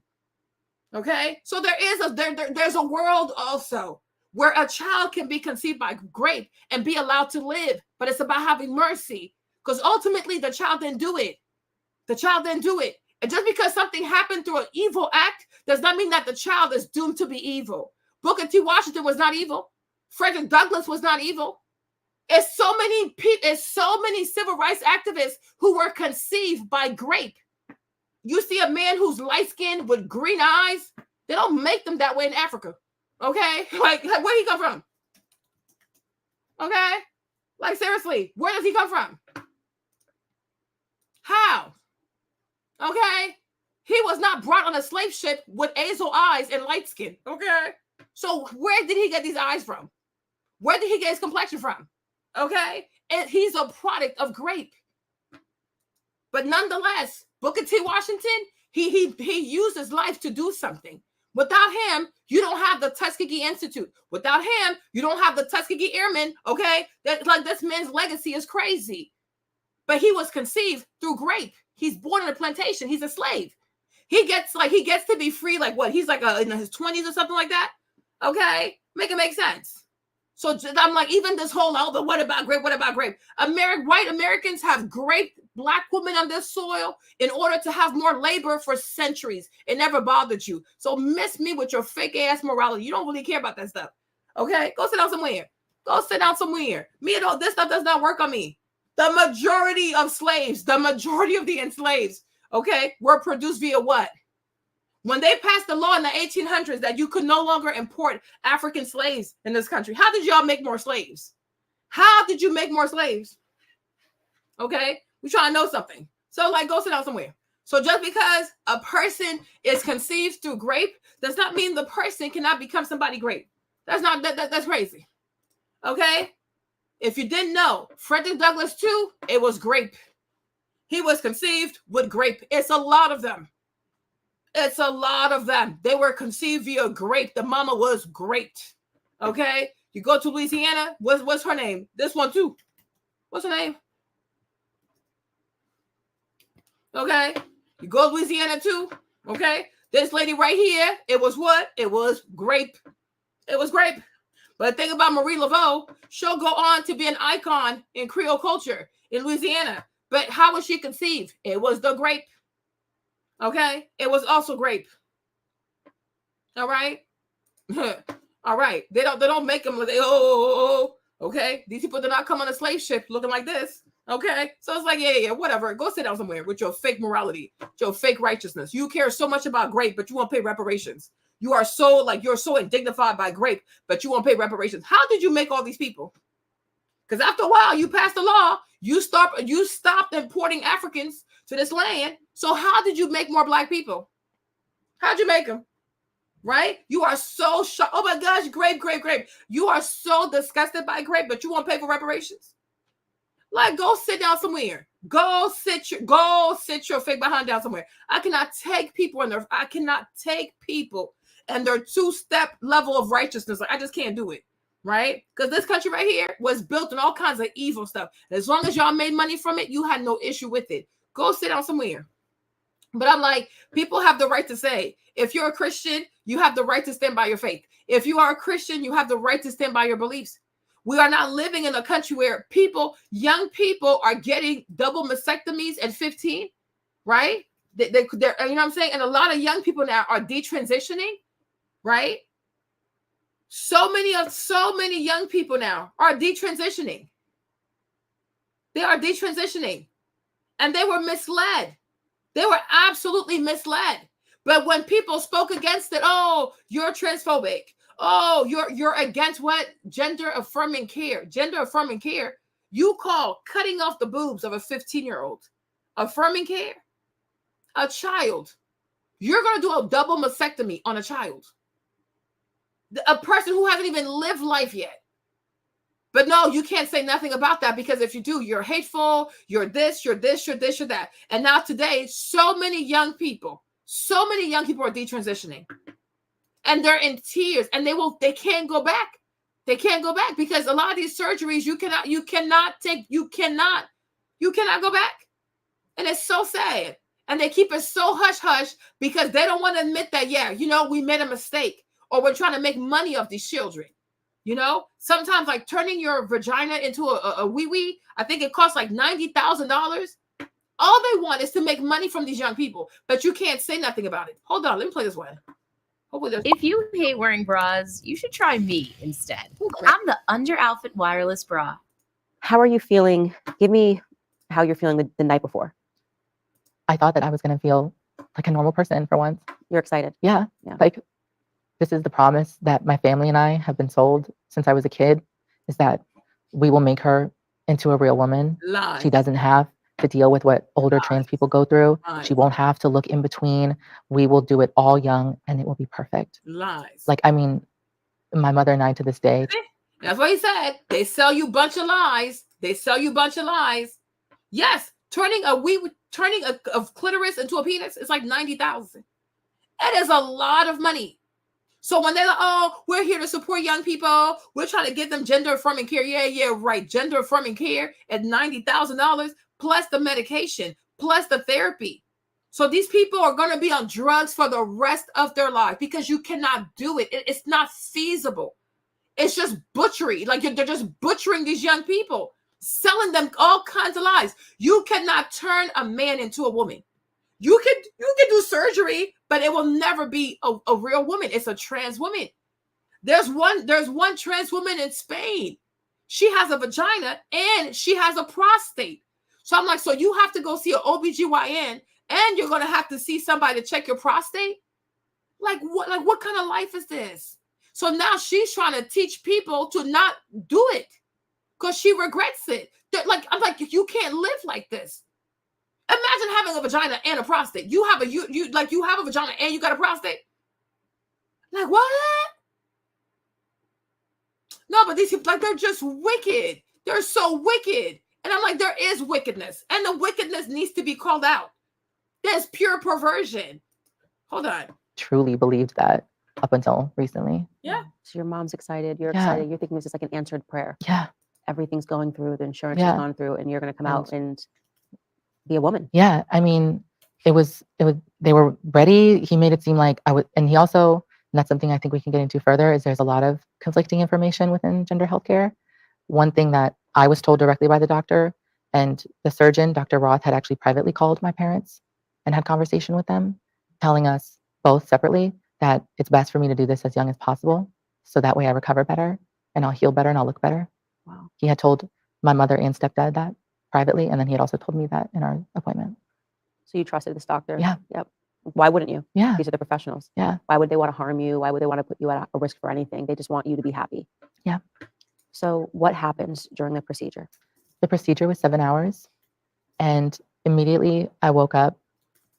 I could not walk for the entire duration I was in the hospital. I had severe pain all over my body. I actually had an epidural in because of the pain. I could not use the restroom.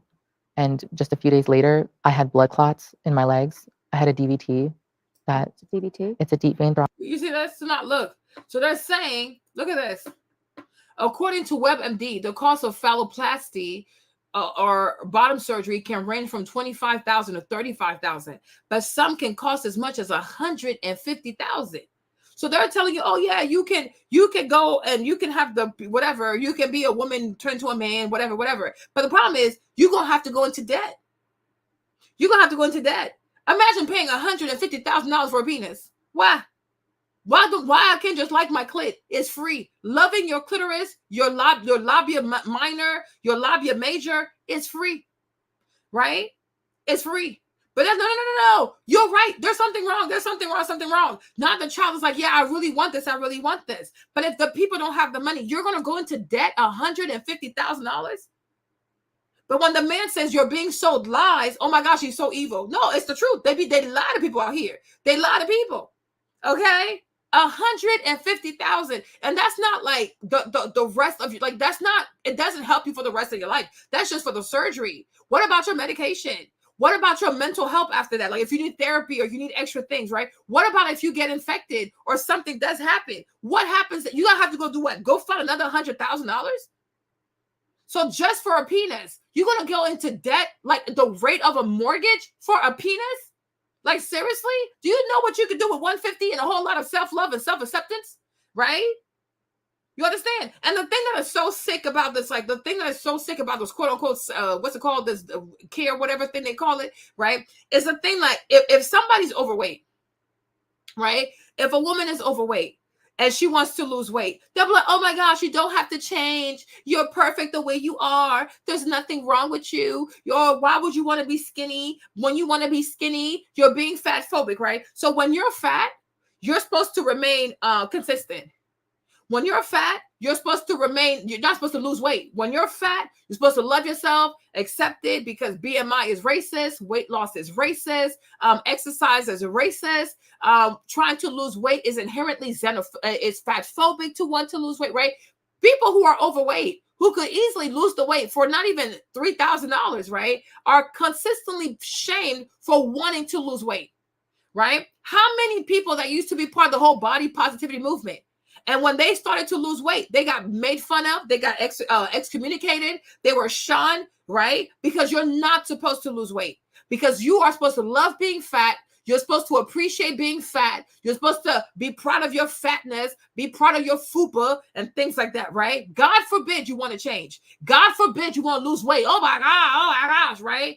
But if a child says, oh, you know what? I think I was born in the wrong body. Oh, of course, you need to change, right? If a child says, oh, I don't think I should have my boobs, I think I should have pecs like a man. Oh, of course, there's nothing wrong with that. Let's do it, right? If a child says, I want to turn my vajayjay into a wiener. Oh, of course. You know what I'm saying? Think about that. Think about how sick this country is, and think about the lies that people are told. People are told lies. Women are told lies. They truly are. They truly are. But say, oh no, your worth is not valued by how much you weigh. Your worth, it doesn't matter how much you weigh, you are still as valuable. Shut the hell up. The majority of women who are famous, are they fat? No, they're not. Okay, but they'll tell you, oh, don't exercise, don't change, eat more food, don't count your calories. That's too much. It's too restrictive, right? But it's okay for a child to go and get her boobs cut off at 15. Now, that's not restrictive. Do you see the hypocrisy? When a person says, oh, I'm coming out as a woman or I'm coming out as a man, nobody says, well, why don't you just love yourself?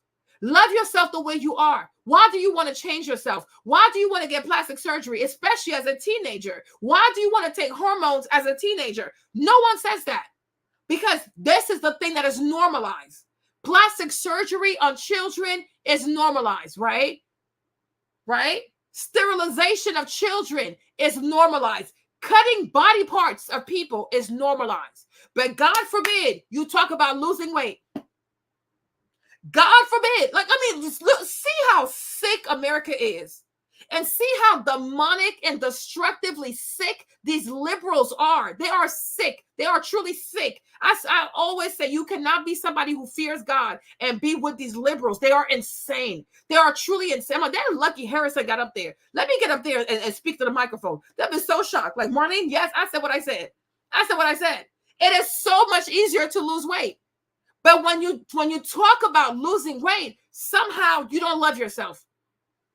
Okay? When you talk about you want to start losing weight, they'll tell you, oh, that means you don't love yourself. That means that you don't have this, you don't have this, you don't have self-esteem. Oh, you're trying to be skinny. Oh, you're trying to you're body shaming yourself. You hate yourself, right? Losing weight, fat that you were not even meant to have this fat. You just had this fat because you just eat like crazy, or maybe you were depressed, right?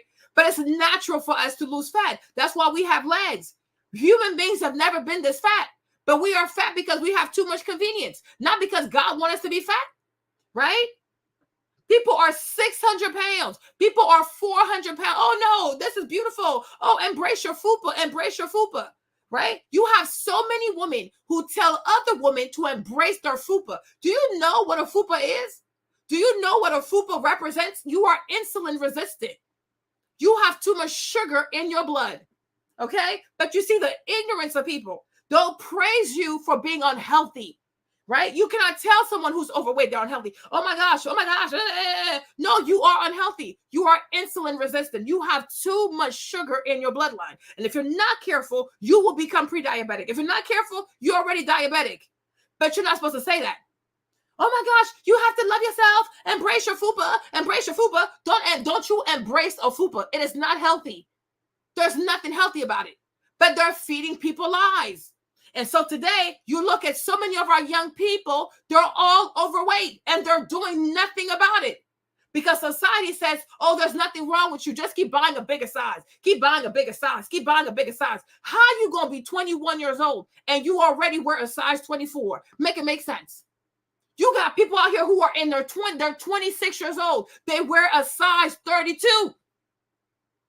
Okay? But we want to sit here and pretend that we don't live in a sick society that lies to people. Everything to make people sick. Everything to make people sick. They want everybody to be sick. You're going to have a corn addiction. You're going to have a food addiction. You're going to have a debt addiction, a money spending addiction. You're going to have an identity addiction. They give everybody a disease. They give everybody some type of disease. And you don't even realize that you're being lied to, but they lie to people.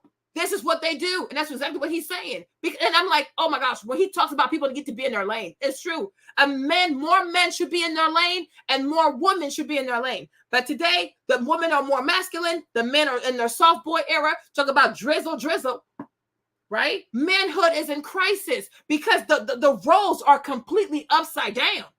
They're completely upside down. So I'm like, yeah, people are being fed lies. And I will also say, it's not even just the girls, though. Even the fellas are being fed the lies. Be a womanizer, sleep with as many women as you want, get involved in pornography, all kinds of weird stuff. But once you open these doors, you cannot close them. You cannot close them, right? I'm like, y'all crazy. Remember when I started my fitness page, I'm like, oh, but why you want to lose weight? I'm like, why would I not want to lose weight? You think being fat is an accomplishment, right? They want you to be so proud of being fat, being obese, like you walk around here like Ellie the elephant. No, I want to live. I was not created to be a depository of visceral fat. I don't want to be fat. I don't want to be fat. Nobody should want to be fat. It is unhealthy. It's unhealthy. And the majority of Black people are predisposed for high blood pressure and high cholesterol. So why would you even play these games? Why would you even try nature like that? Okay? You want to be on medication forever? That's crazy. But that's insanity. So it's very expensive. Hold on. Thrombosis. It's a large clot that was in my leg. And they only discovered it because I had a fever. So from there, I had to be on blood thinners for 3 months, and I had to do injections every day. I was in so much pain. It was searing pain. Yeah. Searing pain. And I was in the hospital for about maybe 2 weeks. Jesus. And during my time there, I remember there was an intense fascination with what was being done to me. What? I remember specifically nurses at the hospital, residents of the hospital, various people there would come in. They would look at me. They would tell me, "This is so cool. We've never seen someone as young as you have this done. We've never seen this surgery done here." I remember people coming in and out. I remember Dr. Roth would bring in multiple residents to just watch me while I was sitting there. Treating her like a freak show. Treating her like a freak show. And they lied to this person. They lied to this child. Sold this child a dream. You think they told her about the amount of pain that you're gonna be here for 2 weeks, you're gonna be bruised up, you're gonna have blood clots. I mean, she was like, you're perfectly healthy. Think about this. When you go into the surgery, you're perfectly healthy. After the surgery, you're completely sick. You have clots all up in your body. You're in complete pain. Bunch of random people walking in, lifting up the blanket to see the new vagina. Like, what the freak is this? What the freak is this? Oh, Jazz is even worse. It's so sad. Let's see if I can find it. And I couldn't walk. I couldn't move. I was in so much pain. Wow. And yeah, people just came in and it was like a science class. Like you weren't a person. No. Literally, like it was a science class. Like he's, Dr. Frankenstein. And Yeah. just, look at this. Look what I've created. Yeah. That is so horrific. I mean, that is Yeah. truly, talk about not feeling like a person. Mm-hmm. You're going into this because you don't feel like a person. Yeah. And then you're realizing that you're a spectacle. Yeah. Look what I did. Mm-hmm. It is really hard to look in the mirror or step on the scale. Let me step on it. All right, once it zeros. See, here's Jazz too. They don't lie to this child. Oh, we're gonna turn you into this. We're gonna turn you into that, right? Jazz Jennings from I Am Jazz does not look like this anymore. The reality star has opened up about her battle with binge eating disorder. Jazz revealed that over the past 2 years, she's gained 100 pounds. Is he? Jazz Jennings from I Am Jazz does not look. This is what they do to you. They just lie to you. Oh, this is. They just lied to you. Hold on, let me see if I can find the video. Years ago, I was struggling with mental health issues. Now, almost 100 pounds heavier, here I am today. I have a long way to go, but they can't count me out. I Am Jazz returns November 30th. Is he? Lied to this child. Oh, we can do this to you. We can make you do this. Da, da, da, da, da, da. And now look at this child. Now the mother out here is crazy. Hold on. So, are you feeling like you wanted to start talking about? Are you okay? I'm okay. I'm gonna get them to cry. You know I can't get out of my head. I know. No, listen. It just doesn't stop. It's okay. Give me a hug. It's okay. I know what you're going through. We've been there. No. The child is in complete distress, and all she cares about is being on a TV show. All she cares about is the check. I'm like, this child is in complete distress. Distress. 100 pounds. hearing voices in the head, can't get out of her head, cannot get out of bed, can't do anything, you know? And they knew they couldn't do this because the thing with Jazz, I think because when Jazz was a boy, that's when they started putting him on hormone therapy, right? So because of that, the penis never grew, because to turn a penis into a vagina, you need to have enough of penis material, right? But Jazz was a baby boy, so the penis was really small. You understand? So now when the person gets older and you want to turn the penis into a vagina, there's not enough skin for that because they stopped the penis from growing at such an early age. So I'm like, so when they went into the surgery, they knew they were going to butcher this child. They knew they didn't have enough tissue. They knew. Okay? They knew, and they did it anyways.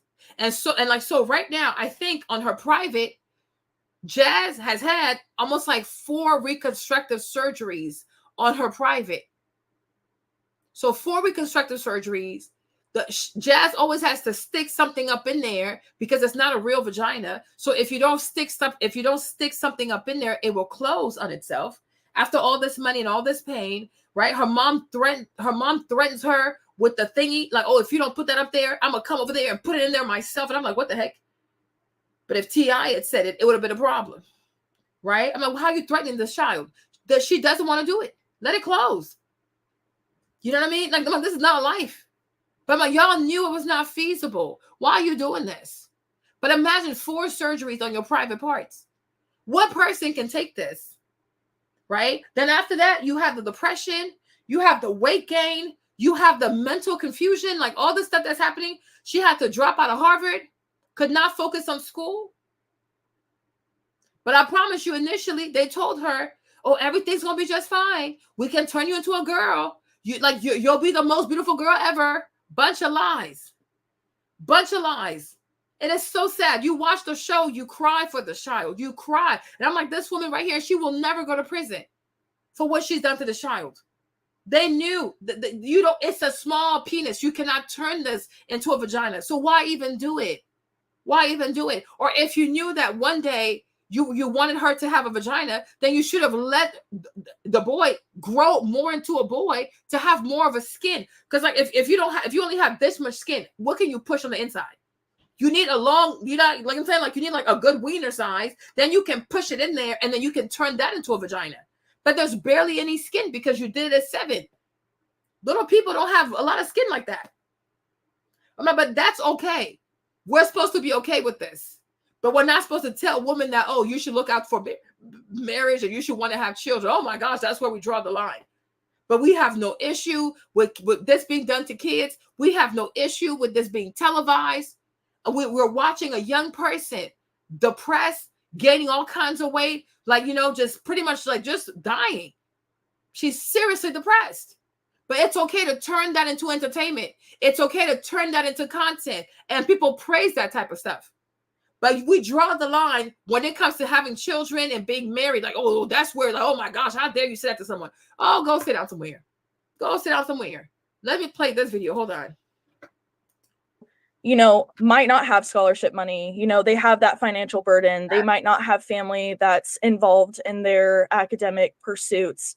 And to have that kind of diminish our success. And, Benedictine College, I don't know if you know a lot about it. It's very competitive academically. I mean, our professors push us a lot more than I believe that other public colleges would. To be there is to be a successful student. And so for people to get through and to graduate from this college is huge. And so I think that when he mentioned his wife and, her role in the family, it's like, yes, that might be your case, but that's not all of our journeys. So it just was hard to hear that. And I'm like, of course she's fine with where she's at. She doesn't have to struggle day to day to try to make ends meet. What's to say if a woman is in a bad situation with, an abuser or, they can't. And they love to bring that stuff. This is the boogie monster language, right? Oh, but what if a woman's with an abuser? What if a woman's with an abuser? When we listen to our good sis Erica today, who was her abuser? Her employer. So stop making it seem like the only abuser out here is the person that you are in a relationship with. Like, go sit down somewhere, okay? We clearly listened to Erica. We listened to a host of women, right? Their number one abuser was their manager. Their number one abuser was their boss. Doing way too much. Call them at 3 o'clock in the morning. Tell them they can't go see their granddad who's dead, dying at the hospital because they got to turn this thing in and blah, blah, blah, and blah, blah, blah. Your abuser can be it can be all types of people. Okay? It doesn't have, why is it always the man that's in a relationship with you? What about your boss? And he abuser also? But you don't want to call him that because he writes you a check because you worship money, right? But I'm like, a lot of CEOs, a lot of managers, a lot of people who are above you will abuse you. Like, let's be so for real. They will abuse you too. But somehow you don't want to call these people abuser. Why not? Because you are trained to glorify the career. You are trained to worship your employer. That's it. That's that. I'm like, girl, anybody can be your abuser, girl. Not just a man that you're dating or you're married to. Financially support themselves. So it's like, how dare you tell women that, oh, you got your degree, but that doesn't really mean anything until you marry someone and have. And the same thing too, you can go to a corporate world and a man can tell you, I don't care where you got your degree from. I make the rules over here. You can go to school at Harvard, you can go to school at Georgetown. If your boss does not want to promote you, oh well. If your boss wants to punish you because of where you went to school, oh well. Okay. I'm like, it can happen at the workplace also. I'm like, listen, it can happen at the workplace also. There are a lot of employers out here who are bullies. They bully people. They shame people. Okay, they have these weird initiation rituals. They do all kind of weird stuff to you, right? And you have to take it. There are a lot of employers who will embarrass you, prank you. It's so toxic. A lot of workplaces are really toxic. A lot of workplaces are misogynist. A lot of places are racist. It's all kinds of weird stuff going on in the workplace, right? So I'm like, look at Goldman Sachs. Okay, Goldman Sachs was ordered to pay $250 million to settle a gender bias suit. Okay, so I'm like, whatever you fear could happen in a relationship, you can find that at the workplace. Okay, you can find that at the workplace, and most likely you will find that at the workplace. But guess what, though? The funny thing is, when it does happen to you at the workplace, you'll put up with it because you want the check, because you want an office with your name on the door, right? Because you want titles. Like, yeah, like a lot of workplaces are really toxic. So I'm like, whatever, like anybody that has money can use the money to bully you. A husband can use money to bully a wife. Absolutely. But a boss can also use money to bully a boss, to bully an employee. That's what Erica said. The man said, what do you think we pay you all this money for? Right. So it's like anybody who can hold money over you, there is a chance that they might use that to bully you, to do stuff that you don't want to do. Absolutely. So it's not just in a relationship. I'm like, don't just be so like black and white. No, there's nuance. It can happen anywhere. The bad actor can be anywhere. It could be in a relationship, in a romantic relationship, and it could also be at your job. It could be at your job. You can work for a whole bully. And even like when you think about what's it called?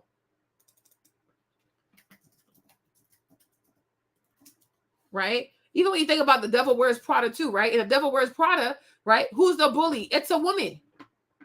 Right? She's a woman. She bullies everybody. She makes this girl right here not want to eat food. But I'm like, she bullied everyone, right? But somehow her bullying people is aspirational, right? Miranda Kerr, is that what it is, right? She became an icon, but she treats people like crap. Like, this woman is evil, right? But if this role was played by a man, oh my gosh, the misogyny. But like the way she treats this girl, they can't have a relationship. They can't look at her. They cannot talk to her. Like, I mean, she sends these girls on impossible missions. She's awful. She's awful. This girl doesn't even eat food. She eats nothing at all, right? But I'm like, this movie is so damn toxic. But nobody saw an issue with that. Oh, no, it's just, it's being, she's a boss, she's a boss, she's a boss, right? But you can work for a woman and have a very toxic work environment. You can work for a woman and truly, truly be like, you can really be depressed. You can be so miserable working for another woman. Like, please.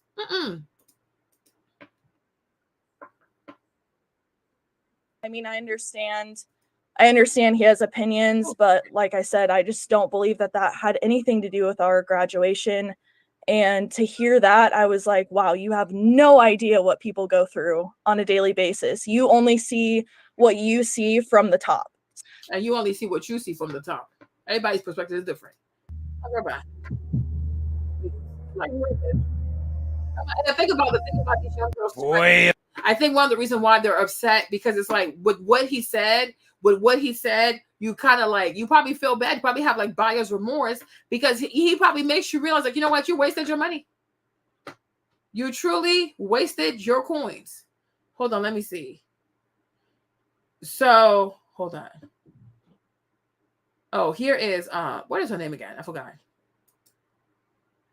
But I don't, people are saying that he said this, but I don't know if he really said this. So I don't know. Where men were men and women had more babies than thoughts. When the only I don't know if ladies, we have him all wrong. He's not a misogynistic man that thinks that women are just baby factories, whose only purpose in life is to serve men and their children and wait on them hand and foot. No, he wants us to go back to a better time. But how do you know he said this? Did you hear it out of his mouth or you just read it? Like sometime with Sean, I wonder if she's happy in her marriage. Now, I've never seen a married woman with children who has so much to say against men all the time. Like, I really do wonder sometimes. Like, are you happy in your marriage though? Like, girl, like she's always mad at men. I'm like, what is going on? Or it's just like a grift for her to build her TikTok following. Because it's very bizarre. It's really, really bizarre to me. This woman is married, right? She has kids, right? I'm like, my gosh, this is weird. But better time for who? When women didn't have the right to vote, when women didn't have bank accounts, when women couldn't buy houses on their own, when women were dependent on men. And the only way they would have and so today women are not like, okay, so today in today's economy, you're not dependent on a man. Like Jerome Powell is not the one who sets the interest rate. Like I swear, I'm like, I don't even know if he said that, but I'm like, oh, we a world where women are not dependent on men. Women are still dependent on men. The majority of wealthy people are men. The majority of the wealth belongs to men, especially white men. Like, I'm like, the world is mostly run by men. Like, you're not getting away from these people. Like, I'm like, that's not happening. It's not happening. And even with all the voting and the rights that you have, the majority of women that you look up to are women who are attached to men. They do things based on the gaze of a man, right? You're going to go look at Sean. You're going to see that she loves Beyonce. Everything Beyonce does is for what? A man. Okay? For the man. Beyonce got cheated on and she stayed with the man. Okay? All right. So it's like, I don't get this fake, I don't get this fake empowerment bullshit. I really don't get it. Okay? I really don't get it. I do not get it. Hold on. Give me a second. Right? Let me see. Where are the latest pictures lately, right? Where's she at? For some reason, she more covered up. Right? Hold on. Hold up.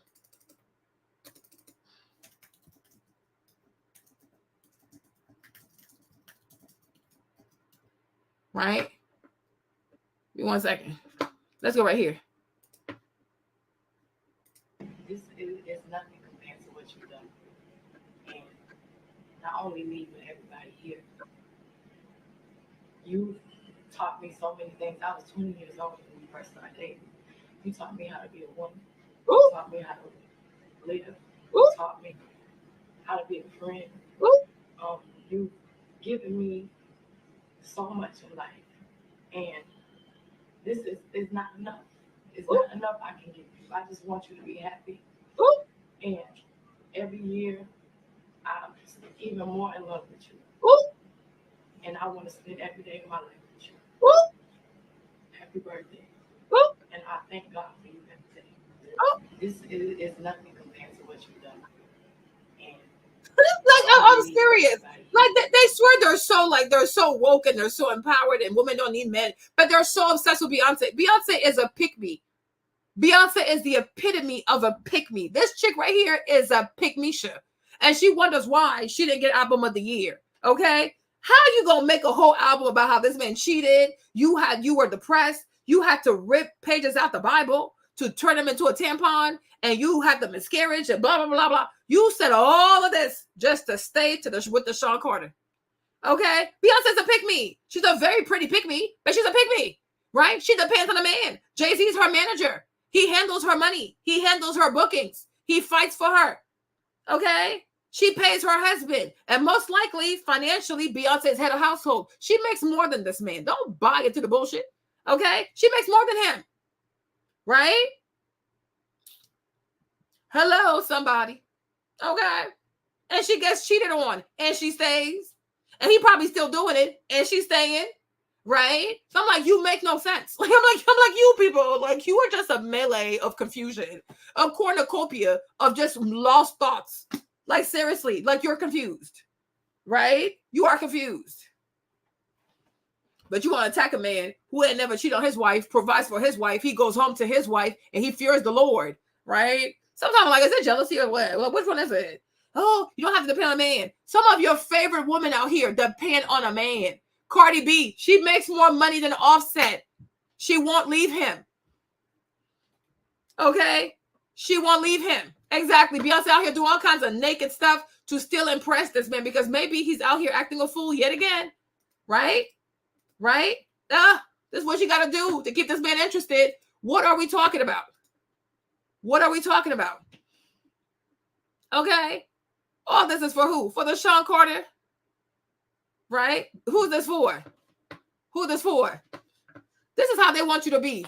Be married, but still be single. Sell your body. Look like a sex worker while your man is at home and you help him to pay the bills. That's what they want. I'm like, yeah, I'm serious. Like, she still work. Yeah. Work like a dang slave. Okay? I'm like, make it make sense. It makes no sense because it really doesn't make any sense. It doesn't make any sense. Oh, where they want you to depend on a man. Your favorite woman depend on a man. Michelle Obama. She's a what? Obama. She wouldn't have made it to the White House without that man. Okay? She wears that man's last name. Obama's not an American name. It's from Africa. It's from Kenya. Okay? She wears a man's last name. That's why she's up there. The majority of the woman that you look up to, there is a man. Okay? Even Rihanna. Rihanna has all this money. They say Rihanna's a billionaire. And she went and got pregnant by A$AP Rocky, who ain't got no job. Okay? Because she wants a what? She wants a man. Okay? Because she wants a man. All right? Tell the truth and shame the devil. Okay? A$AP Rocky, what does he do? Right? Where is he at? This dude right here. Right? This woman is like, oh, Rihanna's worth all these billions. And Rihanna makes all these billions. This is her baby daddy, y'all. Okay? A rapper. When he was 16 years old, he was arrested for what? Attempted murder or murder? At 16, he was at Rikers Island. I guess he was acquitted. Even now, he has a pending case for attempted murder. Again, he doesn't learn, right? But this is the baby daddy of an alleged billionaire, right? Right? But somehow, you should not want a man. You have girls who are beautiful out here, making billions of dollars out here. They are baby mamas to people with no job, right? Like, please, everybody wants a man. People need to stop lying. Nicki Minaj, she went and picked up herself a man from the registry of sex offenders. She's like, oh, this one look good to me.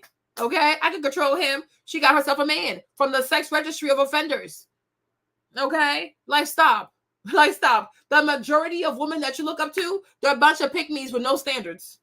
Okay, like, stop. Stop the madness. Is if they married into one, that they couldn't create or establish one on their own. Who? Show me a woman who did that, Sean. Show me one. Show me a woman who created a great life of her own without a man being involved somehow. Show me how.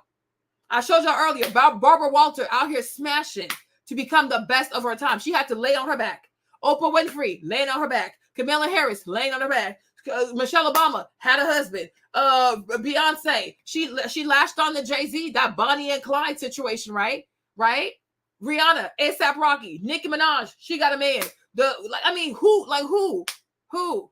Kim Kardashian, she had to marry Kanye to reach another level. That's how she got the cover of Vogue magazine. Right? Right? Like, let's be so for real. And this, like, even if people are a bunch of liars. Even when a woman is not married to, like, yeah, when a woman is not married, especially in Hollywood, nobody takes her seriously. That's why all the time the Kardashians are always looking to get into a relationship. They told us that Kylie was a billionaire, but somehow she was still running behind Travis Scott to have a baby with Travis Scott because she knew it would make her more important. After Travis Scott, she's running behind the little French boy, Charlemagne, whatever his name is. She's running behind him, right? Even Kourtney Kardashian, at her old age, she came out of retirement to go be a wife to Travis, right? Because they understand the value of being a wife. By themselves, it's not the same. The Kardashians always need a man to keep them relevant, and so do most women. Jennifer Lopez, she had Diddy to become I guess like an urban person, right? To have the land market, she had to go with Mark Anthony, right? To go into Hollywood and have the same roles as white women, she had to date Ben Affleck. She waited for 20 years for Ben to divorce and be an alcoholic, and she went back to Ben. The girl spent $20 million to tell her love story with Ben Affleck. Okay, she's making up lies about how much she used to write her letters. Like, girl, you wrote them things yourself. Okay, exactly. They're out here chasing all kinds, and she's also chasing Odell Beckham Jr. But these people are so rich. They're so wealthy. They're so career-minded. They're so driven. But every time you turn around, they're looking for a new man to claim them. Like, please, I want to know what woman built what without a man? Who? What woman can say, oh, yeah, I'm self-made. A man never helped me. Sophia Amoruso, okay? It's the man from Boho who bought her company, made her rich, right? The girl, Emily Weiss, is, what's her investor? Oh, my gosh. What's the people's name? Ben Horowitz? Hold on. Let me see.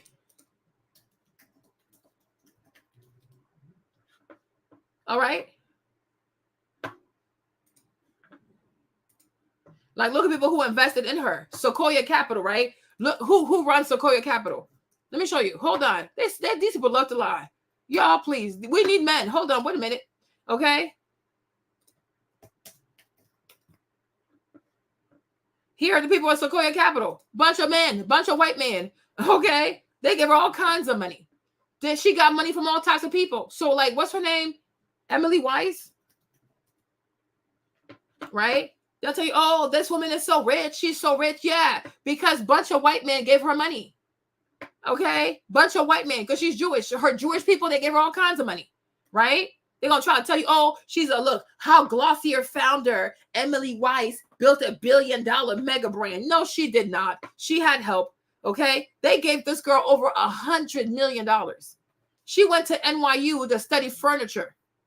The majority of these white girls who have these crazy businesses are mediocre AF, but they have a strong white man with some deep pockets behind them. Okay? It's not a joke. Go look Emily Weiss. Look what she studied. Hold on. She went to NYU. Let me show you. Right? And see what she studied at NYU? It was like furniture. She studied like furniture design at NYU. Like, imagine that. Okay, bunch of BS. And you think she's using her degree? Is she using her degree? Did she have to use her degree to create Glossier? No, she did not. No, she did not. She used her connection. She used the fact that she was Jewish. She tapped into her connection. You see? And like, see, now she's buying a $22 million Brooklyn townhouse. And she also has a husband, by the way. She had a baby recently. So congrats to her. But the baby's like probably like 1 or 2 right now, right? But God, you got to look into these white women, and you will see that the majority of these white women are made by white men. But when they come out here, they want to sell you woman empowerment, being a boss. No. They all go to these white dudes and these investors, and they write them all kinds of checks. No, the majority of white women are serving nothing but stale mediocrity. Okay? And that's why their businesses do better, because they have endless supply of money. Go look at Tory Burch. Look at Tory Burch. Go see why. Tory Burch, see why she's a billionaire too. How did she make it? How did she make it? Look into these white women. They're full of shit. They are full of it. They are so full of it. These people are not self-made. There's always a man behind them. Tory Burch. Okay? Go look into Tory Burch. Her husband, her daddy, all of them. You see her husband right there? He's the one who did the whole thing. He drafted the company. He went and looked for the investors for the company. And then he made their company go public, because her entire family, like all the men in her family, they're all investment bankers in New York. So it's not a coincidence that Tory Burch is as successful as she is. Rebecca Minkoff, go look into her also. Another one. She's Jewish. Go look into Rebecca Minkoff and how she made money and how her brother is part of her business and how her brother has helped her. Child, we're going to demystify this notion that, oh, a woman, these white women are doing this. And yeah, her too. The Spanx founder too. She's not telling the whole truth also. Child, please. Child, please. Like these white women are not successful because they're the best. Tarte, the founder of Tarte. What is her name? What is her name? I forgot her name. Megan, what's her name? Her. Maureen Kelly, another one. Huh? Maureen Kelly, another one. Tarte, her husband lost his life in the tower of 9/11. He was a financier. He had the money. He had connection. There is a reason why Tarte made money. There's a reason why she was an QVC. There's a reason why she's at Sephora. There's a reason why she was able to sell her company for however much money she sold the company for. This is not a regular white woman. It's like, oh, I just want to sell concealer. No, white people, these white girls will always make you think like, oh, I started small. I struggled. I suffered. No, they know a lot of rich white men. And on top of that, when he died, the people in the finance world, they felt really bad for her because he was one of theirs. So they really supported her. Okay, this woman sells foundation that makes you ashy like clay or Amazonian, what's it called? Amazonian clay or whatever the freak she be selling, right? You think she has all this money because she's better than other people? You gotta be kidding me, right? Benefit Cosmetics, go look it up. 2 white women. How you think they made it?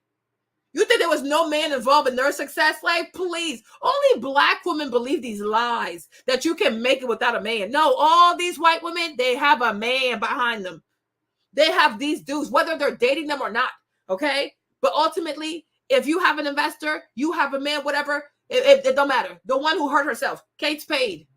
Kate Spade, her husband was also involved in her business, right? When it comes to Coach, the woman who bought the Coach business, it was her and her husband.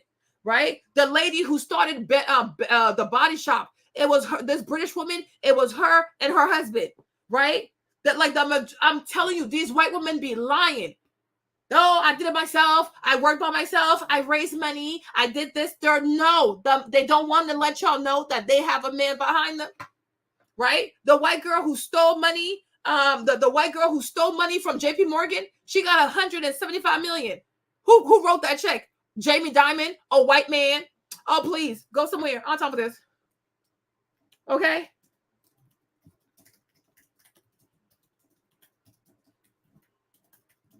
Okay.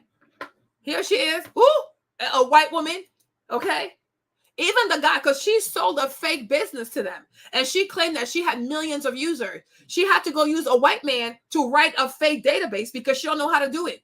So she needed the know-how, the intelligence, the evil mind of a white man. So there's one white man who wrote a fake database with over like 2-3 million emails. And the people who worked on her deal, the people who signed her deal, and the money, it came from JP Morgan. Okay. Who runs JP Morgan? Who runs JP Morgan? Okay. Jamie who? Jamie Dimon. Okay. So who gave her money? This white man. And even though she stole 175 million, he's not prosecuting her. Because I'm sure they're trying to get her to just give the money back because she's a white woman, right? I'm like, it's only black women who believe that, oh, I don't need a man. I can build without a man. That's why you will continue to struggle. These white girls, they always have a man behind. They always have a man behind. They can say whatever they want to say. But once you get hip to the game, you realize that the majority of white women are a bunch of liars. They are never truthful about how they really made it. Because they don't want to. Because they have to always live this myth of, I'm this white girl who just could do da-da-da. Go somewhere. Elizabeth Holmes, another one. Okay? But she had the Indian man. But she also had some white men too, though. She did, because she had Mr. Kissinger, right? He was like, what was he again? Yeah. So Kissinger, he was the one. This old man right here, at one point, I think he was, what was he? I forgot. Oh my gosh. Henry Kissinger, at one point, he was, or what? Yeah, he was the Secretary of State. So at one point, he was Secretary of State. And it's true, because having him on the board, it gave her a lot of legitimacy. So she was able to recruit more people because of him. It wasn't even just him. Even she had another guy who worked at another guy who worked at the CDC, if I'm not mistaken. Let me see. His name was William something, because he also gave her credibility. Hold on. Is that his name? Oh, well, I guess she got a white man to stand behind her. You see? She got a man to stand behind her, and she's pregnant by somebody else, or I guess that's him. But there's another man. Oh, my gosh.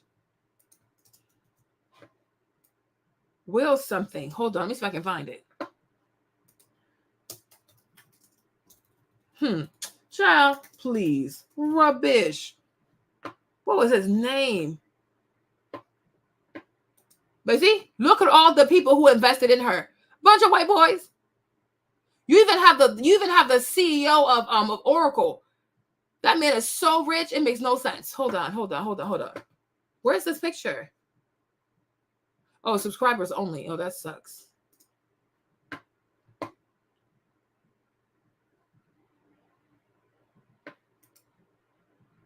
Yeah. Oh, this one. There you go. Here's the man. Right? Let him load the picture real quick. Let me see. You see? And who's standing by her now, too, with her legal trouble? This white man, her white daddy, bunch of white mans. Okay? Hold on. Where's the picture? This whole thing was a lie. This was her Indian boyfriend, another man, who was helping her to put up her scam. So the Indian man, he helped her to put up her scam. Who they got also a bunch of white men coming to defend them right there. There's one black man over there. I see him. Hold on. Let me see if the pictures come up. Okay. She was surrounded by men. Now look at all the white men who helped her. Look at this. The patriarchy. Look at this. Henry Kissinger, former U.S. Secretary of State. Jim Mattis, former U.S. Secretary of Defense. George Shultz, former U.S. Secretary of State. So she has 2 Secretary of State on her board. Okay. Richard Kovicevich. Okay. He's the former CEO of Wells Fargo. The whole CEO of Wells Fargo was part of this scam, right? Former William Perry, former U.S. Secretary of Defense. And this guy right here, William Fogey, he used to also work at the CDC. Director, like I think he worked at the CDC. Yeah, I think he did. I think he worked at the CDC. Let me see. This man has like all kinds of PhD. Hold on. Okay. You see this? This white man? He went to Harvard University and he put all that behind her. And then when he was working, I'm gonna tell you what he did. Career. Okay. Look at his career. Look, it's really impressive. He was the director of the CDC, just like Dr. Fauci. Just like Dr. Fauci. That's why these people cannot be trusted. These people cannot be trusted, right? But look, president of the Task Force of Global Health, senior of Global Health Program with Bill and Melinda Gates Foundation, advisory board member of Emory University, professor emeritus of Rollins School of Public Health, health policy fellow at the Carter Center, executive director of the Carter Center, advisory medical board of Toronto's. You see? And like his education, he has a PhD or something. So he went to medical school at University of Washington. Okay. He was interested in public health, right? Then he got a PhD in something. He was part of the epidemic intelligence service of the Center of Disease Control, right? He had this man is highly educated, right? So when he comes and he supports her too, it gave her a lot of legitimacy. It gave her a lot of legitimacy. That's why she had so much. That's why she had so much clout. That's why people were just giving her money like crazy. It's not because she's impressive or the girl dropped out her first semester at Stanford. Like first semester, you're doing like English, math, like basic stuff. She dropped out because she couldn't take it. Okay. She's not that brilliant. All right. But my thing is, when you have all these powerful white men behind you, you cannot sit here and be like, oh, I'm self-made. I don't need the patriarchy and the no. The majority of successful white women, the majority of wealthy, successful white women, it's a man who opens the door for them. It's a man who writes a check for their business. They don't do anything by themselves. Hold on. Who else? Even the CEO of Facebook. Hold on.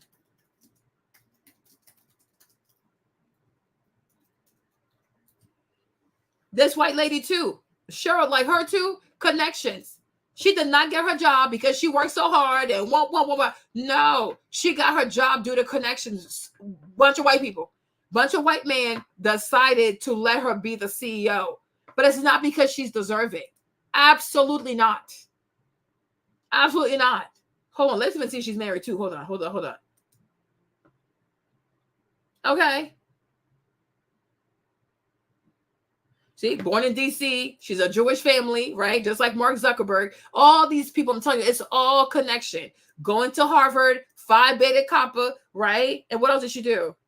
Went to the business school, earned her MBA, right? Then she worked at McKinsey, right? She what? Larry Summers, like it's a bunch of connections. She got this job based off connections. She didn't get this job based off marriage. Okay? And in late 2007, Mark Zuckerberg, the co-founder and chief executive of Facebook, met Sandberg at a Christmas party held by Dan Rosewig. So you see, bunch of Jewish people, okay, gathering. You see, it's connections. It's all connections. But she knew all the right type of men. So her Jewish patriarchy put her in a position to be powerful. I'm like, what the heck? You're like, oh, I don't need a man. I don't want a man. We don't need men. No. The majority of white women will not have what they have without the white patriarchy. They need to go sit down somewhere. Okay? So Dan Rosewig, who's this man? All right, here he is. An American business executive who is chairman and president and chief executive officer of the student service company named Chegg. You see? You see? So one Jewish man introduces her to another Jewish man, right? And by the time they're done with the Christmas party, she's chosen to be the CEO. You know? But it's not because she's the most deserving. Absolutely not. Absolutely not. Like, absolutely not. And me, like, and I'm telling you this, like, for me also, when I realized that this world is not about how hard you work, it's not about how smart you are, it's not about your degree, I was like, you know what? I was lied to. Oh, get this degree, work so hard, be an honor student, you know, graduate magna cum laude, have all these scholarships, right? I was Phi Beta Kappa too. But these things not gonna happen to me because I'm black. You know, I'm a black woman. I'm not Jewish. I'm not white. I'm not this. It's not gonna happen for me. So you're like, yo, this is a lie. Because this life is not about your degree. It's not about how hard you work. It's not about how smart you are. It's about who you know. It's about what school you go to. It's about your connections. You can spend money on a degree, but if you don't go to the right school and get to know the right people and have the right complexion and have the right religion, because being Jewish, it helps a lot, right? You're not going to make it. Doesn't matter how much you try. You're not going to make it. Huh. This man really curled his lips to say when women had more babies than thoughts. Your physicist mother must be so proud. And your wife. To think that all she is to you. But apparently this isn't the way to practice Christianity. The NFL does not share his view. Personal capacity, and the NFL does not share his views. So, you know, listen, I like when people say what they need to say. He's at a Catholic college. Yeah. He's a staunch Catholic. These are his beliefs, and he's welcome to them.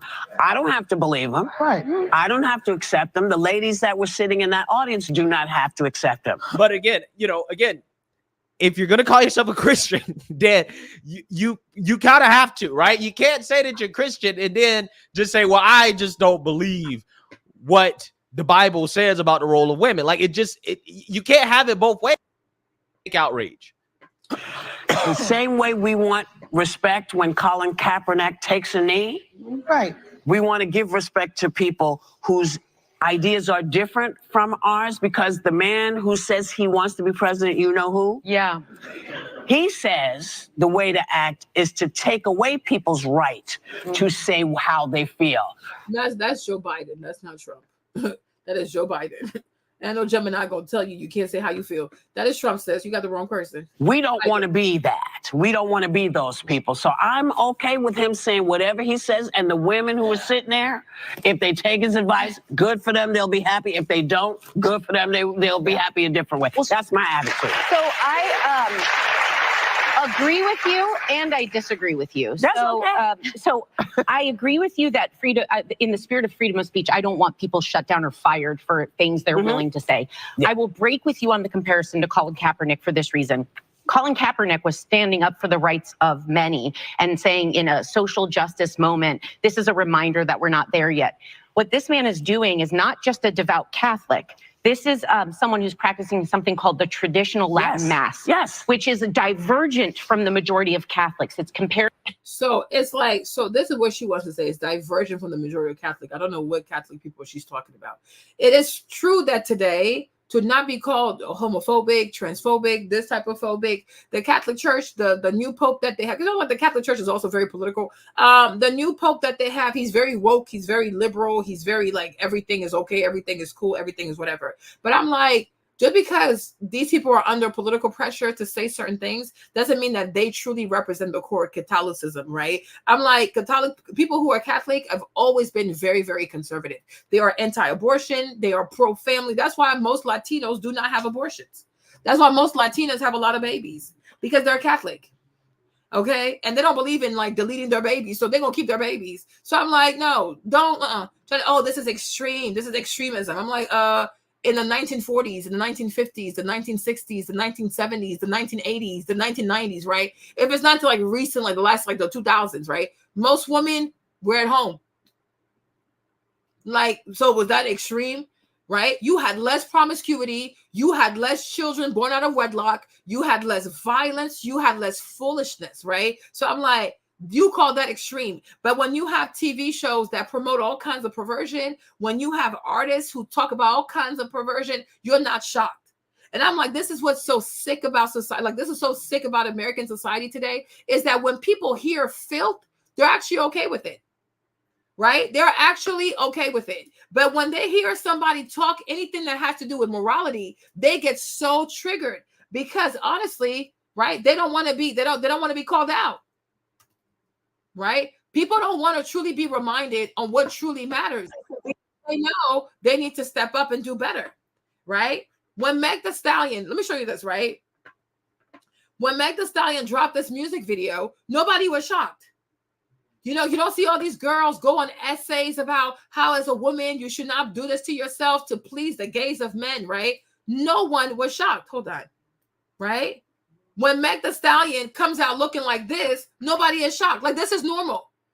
This is empowerment. This is reclaiming your own body. This is like you sticking it to the man. This is you standing up to patriarchy, right? No one is shocked by this.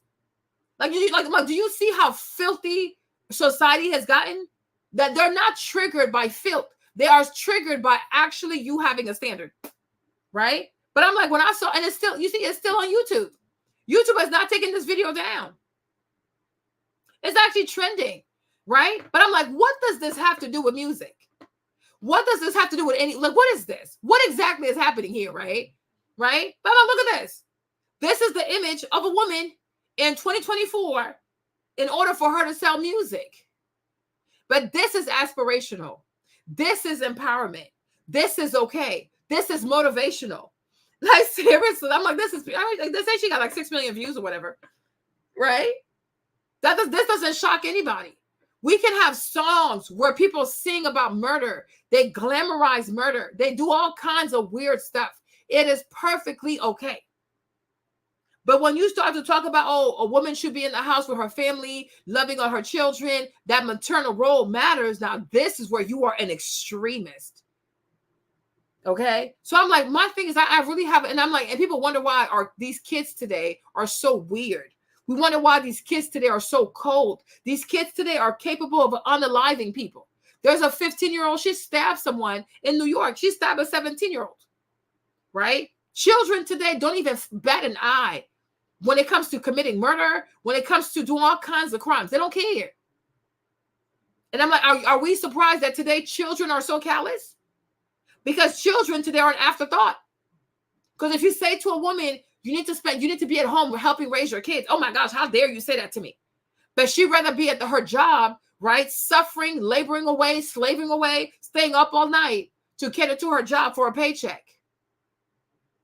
And I wonder why so many of these kids today too, they don't respect their parents because they have no emotional connection to their parents. They don't feel wanted by their parents.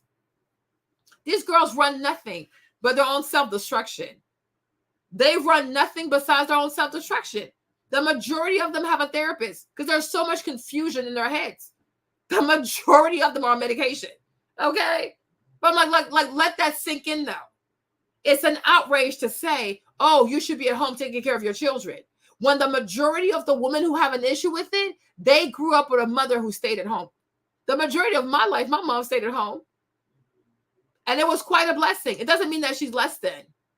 A lot of us, we had mothers who stayed at home. And because we had a mom who stayed at home, you made sure you went home. It kept you from doing silliness. It kept you from being outside. It kept you because you knew your mom was at home waiting for you. So you had to bring your butt home. Right? We knew what it was like to actually have a mom that cooked for you, actually have a proper meal being made for you. Right? But today, kids are being raised on fast food. Kids are being told, when you come home, take care of yourself, feed yourself, provide for yourself, because I have to work, because you're not a priority. Kids are having like sex at such an early age, nobody knows about it because they're home. Kids are coming to YouTube to learn about their period. Kids are coming to YouTube to learn about sex.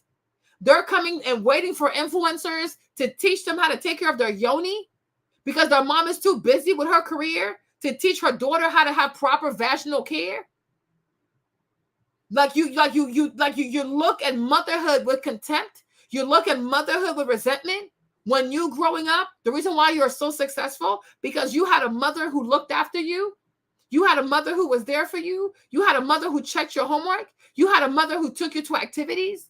You had a mother who made food for you. That's why you were not fat, because your mom was cooking your meals.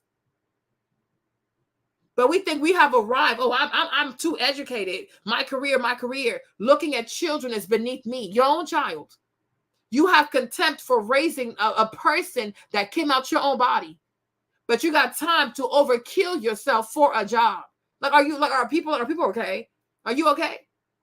And you wonder why at 12 years old, 14 years old, 15, they already think they grown. Because there's no parental supervision. Because nobody wants to make a sacrifice for the children. But they'll sacrifice everything for a job. Go work 100 hours a week for a job. But God forbid you stay home or you prioritize your children. Oh my gosh, how will you live? Like, that's just crazy. Cult-like and extremists like some. And you people are not extremists. It's not a cult. When you band together and you call yourself hotties and thotties, that's not a cult.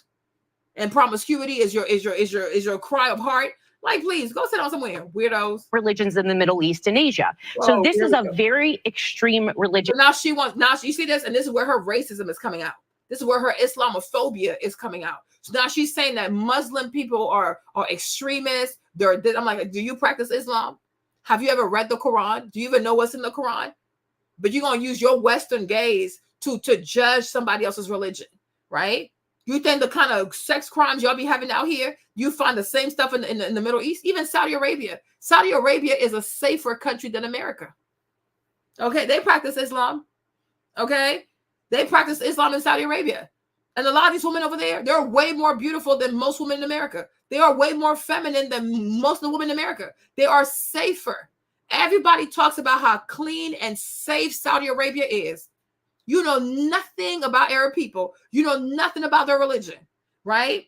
You people, you pick and choose, but you always felt to see their own evil in your own religion, in your own mind. You Islamophobe. I'm like, she is full of Islamophobia. You hate Muslim people. Do you even know these people? Have you ever read the Quran? Do you even know what the Quran says? You have no idea. You're going to sit here with your American butt, your ignorant behind.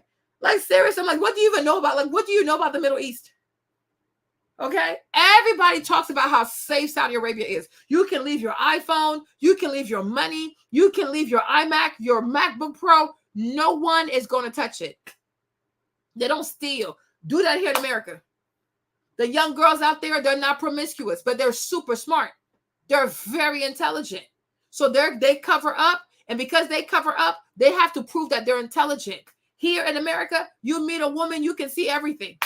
The front, the back, the inside. I mean, it's exposed, right? And because of that, most people here are not bright because they're constantly showing like they're constantly depending on their bodies. And you don't think that's a form of extremism? You're highly promiscuous. You sleep with men within 2 hours of knowing them. Okay, we have videos of girls. They meet a boy, that you meet a boy for 2 minutes, and next thing you know, she wants to suck his peen. A boy you only know for 2 minutes, you drag him into the bathroom. Hold on. What's that boy's name? Right? What is our history? Let me see. Remember this boy? And Cardi B was upset. Within a few minutes of knowing this boy, she grabbed him, dragged him to the bathroom. Don't even know this man. Right? But you have the audacity to call somebody else's culture extreme. Girl, please. You wish. Let me find this. I will find this footage. Hold on. We had this. Hold on. I did this. Right?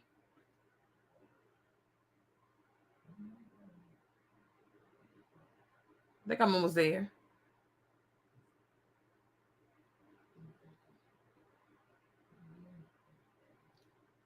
I'm like, how this gonna be your culture? And you're gonna talk about somebody else's culture? Are you sane? Are you crazy right now? Do you have it all together?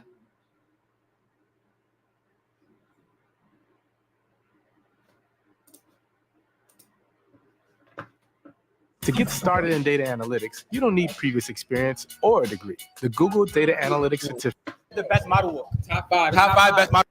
Okay. Hold on. I gotta put the volume down. Okay.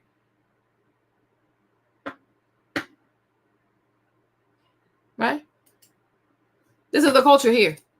Right? Little girls come around little boys they barely know. They twerk. They do all kinds of weird things. Huh? I'm like, what is going on? What is going on? Right? But you want to talk, like, you will never see this in an Arab country. And if that makes them extreme, then so be it. Maybe we gotta bring some of that back over here. But this right here, this is what being advanced looks like.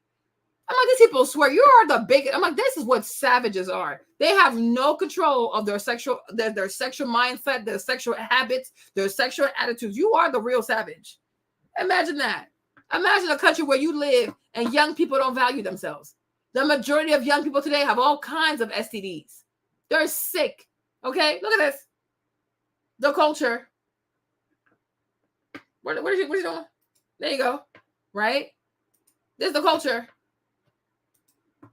This is the culture. And like you said, where's the mama? Where is the daddy? But nobody prioritizes the kids. So they're here doing this on the YouTube. No belts. Nobody's getting spanked. Nobody's getting disciplined. There's no mothers in the house. Nobody's teaching young girls etiquette. Nothing. Right? But this right here, oh yeah, America, we're so much advanced. We're so much better than other people. Everybody else is behind us. They're extremists. They're archaic. Yeah, right. Bring shame back. Bring morality back. Bring tradition back. Bring it all back. And what bothers me about that as a Christian is that when people abuse Christianity, they often not only cherry pick from the Bible, they misinterpret and lie by omission, by taking out parts that you don't even know what's in the Bible, sis. You don't even know what's in the Bible. You don't even know what's in the Bible. Like, girl, what are you even talking about? What are you talking about? Genesis. Go and be fruitful. God said, go and multiply. What are you even talking about? Where did he misrepresent anything? What are you talking about? That would have explained something a little better. So what? Wow. Do you guys hear this? Now, this woman, again, claims to be a Christian, but yet she's calling what Harrison is saying extremist and that he's abusing the religion. Oh, she's an idiot. Essentially what the argument is, right? Really encourage him to find the best parts of faith and not diverge into extremists. So because he doesn't agree with you, he doesn't find the best part of faith. Girl, you even a believer. You a secular witch. But if this is his belief system, if there are many Catholics who are staunch this way and don't actually small percentage. Fine, no, they're not small. Just because you don't know them does not make them a small percentage. Just like I've even said, for a lot of black people too, a lot of black people are conservative. Okay, Just because you don't know them does not mean they don't exist. And my thing is, of course, if you don't agree with that type of view, because you want to live your way, you want to redefine what it is to be a Christian, you want to be a boss Christian, whatever, of course, you're not going to be around Christians who are really about what the Bible really says. But the Bible never says, go pursue a PhD. The Bible does not say, oh, as a woman, pursue your doctorate, your bachelor, your master's degree, one. These are the things of society. Where in the Bible does God say, oh, in order for me to approve you, go get you a PhD, a doctorate, a master's degree, No, we as a society, we create those metrics for ourselves. These are self-imposed, right? But I'm like, as a Christian, you should know the Bible says, women, submit to your husband, and husbands, love your wives as Christ has loved the church, right? The Bible talks about marriage. The Bible has a lot of parables about farming and the seeds and multiplying the seeds. In the book of Genesis, the people are ordered, even God said it's not good for man to be alone. So he's going to create him a helpmate. The woman is meant to be a helpmate. So if you truly want to talk about today's standards, right, based on the woke people, God himself is a misogynist. God himself is sexist because the Bible describes the woman as a helpmate. She's there to help the man. She's not the first creation. She is the last creation. And she is created to be a helpmate. Now, if you're not a Christian, I mean, go do you. You know what I'm saying? Like, but if you are a Christian, that should be clearly understood, right? Your job is not to lead your husband, bully your husband, be the boss of your husband. If you decide, if you are a Christian, you understand that as a wife, you are a helpmate. If you struggle with that, then you're not a Christian. Carry on. You don't have to be a Christian. I'm like, what the heck? I don't know why people do this. You don't have to be a Christian. You're not forced to be a Christian. Go be an atheist. Go be something else, right? But to be a Christian means something very specific. Y'all want to, people want to belong. People want to be Christians by force when they don't want to do anything that it says to do. You don't have to abide by these things. You don't have to believe in Jesus. You don't have to believe in God. You don't have to believe in the Bible. Do your own thing. Create your own set of beliefs. I don't know. Make them something, right? Do what makes you feel good, but don't call that Christianity because that is not true. The woman is the helpmate. The man is the leader. The Bible says, wives, submit to your husbands, and husbands, love your wives as Christ has loved the church. Bam, bam, bam, bam, bam, bam. The Bible says, children, honor your parents that your day might be prolonged. But parents, do not trigger your children into sin. Okay? The Bible says, do not sleep with the wife of your neighbor. Okay? That's it. That's that. But like the Christian moral code does not have to be your code. You can do whatever you want. But you can't be a Christian. You can't call yourself a Christian and then try to redefine what it is to be a Christian. No. God has clear lanes for a woman and a man and children too. It talks about what the man's supposed to do. It talks about what the woman's supposed to do. And it talks about what the children are supposed to do. That's it. It is very clear, but you don't have to abide by it. Do what you want to do. And I hope it brings you peace. I hope it brings you joy. If you don't have to abide by it, I'm like, why do people who are not, I don't know why people who are not believers want to question somebody else's faith. Like, how is that okay? But if somebody else questions your sexual identity, if somebody questions how many people you sleep with, if somebody questions your I don't know, your whatever, you're going to lose your mind.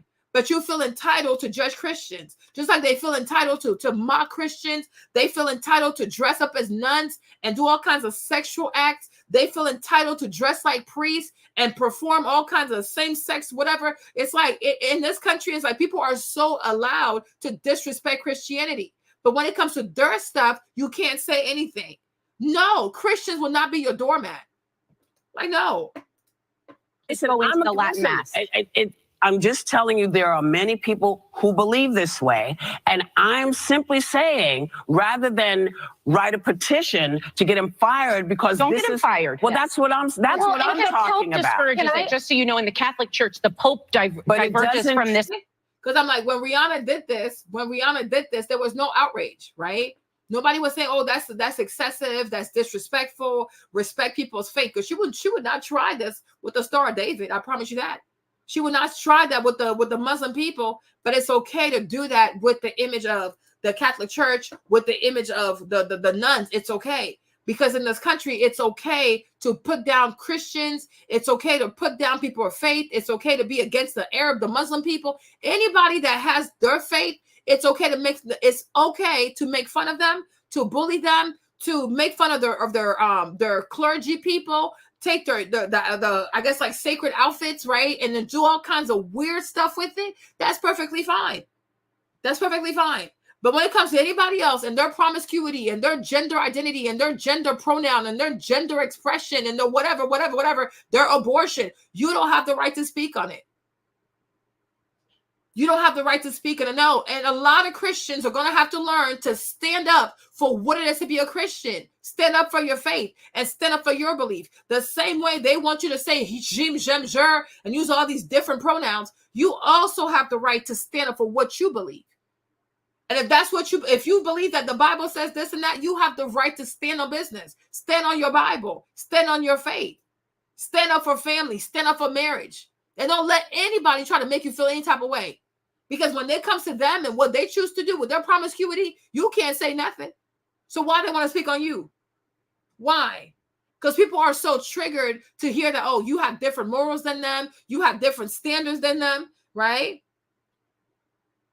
You know what I'm saying? But you're not allowed. You're not allowed to stand up for what you believe. Nobody went off. Nobody had an outrage. Nobody went and did all these think pieces on Rihanna when she chose to dress like a nurse. That's like having an orgy, whatever this is. I don't know, but this was so unnecessary. You know what I'm saying? You can't say Christ is king. You say Christ is king, you lose your job, like because that's considered to be anti-Semitic. It's like, what is happening here? What is happening? Like, no, they're not. Exactly. They're really not. And not everybody wants to be a liberal. Not everybody wants to adopt the ways of this world. Like, you want to live like this. You want to think like them. You want to embrace their ways. More power to you. A lot of people want to live their conservative lives and they want to have their conservative values. And they have the right to do that. People have the right not to agree with everything that's going on in mainstream society. Because a lot of it truly is sick. And why is it sick? Because it's rooted in so many lies. Like, please, hold on. Believe. It doesn't change the fact. If I may add, there were things I agreed with. There was a lot I disagreed with. Galatians tells us the whole of the law is fulfilled as this: love your neighbor as thyself. He chose to target the LGBTQ community. Yeah. He thought he. And how did he target them? How did he target them? People have the right to say they don't agree. People have the right to say they don't agree. Like, what? People have the right to say, just because the Bible says that you have to love people. You can love people and not agree. The Bible says love the sinner, hate the sin. So you don't have to agree with someone's lifestyle. You're not required. You cannot be forced to agree with somebody's lifestyle. Somebody has the right to say, for me, when I look at this union, it doesn't make sense to me. I don't agree with it. Like, for them, they don't agree. They're going to force you to do. No, it's your life. Do what you want. But you cannot compel someone to put their faith down to embrace you. I remember one time I was on TikTok and this girl said to me, well, if you're a Christian, she said, if you are a Christian, then inherently you are transphobic. I said, well, that's the way you want to see it. That's the way you want to see it. Right? Because for me, Marlene, I will never be okay with somebody cutting up their body pieces. You know, like to me, it's just, like, what is going on? I don't find that to be normal. I really do not. When I see a lot of women who are becoming trans men and they cut off their boobs and I see these scars, like those scars are huge. I'm like, oh my gosh, what have you done? Right? There's not a world, there's not a place where I can ever see someone have a double mastectomy and the efforts of having the chest of a man and be like, oh wow, that's so impressive. I'm so happy for you. I'm thinking, like, what the heck? How is this even legal? Right? Because the women that actually do have cancer, who have to go through a mastectomy, they are completely devastated. And you are actually joyful about cutting perfectly healthy organs. There's nothing wrong with your organs. Like, you don't have issues with your breast. There's no cancer in your breast. There's no lump in your breast. And you're just cutting your breast away for an aesthetic. That's crazy to me. And there's never going to be a world where in my mind, I can make sense out of that. I don't know how. You understand? I don't know how. I don't know how somebody can take a piece of their arm, piece of their vein, just to go construct an artificial penis. And then you have a hole this big into your arm. I'm like, that is not normal. Because if anybody was out here like saying, oh yeah, I want to cut off my arm for the sake of it, we would all be like, something is wrong. You need to be evaluated. Because why do you want to cut off your arm? If someone wanted to cut off their legs for the fun of it, we're like, oh yeah, go ahead. Amputation is cute. Okay. Like, why would you cut a perfectly healthy leg? This makes no sense. But once again, when you are rooted in the lies of this liberal society, they will make you think that cutting parts of your body that are perfectly healthy in order to achieve whatever type of look is perfectly fine. I'm like, no, it's not fine. It is not fine. It is not okay. This is weird. If you decide to go like, oh, I want to poke my eyes out because now I want to identify as blind, people will call the police. They will call people to lock you up in a cuckoo home. Because why do you want to hurt yourself? This is not normal. If a person wants to sit here and start pulling out every tooth out their mouth, nobody be like, oh yeah, that's so impressive. Let me see how that goes. You will be scared. Like, what are you doing? Because you're self-harming. People are self-harm. Like, we pick and choose when self-harm is empowerment. Like, I'm like, this is madness. This is pure madness. You will never be like, if you see someone right now trying to cut off a perfectly fine leg just so that they can be amputee, you're not gonna be like, oh my gosh, amputee movement. Okay, power to the amputee nation. Like, why would you do that? Like, people who are amputee, something really bad happened. Okay, so I'm like, stop the madness. So I'm like, no, just because you're a Christian does not mean that you have to co-sign everything. No, we have the right to rebuke certain things also. And even Jesus also, he rebuked a whole lot of things. I can't hate you for the way you live your life. I mean, you know what I mean? But I don't have to accept it. But I pray for you though. But you can't bully people into accepting your life. But when it comes to how they feel, you don't want to accept it. No, it got to go both ways. And that's the thing about them too. Like, they want a whole lot of understanding, a whole lot of compassion, a whole lot of mercy. But when it's the other way around, like, oh no, we got to sign a petition. He needs to lose his job. Why would he lose his job? What has he done? Has he hurt anybody? Has he touched anybody? Does he assault people? No, he expressed how he feels. And the thing is, he didn't lie. All these degrees, the majority, I would love to see 10 years from now, 20 years from now, the school runs a survey to see how many of these girls who actually graduated are actually going to be using their degrees 10 years from now, 20 years from now, because time will tell. And most likely he's going to be right. Yeah. So I'm like, most likely he's going to be right.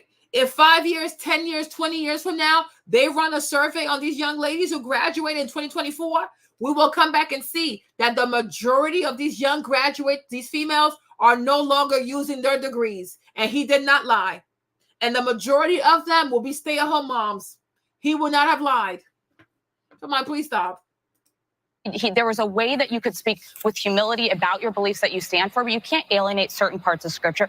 I have this. Nowhere in the scripture does it say it's okay to be a homosexual. Right. So, no. Nowhere in the scripture does it say homosexuality is okay. Nowhere. Like, let's be so for real. The Bible is very clear. Homosexuality is a sin. That's what, like, when you're a Christian, that's what you know. That's what's written. Homosexuality is a sin. Fornication is a sin. Adultery is a sin. Alcoholism, it's a sin. Stealing from people, it's a sin. Murder, it's a sin. That's it. That's why you can't say that you're homosexual and you're a Christian. I'm like, how? Like, it's not possible. I guess you can be working on it, I guess. Right? But it is very clear. And that's why, like, every time, I don't even know why, like, Oprah does this every time. Like, Oprah will go ask, like, Joel Osteen, or she'll ask, like, Bishop Jakes about homosexuality, and they're always so afraid to answer the question. Like, why are you afraid to answer the question? Is you a Christian or not? It's in the scripture. It's in the word. So it's like, if you're a Christian, that's part of your belief, that homosexuality is a sin. It is a sin. The Bible does not condone same-sex relationships. The Bible does not condone doing sex in the behind. Okay? The Bible does not condone two women doing weird things to each other. No, it is a sin. And that's a fact. Like seriously, I'm like, you cannot. No, you cannot.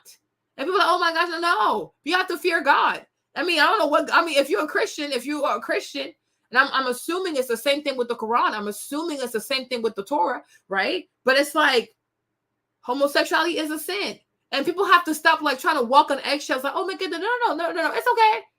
I'm a Christian. These people say, oh, Marlene, do you believe that homosexuality is a sin? Yeah, I do. I do.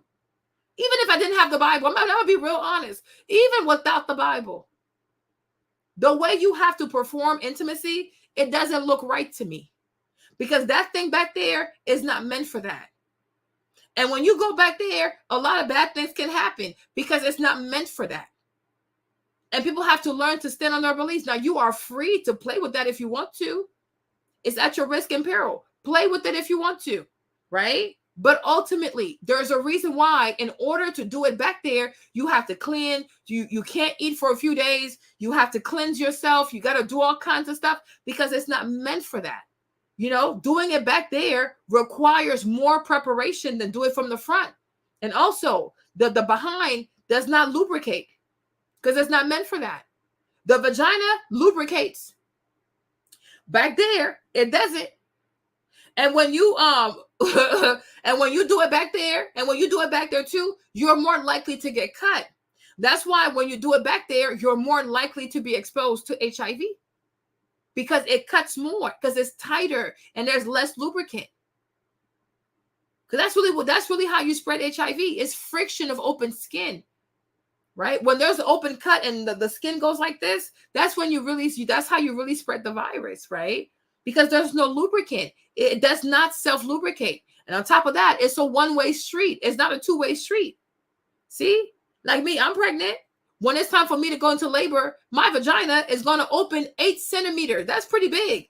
I can push a whole human out of my vajayjay because it's meant for that. And after that, within 6 weeks, it goes right back to normal. Right? That's the thing. I'm like, it's very like, it's like, it's just not meant for that. And also, let's say the majority of the world's population was into that type of stuff. Humanity will stop existing because you can't reproduce.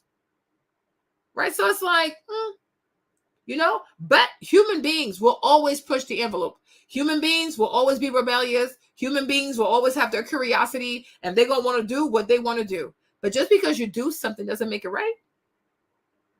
Just because you have desires for something, it doesn't make it right. Just because you feel attracted to something, it doesn't make it right. Just because you have an attraction to someone, it doesn't make it right.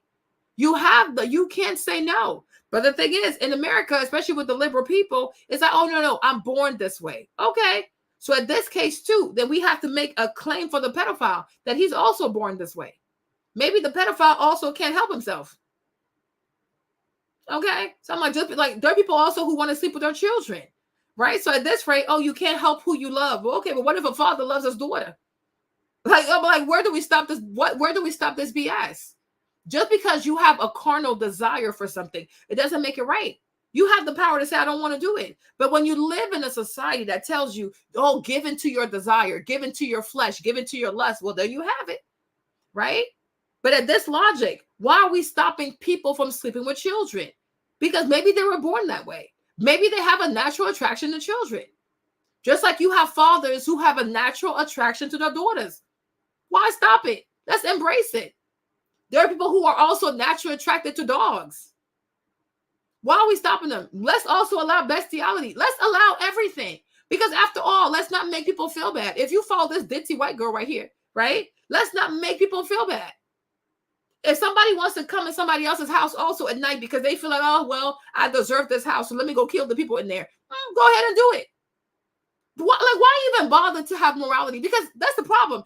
If you take 5 people, or you have 10 people, or you have 20 people, 100 people, if one person has morality, everybody else will be shamed, right?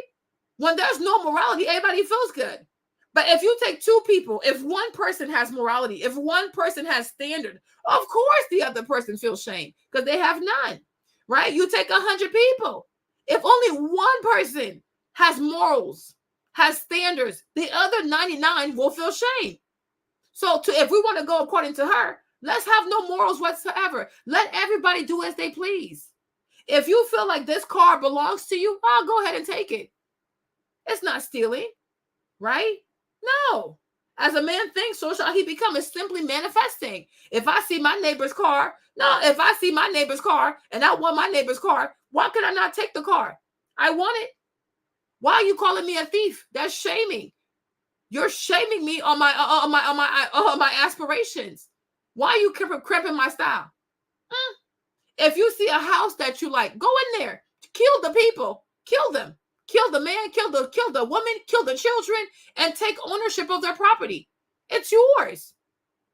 Right? You're not a murderer. No. You're doing what must be done.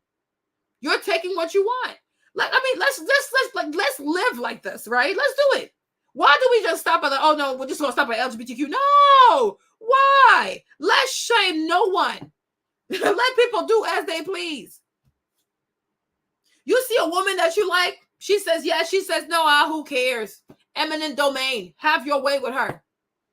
You're not a rapist. No, you're just seduced. Okay, let's keep going and see how ridiculous this type of mindset gets, and see how violent it's going to get, and see if she's going to feel safe. Oh, you don't want to exclude? Shut up. Shut the hell up. You make no sense. Because you're too afraid to have an opinion. She's a coward. She sits on that platform and these ladies, they bully her so badly. She don't even stand up for herself. Coward. You're not a real Christian. Because if you were a real Christian, you would never take shit from Whoopi or like that weird Johann Behart and her non-comedic behinds of having self, right? It wouldn't be me. Yeah, you're not a rapist. What?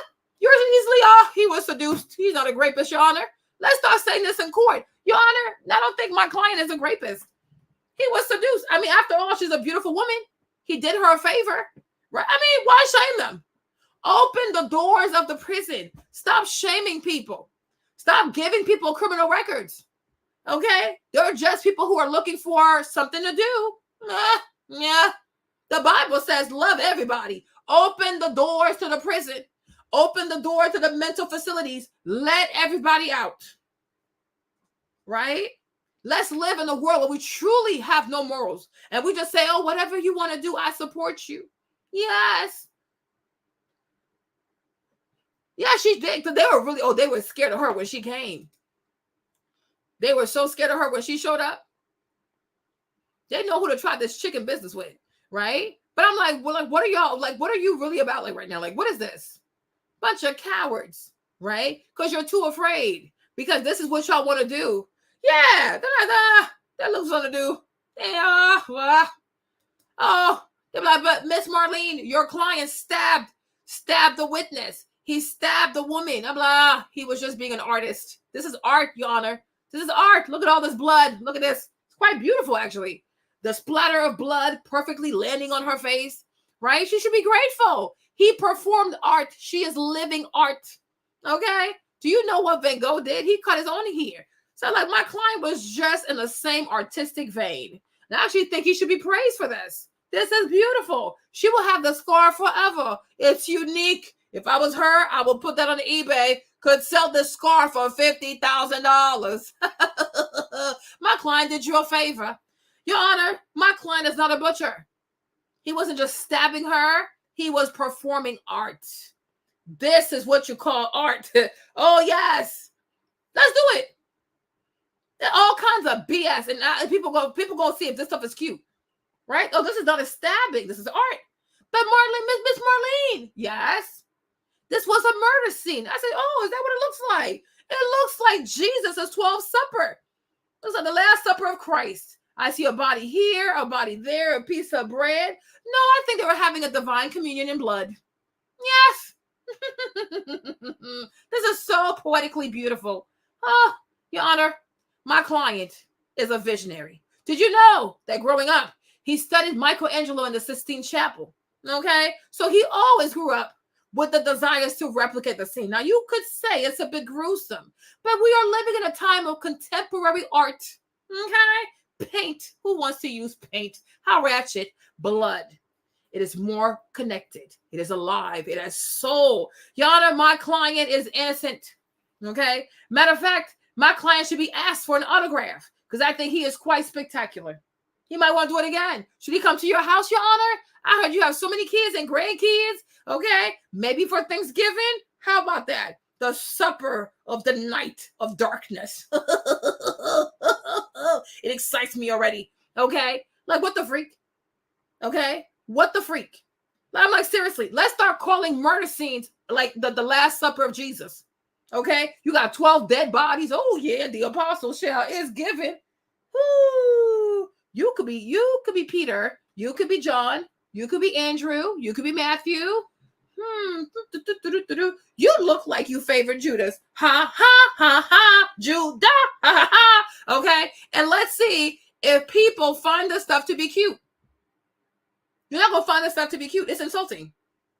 Imagine someone, the person's in court, and the person that is murdered their baby, stabbed their baby, and you say, "Oh no, this person was just being an artist. This is art." Picasso, Van Gogh, Matisse. Okay, no, you're insane. Like, you are truly insane.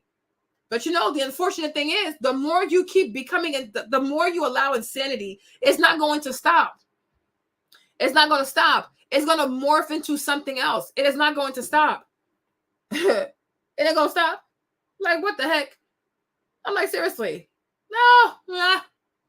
You have teachers who are going into school, touching children. Let's not prosecute them. Okay? No. Your Honor. Okay? Your Honor. Your Honor. Would you rather these kids touch themselves, or would you rather have an adult properly guide them into their sexual exploration? Okay? You see what I'm saying? Because do you want him to sleep with your 12-year-old daughter? I don't think so. But if you have an older woman guiding this young gentleman into his sexual exploration, I do think that it'd be safer and better for society. Yes. And plus, guess what? He gave her such good head, she gave him an A+ in his exam. Ooh! He used to get D's, you know? D's, you know what I'm saying? Throw them D's, okay? Like what? Like, what are we, what? Right? But let's allow all types of stuff. Why stop there? Why are we stopping? That just makes no sense. Yeah, exactly. That's all she's doing. She's not trying to be hurtful, Your Honor. Okay? She's not trying to be hurtful at all. No. She's simply helping the student understand what an erection is and what you do when you have an erection. I mean, after all, why would you waste all this good semen? Okay, the sperm in there is very young, it's very youthful. I've even heard that some people in Malaysia use it for a facial. Smooth out your wrinkles. Okay, like what in the world? What in the world? I'm like, seriously, what in the world? Let's really live in the world where anything goes. Oh, just let anything go, and nobody's gonna feel safe. No one's gonna feel safe. A world where we don't shame anyone. Okay, you don't shame people, then okay, let's go. That's why we see, and that's why we see all these liberal cities are going straight to heck from like people just stealing. People don't care no more. There's a lady, she stole $60,000 worth of product out of Walmart. She don't care. People walk in there, they steal, they rob, they stab, they do all kinds of stuff because we say, oh, let's not shame people. Let's not make people feel bad for being a bunch of idiots. Okay, sure, whatever. So I'm like, girl, please. Girl, please. So like you see all these women here, they want to act so. What you say this one? This is probably one of the most controversial things I will say on the internet today, but that's okay. I completely agree with Harrison Buckner. I don't understand why everybody is so pressed. I've seen hundreds and hundreds of TikTok videos to that viral sound hating on him. Listen, if this speech were given at a public college, I completely understand why you would be upset. This is a Christian man encouraging Christian women to lean into their Christian values at a Christian school. In his speech, he is calling out Joe Biden for saying that he supports abortion, but being a Catholic at the same time. That is so hypocritical. Our own nation is led by a man who publicly and proudly proclaims his Catholic faith, but at the same time is delusional enough to make the sign of the cross during a pro-abortion rally. He's also calling him out for his terrible policies. There is nothing wrong with a man getting teary-eyed, thanking his wife for the woman she is today and for all the sacrifices she has made for her family.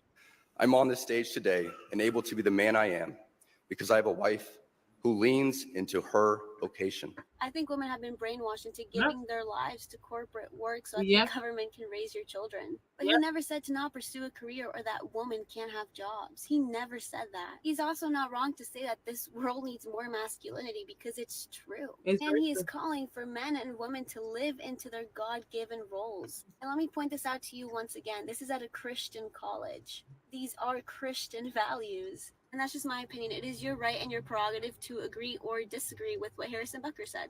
This is probably one of the most controversial things I will say on the internet today, but that's okay. I completely restore traditional manhood. Their answer is to almost take advantage of the failures of the system. So be as promiscuous as you want, nail as many chicks as you want. You know, go out there and experience life and never settle down, never have kids, never take on obligation. Because after all, that's what the world wants of you. Now, what do you make of the state of men right now? Because it is true that across the country, men are in crisis. I mean, they're not going to school as much as women. They're not in the workforce as much as women anymore. They're not getting married. They're addicted to pornography. I mean, these are serious crises. Yeah. And part of that is, you know, when you take manhood and try to look at manhood in isolation, you've already got a problem. The God who created us, he created us male and female. And so you cannot understand maleness apart from femaleness, right? You have to understand what it means to be a man, first of all, by what it means to be made in the image of God. And second of all, by what it means to be made as this counterpart to a woman. And this idea that God created us to be a priest and prophet and provider and protector. God designed us that way. And when you take us away from that, like, you know, we're bigger than women, we're stronger than women. You know, we have all of these things that allow us to take advantage of women. They get pregnant, you know, we don't. We can just walk away from it and, you know, leave them with that. There are so many things that if left unchecked, they do allow for this toxic version of masculinity. And so what we have to call men back to is this understanding of manhood that is outside of themselves. And you being a man is not just about who you think you are or even who you want to be. It is about you pointing back to the one who made you. It's about you pointing back to the purpose for which he made you. And it's about you pointing back to the relationship that he intends for you to have with the opposite sex. And, you know, one of the things you mentioned is men not wanting to be married. That's an incredibly important part of the picture of what it means to be a man. This idea that we would be in a relationship, that we would be the head of a household, that we would be, like I said, priest, prophet, provider, protector within that context. All of that gives us not only purpose, but it gives us greater understanding of what masculinity is all about. And it also keeps it in check and it protects women. That's the irony of all of this. You know, people are fighting against the patriarchy. People are fighting against marriage.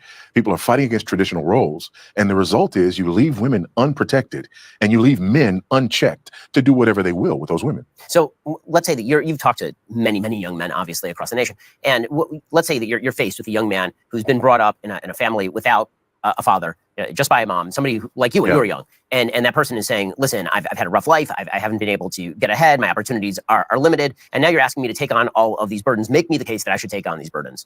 First of all, that's what you were created to do, right? Secondly, it's what you yearn to do. Like, if a man is honest, men don't yearn to just sit in their mother's basement and play video games. In fact, when we sit in the basement and play video games, we like to play those kind of video games that simulate, you know, the actions and activities of masculinity, right? And so that's the first thing I want to say to them. You were made for more than this. There's a God who created the world and a God who created you. And so I want you to come back to that. The second thing that I want to say is that, you know, don't buy the lie that says you have to have it all figured out before you can begin to exercise any kind of manhood. Nothing could be further from the truth, right? I don't have it all figured out. You know, you don't have it all figured out. But this process, even this process of growing as a man, is part of what God has put in place for us to figure it out, right? The other thing that I would say is you're not called to do this by yourself. You know, the Bible says, like, iron sharpens iron, so one man sharpens another. We need each other.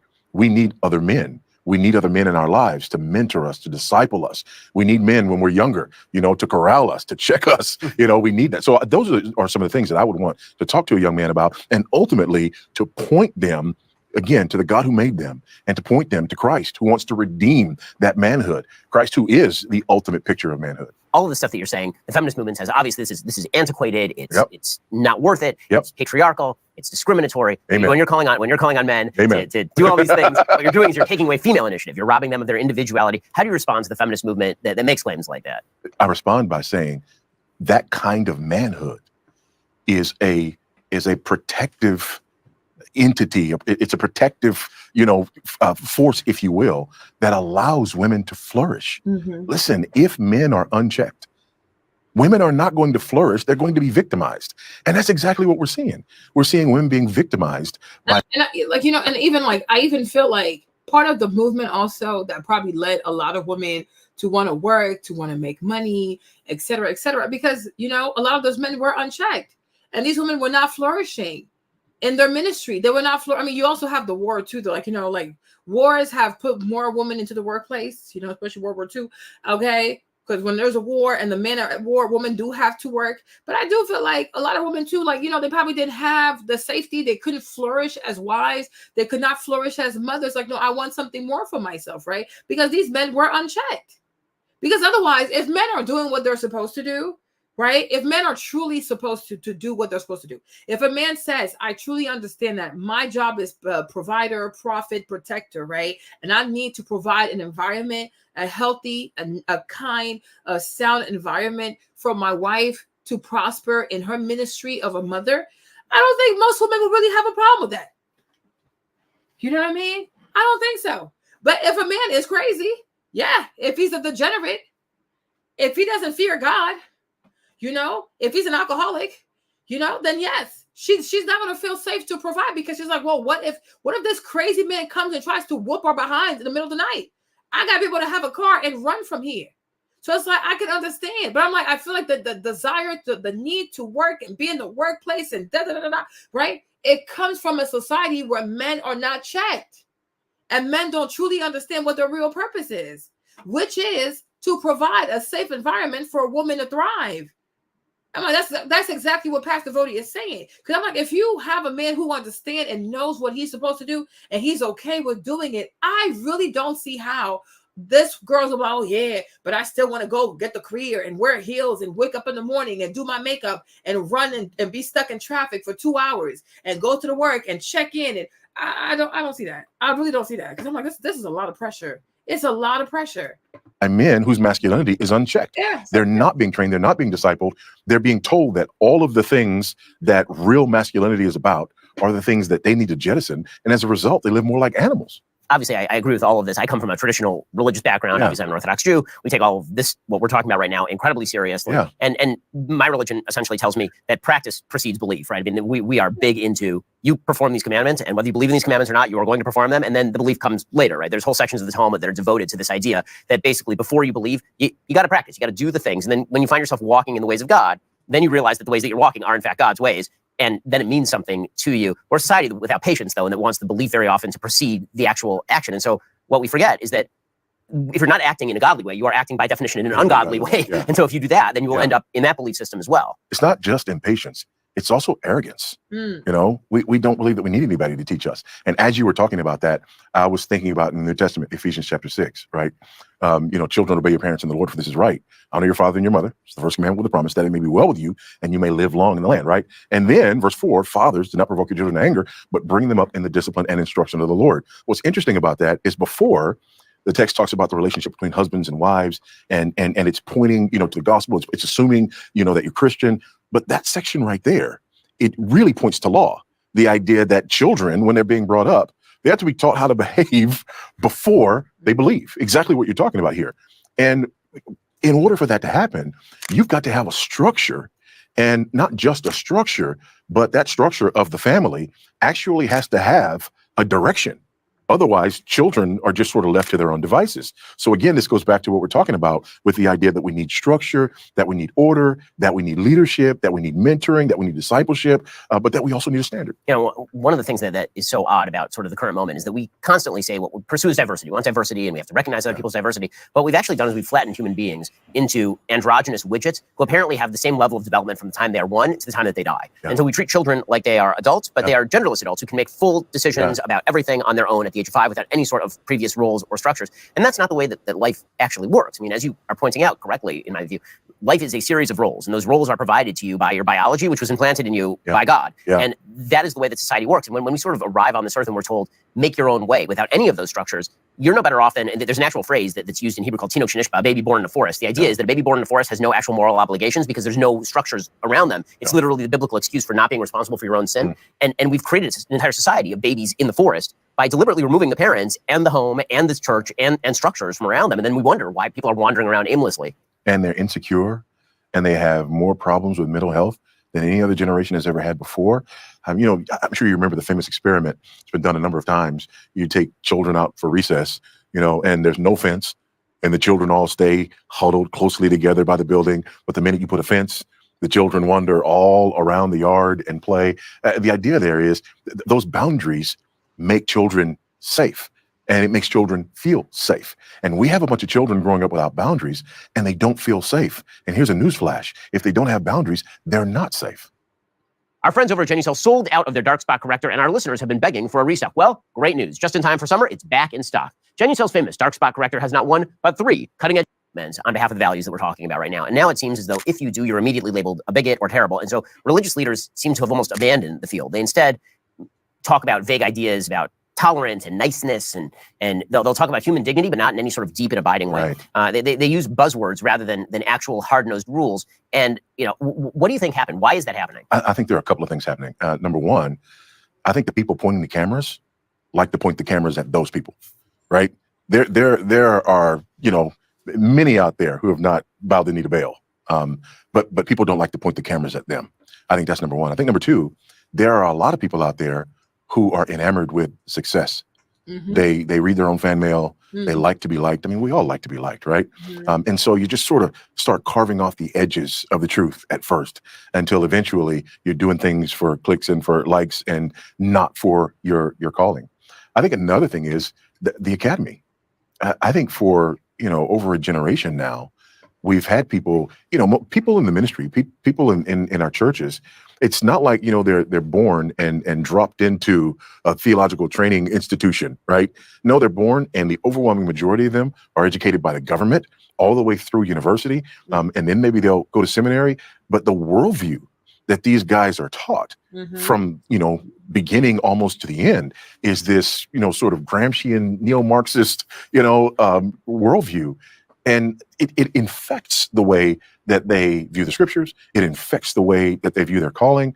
And then I think the other thing is there's a lot of pressure out there.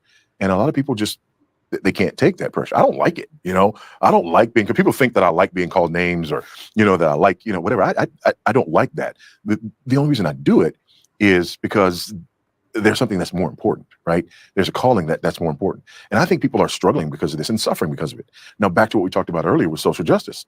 You know, Christians hear things like social justice and, you know, racial justice. And it's like, yeah, you know, of course, you know, we're for that. Marriage equality. Well, am I for marriage inequality? And when you have weak and faulty worldviews, and then seductive language, and then you have leaders with unclear voices, you end up in the mess that we're in. I wonder also if religious leadership, and this is something I've been thinking about a lot recently, if what religious leadership started off by doing was worrying because there were kind of members of the flock who were on the fringes of the flock, and they started wandering away. And so they followed those members of the flock into the mountains, and they worried so much about making sure that they bring those people back in that they decided the only way to actually keep these people members of the flock is to broaden essentially the fence. Like keep expanding the fence, and then if you definitionally change the fence, then even though this member of the flock is way the hell away, they're still part of the flock because the fence is now 5 miles wide. And so the idea is that they're so focused on the exceptions to the rules, they forget about the maintenance of the rules. And in the process, what they end up with is being able to titularly say, we have lots of people who adhere to our version of the church, but nobody who actually goes to church, nobody who actually follows any rules, no actual interior coherence to the ideology. I see so much focus in the religious leadership community on what in Hebrew is called kirut, or the outreach, and so little Nickels focus. and noses. Yeah, exactly. So little focus on here's the rule, and we stand by the rule. And listen, we want to help you understand the rule and understand why the rule is not changing for you, and why maybe you'd be better off conforming to the rule. And we understand everybody sins. We understand we all fall short of the grace of God, and all of that. But the rule doesn't change just for you. But we're so concerned with if we say that to somebody, the person may run. And we forget that if you get rid of the rule, everybody runs, and then there's nothing to adhere to. Exactly. And eventually, we have nothing that we're standing on. Right. We're just on shifting sand. And again, I want to say that there's thousands who have not bowed the knee to Baal, and there are, good, solid folks out there. Unfortunately, most of them don't get cameras pointed their way. But there was a movement really in the 80s and the 90s, the church growth movement. And you just basically described it to a T. It was all about doing whatever was necessary to get people into the doors, to keep people in churches, were growing like gangbusters. All of a sudden, you've got churches all over the place, that are running thousands. And, they're saying, whatever you do to get them is what you're going to have to do to keep them, And so the compromises just continued. And he has this one video here. Hold on, let me show you this video. She could potentially lead a country, but she'd be banned from leading many congregations. So why does Sarah Palin seem to be winning over so many evangelicals? Let's bring in two people who may have some answers for us. Woody Bauckham is a pastor at Grace Family Baptist Church in Spring, Texas. And Margaret Feinberg is an evangelical speaker who lived in Alaska for 5 years and saw Palin get elected to governor. Good to see you both. Thank you. Thank you for having me. Margaret, let's start with you. I want you both actually to touch on this quickly. Why does her faith matter? Her faith matters because it says a lot about who she is as a person and her outlooks on life and the policies that will come to play in our nation. Reverend Bauckham? I agree completely. Political ideology is really an outgrowth of our religious beliefs. You can't separate what a person believes from how a person will govern. So I think it's incredibly important that we know where people stand on religious issues. So, Margaret, why do you think she's winning over these evangelicals that have been so skeptical of McCain? I think on one hand, she's known for her conservative values, and that's translated in her leadership and her time in Alaska. But I think also for younger evangelicals, there is a hunger to see a more exciting ticket. There was kind of a ho-hum factor for McCain, but when Palin came on board, she added the vavoom that was so needed in order to garner the attention and the excitement for young evangelicals. And here's what's interesting, Reverend Bauckham, she's winning over church members, church leaders that don't even allow women to preach at the pulpit, yet she could be leading the country. What do you make of that? Well, it's interesting. The bottom line on that is people look at this ticket and their fear is that we will have Barack Obama as our president, that we will be moved toward a socialist agenda, that we would have the most radically pro-abortion candidate ever to run for president to serve in that office. And that is an untenable position for evangelicals. And so they look at this and they're trying to decide this based on what's best for the nation in the here and now, and oftentimes overlooking some of those other issues. Do you think that that's something that, are you saying that shouldn't be overlooked? I mean, do you think that women in evangelical circles where women are not allowed to preach, let's say that Palin and McCain do win, and here you have this woman that could possibly be leading the free world, and yet there's evangelicals voting for her that don't even believe that a woman should preach at the pulpit. Could this change the face of how evangelicals believe in the woman's role? I don't think it'll change the way evangelicals believe about women's roles. I think it has sparked a discussion. And quite frankly, feminism has gained a foothold in many evangelical churches. Do you think that's a good thing? No, I don't. Not at all. Why not? Well, because we're about the gospel. The culture doesn't dictate truth. The gospel dictates truth. My job is not to be a political pundit or political activist. My job is to be a pastor and proclaim the truth of the gospel as clearly as I possibly can. Well, wait a minute. What about the Old Testament and the prophet Deborah? I mean, she was a political leader. She was a wife. She was a mother. She was one of the biggest forces in the book of Judges. So that's the gospel right there. She certainly was. And the fact that something happened doesn't mean that it's normative for the church. In Isaiah chapter 3, for example, one of the signs that a culture is under judgment is that women are in leadership in their nations. So Deborah was actually a sign that things were very bad in Israel, not a norm for the church. Margaret, I'm curious to see what you think about this and what the Reverend's saying.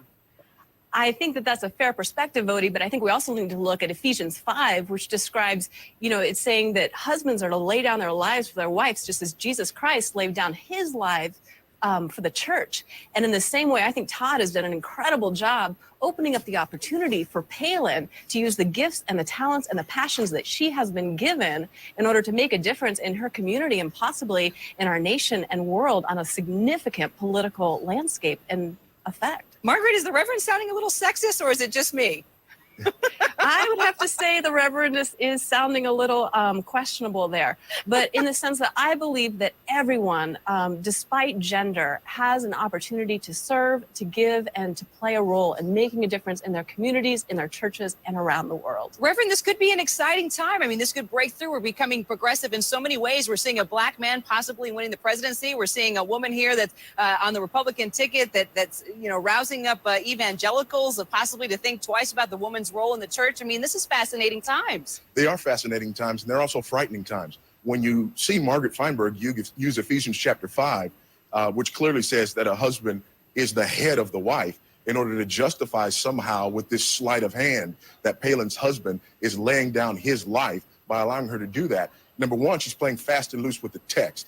And secondly, she is also ignoring the fact that Palin's responsibility as a wife and mother is governed by scripture, not by whether we feel it's progressive in our culture. Margaret, final thought there. Vody, I believe that's a narrow interpretation and a boxy interpretation of the text, as well as the role of women, who in today's working families, many families in the United States need both the man and the wife in order to work outside of the home, in order to support the family, and to put that kind of burden on the family, whereby a woman must stay at home. I just don't think that translates into many working class families today. You know, my job is not to translate into working class families. My job is to be honest with the text. And the text says in Titus chapter 2 and verse 5, a woman is to be the keeper of her home. Now, I will not violate the teaching of the text in order to somehow sound more appropriate for the culture. I am a herald of the truth of the gospel, and my job is to teach the gospel according to what the authors have said, not according to what I think the culture wants to hear. I think Vody, being a keeper of the home can be translated. Pastor Vody, when I tell you Pastor Vody had time for this goofy ass white woman, he said your culture, F your culture. I'm not here for your culture, okay? I'm here to herald the truth of the gospel. I said, you guys, when I tell you Pastor Vody is not the one. He's not the one, nor is he the two. This goofy stuff, this goofy culture stuff, the feminism stuff, he don't have time for it. And he stays very calm because, you know, they're white women. So they'll be like, oh, he was aggressive. So that's why he just let them talk. He stayed very calm because he understands these people. He knows exactly what they're about. And he knows why they had him on the show. To call him sexist, to call him a misogynist, a black man that hates women. So he already knew.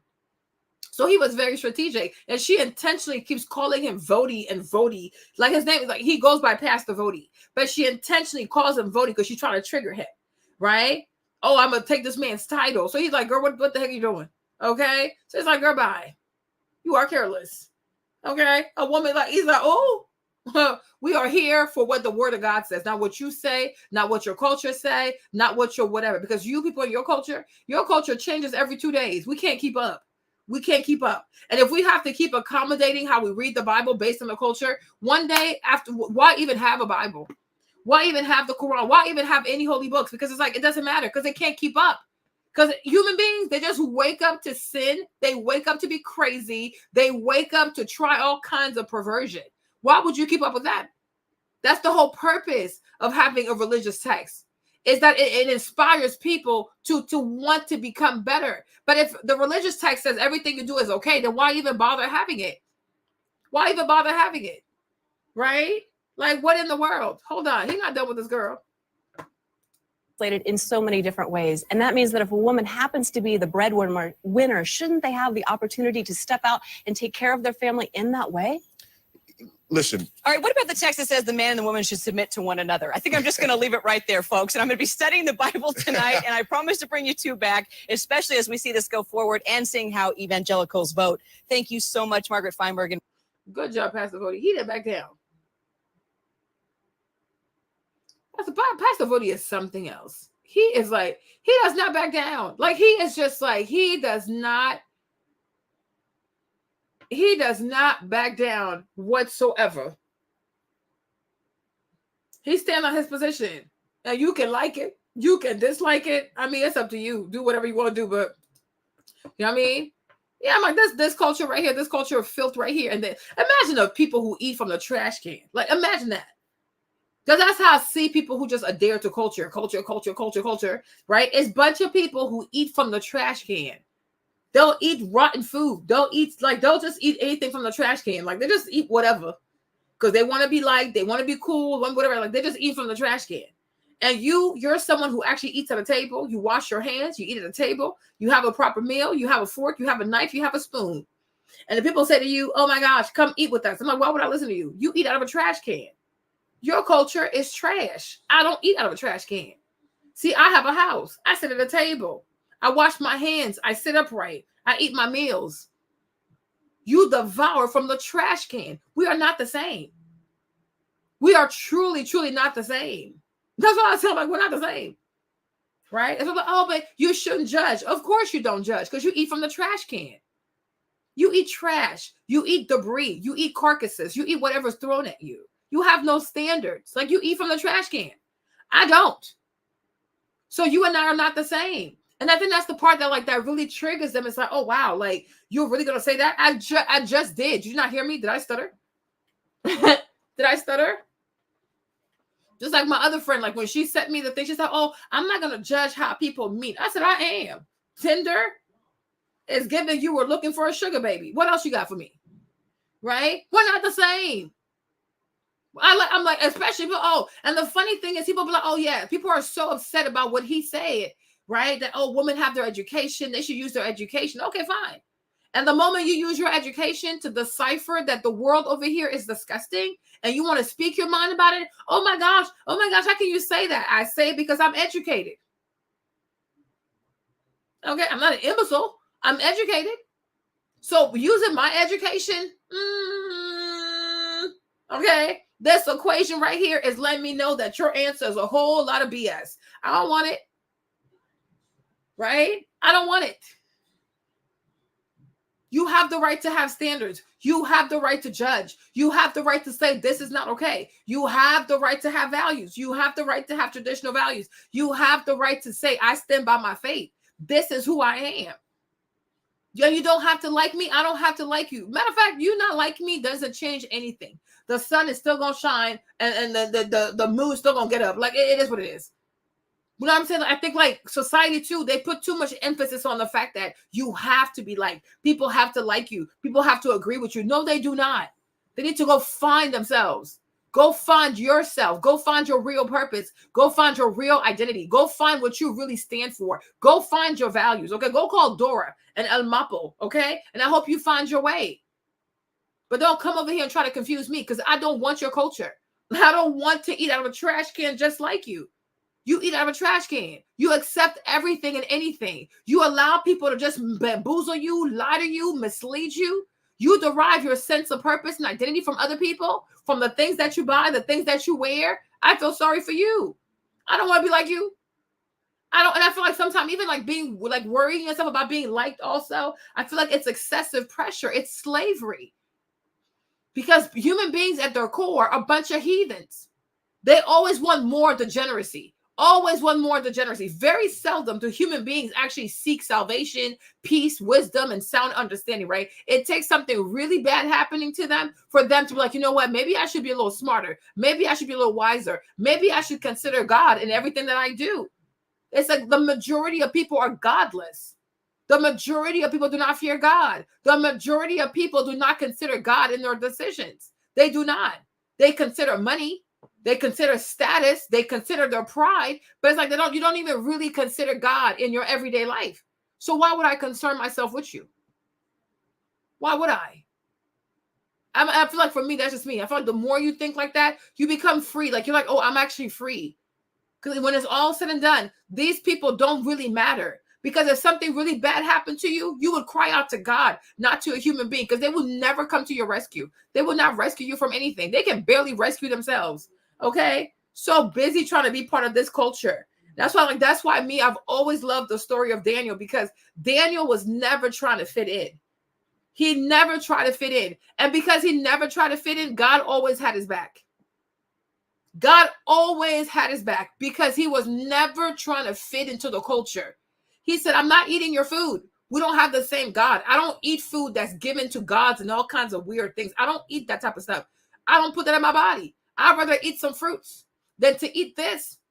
What's so special about eating meat that I will soil my body to have access to meat? It's never that serious. So he went and started eating fruits, and God was with him. He didn't lose any weight. He was just fine. They tried to throw this boy in a pit of fire. God protected him. Then they threw his butt in a lion's den. God protected him. Do not fear these people. And the Bible says, do not fear those who can take the life, but fear God, because God is even bigger than these people, right? So like, why would you be embarrassed of what you believe in? Why would you be embarrassed of what you know to be right? If you feel like this is what God would want me to do, this is what God said I have to stand on, you stand on that. And if they want to go crazy, they want to cancel you, do this, do the whole petition. I'm like, y'all signing petitions? There's so much crap going on here. There's so much filth going on YouTube.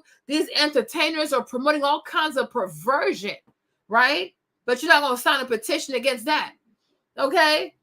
The whole pornography is taking over the internet. People are so addicted. It's all over the place. You're not going to sign a petition against that, right? All the student loans out here, you're not going to sign a petition against that. Like the stuff that's actually meaningful, they don't take a stand, okay? They're sending all this money to Ukraine and to Israel. These people won't take a stand. But let one man stand up and say how he feels about what a woman should do. Oh my gosh, cancel him, cancel his career. Always being fake outrage and putting their energy into things that truly do not really matter.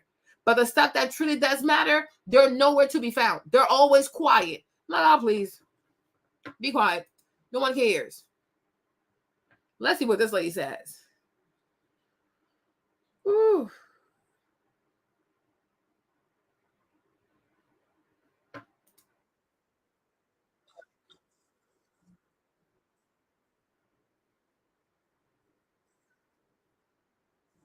Hold on.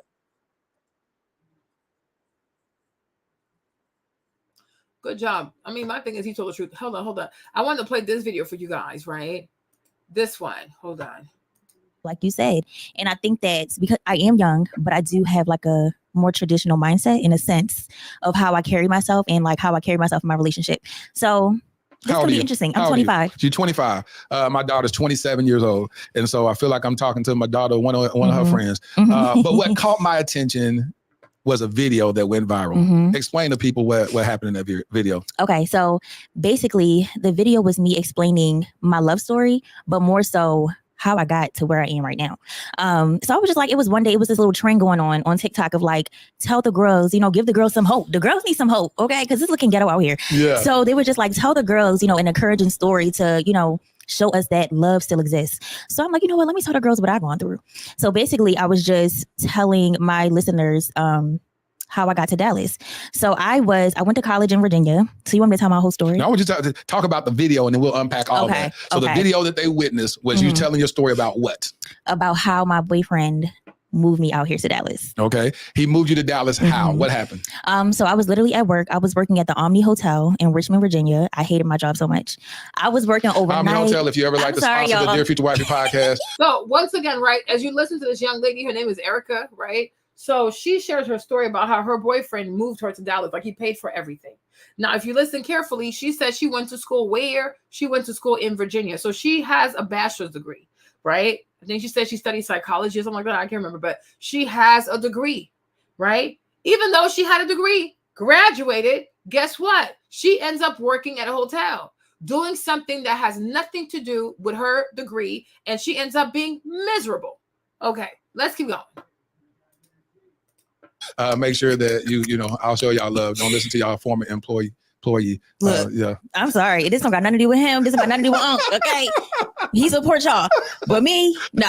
I used to work overnight, and sometimes they'll call you in the morning and be like, "Can you come back in at 3 p.m.?"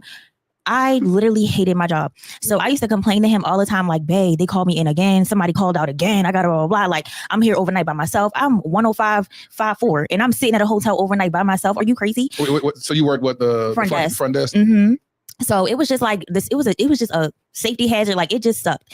So I used to just always complain to him. This is what I was saying in the video. And there was a day that I went into work after complaining to him that morning, and he literally called my job. And my manager was just like, Erica, like your husband is on the phone. Like come get the phone. And my manager already was sick of me just because I used to just always complain. So he like, why is somebody calling his daggone place?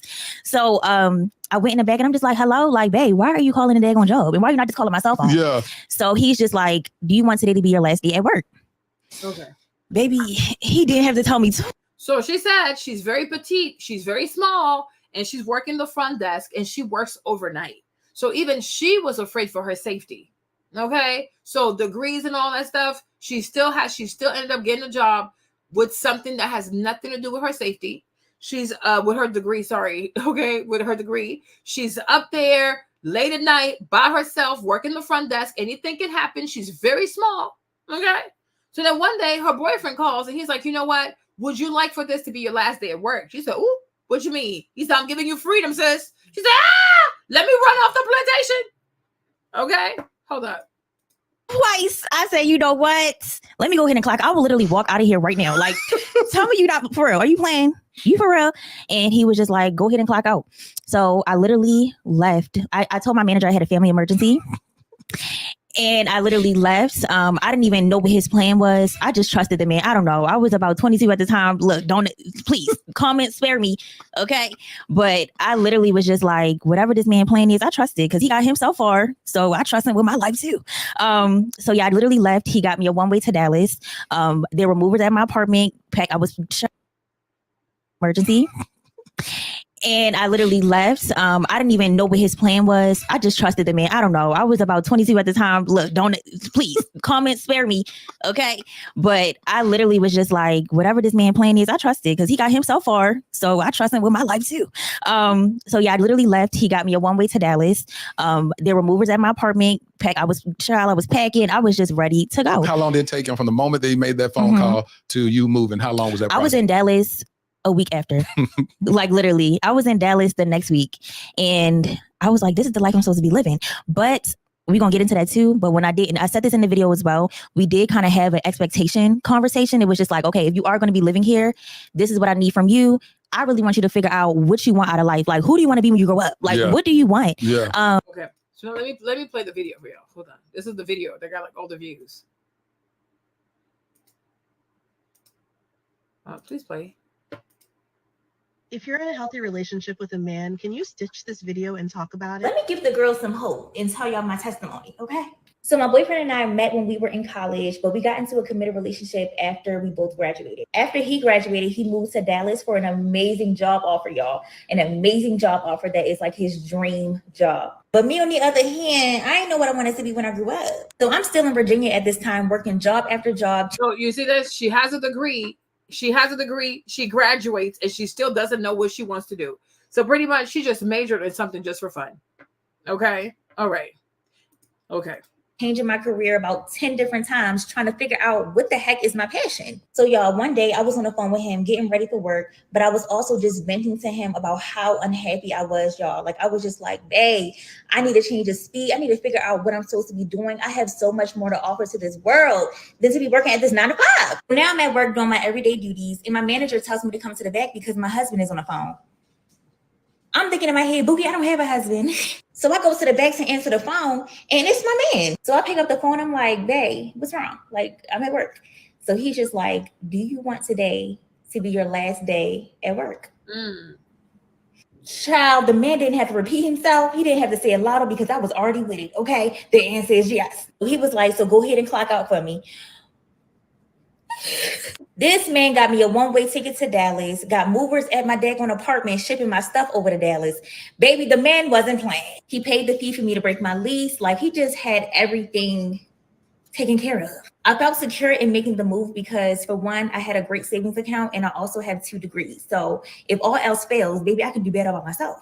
So I'm all settled in now, and we just decided to have a sit down just to talk about our expectations of each other now that we live together. And he literally just told me, the only thing I expect from you is for you to find what your passion is in life. You don't got to cook. You don't got to contribute to anything financially. Just figure out what you want out of life. So I told him, like, babe, I think I want to take content creation serious. I might have told him that on a Monday, and I promise y'all that Friday I had a vlogging camera, a new phone, ring lights, vanity sets.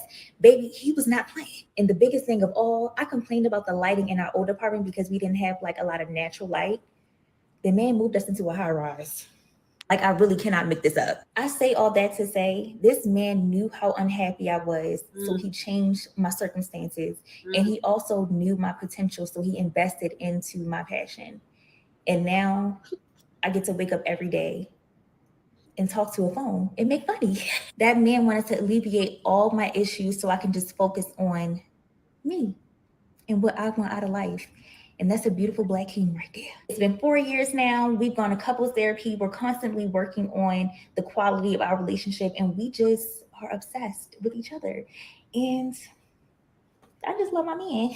Do not lose hope, baby. Your person is out here somewhere, and he gonna come get you. He gonna come get you, Mookie. Okay.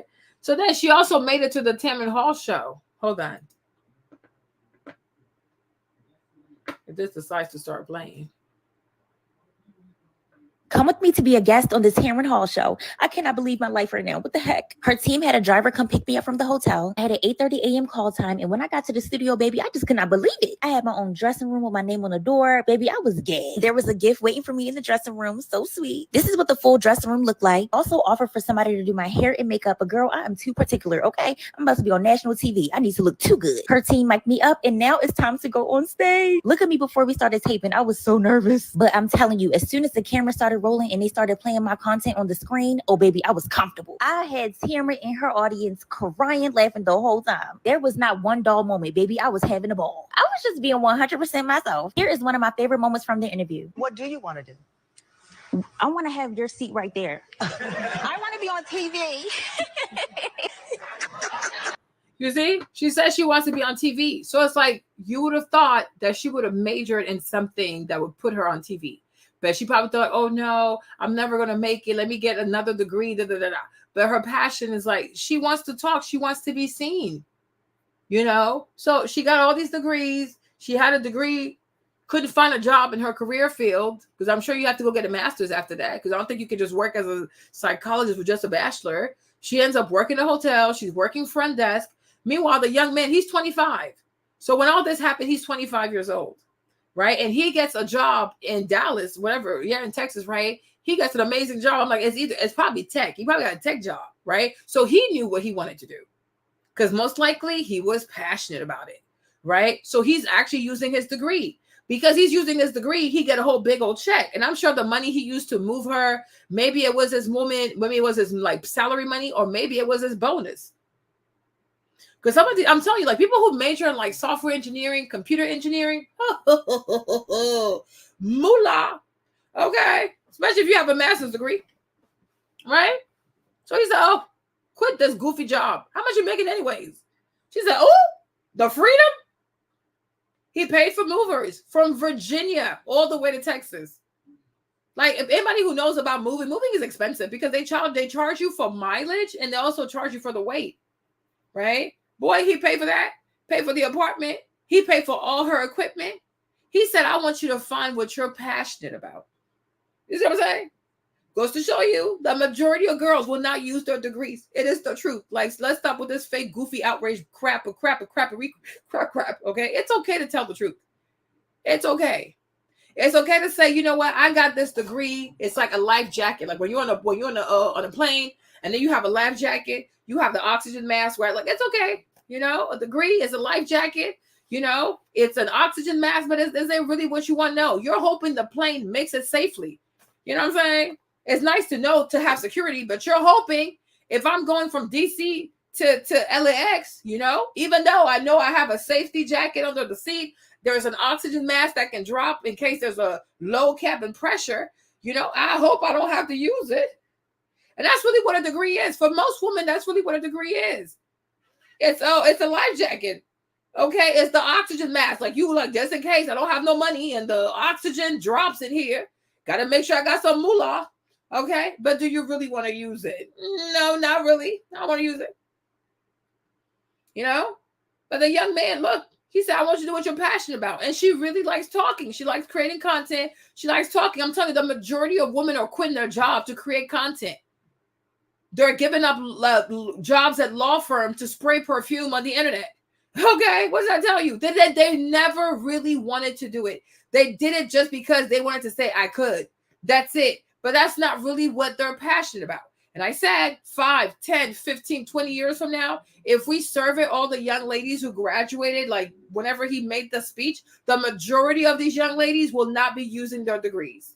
And a lot of them will be at home with their kids and very content and very happy. Like, oh, I love motherhood. And when my kids are at school, here's what I do. Womp. Okay. She said, even Kelly Stamp quit her YouTube channel to date a finance bro. Okay. Living her life like it's golden. Exactly. Woman, if you're being honest with yourself, if you're a woman, you don't want to work. You really want to pursue a life of hobbies. If you work, it's because you really want to, not because you have to. Like you really enjoy what you do, no problem. But it's not like, oh, I got to do it because I really want to. I have to do it. Or I'm not going to eat tonight. No. And that's the truth. right? The majority of women would love to have a life of leisure. The majority of women would love to have a life of hobbies where they wake up every day and pursue the things that make them happy. The majority of women would like to be at home and watch their children grow and be involved in raising their children. That's feminine energy. That's what the majority of women would like to do, right? Because they don't want to fight these wars. It's too much. Look at Hillary Clinton. All this masculine energy. Where did they get her? Husband cheating on her, embarrassing her. You know, she's always running for power and it never suits her, right? I'm like, you see, had you been maybe a bit more chill and less so much of a career, power, hungry type of woman, probably done better. Yeah, but I'm like, that's the truth though. It's all over YouTube. It's all over TikTok. They talk about that, how much student loan, they have so much student loan debt. And for a degree they're not using. These girls, they say it every day. Working is ghetto. I don't want to work. I want a soft girl life. I want to be a Pilates girl, right? They say these things all the time. But then when a man says exactly what you say, oh my gosh, he's being so misogynistic. No, he's telling the truth. You don't truly want to work.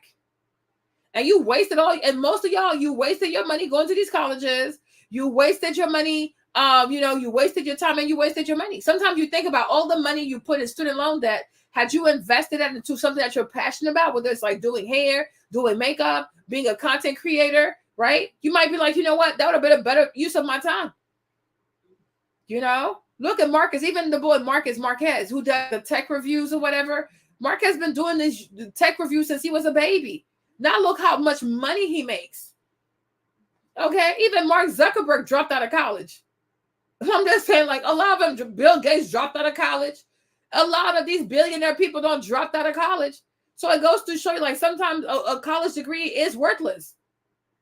Okay? You have a lot of people who have a lot of college degree. They have a lot of education, you guys, and they end up working for people with no degrees. Okay? How many people have PhDs and they work for someone with no degrees? How many people have a master's degree and they work for somebody with just a bachelor? Sometimes the employees are more qualified than the CEO. Well, who cares? Right? Because just because you have a lot of degree, it don't mean that you can run a company. You know, success is different. Success is not really measured by degree. You got to have grit. You got to have passion. You got to have connections. You got to have money. Like, but there are a lot of people who are very, very educated and they work for idiots. They work for dumb people. They work for college dropouts. They work for people who used to be in prison. You're like, what the heck? Right? Because another thing too, a lot of people also who go to college, many of them don't believe in themselves because academia teaches you to be very risk averse. And sometimes you notice that the people who stay the longest in school are less likely to take risks. They're less likely to bet on themselves. They're less likely to believe in themselves. But people who were never expected to be successful, people who were never looked at as being smart, they have nothing to lose because nobody expects them to be successful. So they don't have decision paralysis. They don't have imposter syndrome. Like, whatever. If I fail, I'm so used to failing anyways. Who cares? Yeah. Nobody expects them to be anything in life. So that gives them the freedom to do whatever they want to do until they find something that actually works. You know what I mean? You know? But it's like, that's the truth though. Yeah.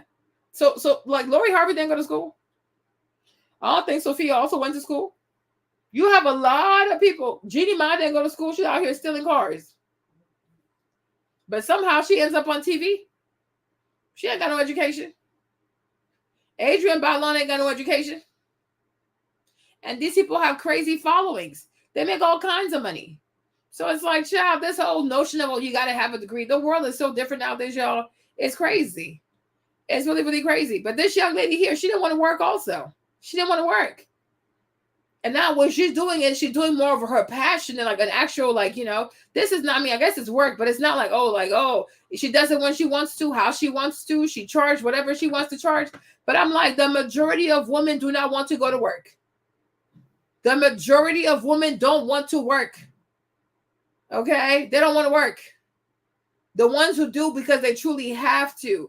But if they could also have a way out, they sure will take it. Because it's ghetto. It's exhausting. It's tiring. You know what I mean? I feel like if you have a worthless degree, like, just make peace with it and just do what you're really passionate about. See, maybe me, if I had been talking for the past 12 years, only God knows where I would have been. Oprah, you better watch out now. Right? I gotta be this. And then I'm like, it is what it is. But I'm like, yeah, nah. Even now, like the way I'm like, I'm really like, I really love beauty. Now I'm like, my new thing is hair care. James was like, wife, you spend too much money on hair care, Jab. I'm addicted, y'all. Right? But I want to make videos about hair. I want to grow my hair. These are things that go through my head. I can't wait to read a book. No, the only time I do like math is if I have to help my son. Right? Then that's not a problem. I'll do mommy boot camp. That's not a problem. But I'm like, I really want to grow my hair. I want to lose weight. I want to wear nice dresses. I want to grow my hair and take care of my skin. Okay? You see? Here goes CJ. She said, my degrees, you know what I mean? She said, my degree isn't worthless. I just decided to leave the profession. Well, at least you're honest. You're not passionate about it. It's the truth. A lot of people are quitting their jobs. They're not fulfilled. They're miserable. They don't like it. So why are we sitting here pretending? Because he said motherhood. Oh, please. He's not lying. Every time you see, for the most part, every time you see a woman give birth to her baby, she's crying. We see so many like videos on like giving birth, like, delivery videos and stuff like that. Have you ever seen a mom who's upset, like, oh, why is this baby here? Right? Like, oh my God, my baby. Oh, you're so beautiful. Okay. They're obsessed with their babies. They spend all day with the baby. They change the baby. They make the nursery room. They do all that. Like, babies are just so freaking adorable. If somebody had to choose between going to a job, clocking 9 to 5, dealing with the weird colleagues and the weird conversation and the passive aggressiveness and the code switching versus you at home with your baby, beautiful nursery, you having fun with your baby, you feed your baby, like, you so cute, you so cute. Okay, which one would you choose? Being at home with your baby, playing in your beautiful nursery. Okay, then you put the baby down for a nap, then you take a shower, you make your tea, you wear your big old robe and stuff like that. Okay, that's it. The majority would. And also, even being a stay-at-home mom, you can work also, but you can create content. You can start a blog. You can start I probably would have got the Candace bag. I probably would have. You know what I mean? Mothers say they prefer to be out working instead of caring for their baby. I don't know which mother says that. I had never heard that part. I never heard that. Okay. Most mothers, they have PTSD when it's time to go back to work because you only get like 6 weeks or 9 weeks of maternity leave. That's a small baby. You're going to drop that baby at the daycare. Every day you go, your baby's sick. Every day you go, your baby's sick. You have to pray they're not abusing your baby. You got to pray they're changing your baby's diapers. A lot of women too, when they do the math, they'd rather stay at home than to go work. Yeah, exactly. That's what we should be saying. This is the part, like Fresh is saying, right? It helps to have a good husband. That's the part. She's not sure that he's a good man. That's the part. Otherwise, you don't truly want to work. That is the real fear. I'm like, we gotta stop having the fake outrage about what's said, as opposed to let's talk about what's not being said that's really causing you anxiety, right? You don't really fear motherhood. You probably want it. If we're being honest, maybe when you were since you're a little girl, you wanted to be a mama, right? But when you grow up and you see society, or maybe your parents got divorced and you hear all this negativity, the TV shows, the drama, you're like, this thing sounds scary. You know what I'm saying? I don't know if I really want this because it seems like everybody has a bad experience. So I understand the anxiety because sometimes the negative voices are louder than the good voices, or the bad testimonies are more abundant than the good testimonies, right? But I'm like, the majority of them, the majority, what's it called? The majority of women, if they had a good husband who was serious and honest, they would stay at home.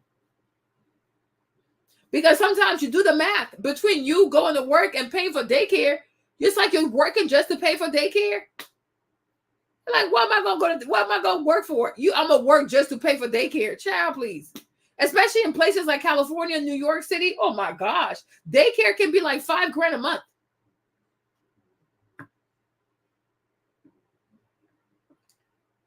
Yeah.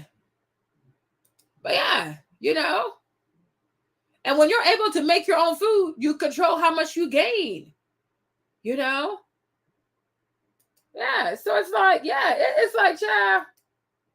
She said a lot of stay-at-home moms complain about doing chores and have trouble running a functioning household. Well, I'm thinking like it depends too, though. I think for people who have a harder time, you know, being a stay-at-home mom, I think sometimes they have to work on discipline. I think they got to work on the discipline and discipline the kid, and the father also has to help the mommy. You can't leave all the discipline on the mommy. But at the same time, like we say, if he's a good man, he should know that, huh? Right? But he should come home also and help her with the kids, like give the kids some discipline, give them some structure, right? Don't baby them too much also, because if you don't teach them how to pick up after themselves and do that, they're going to put everything on you.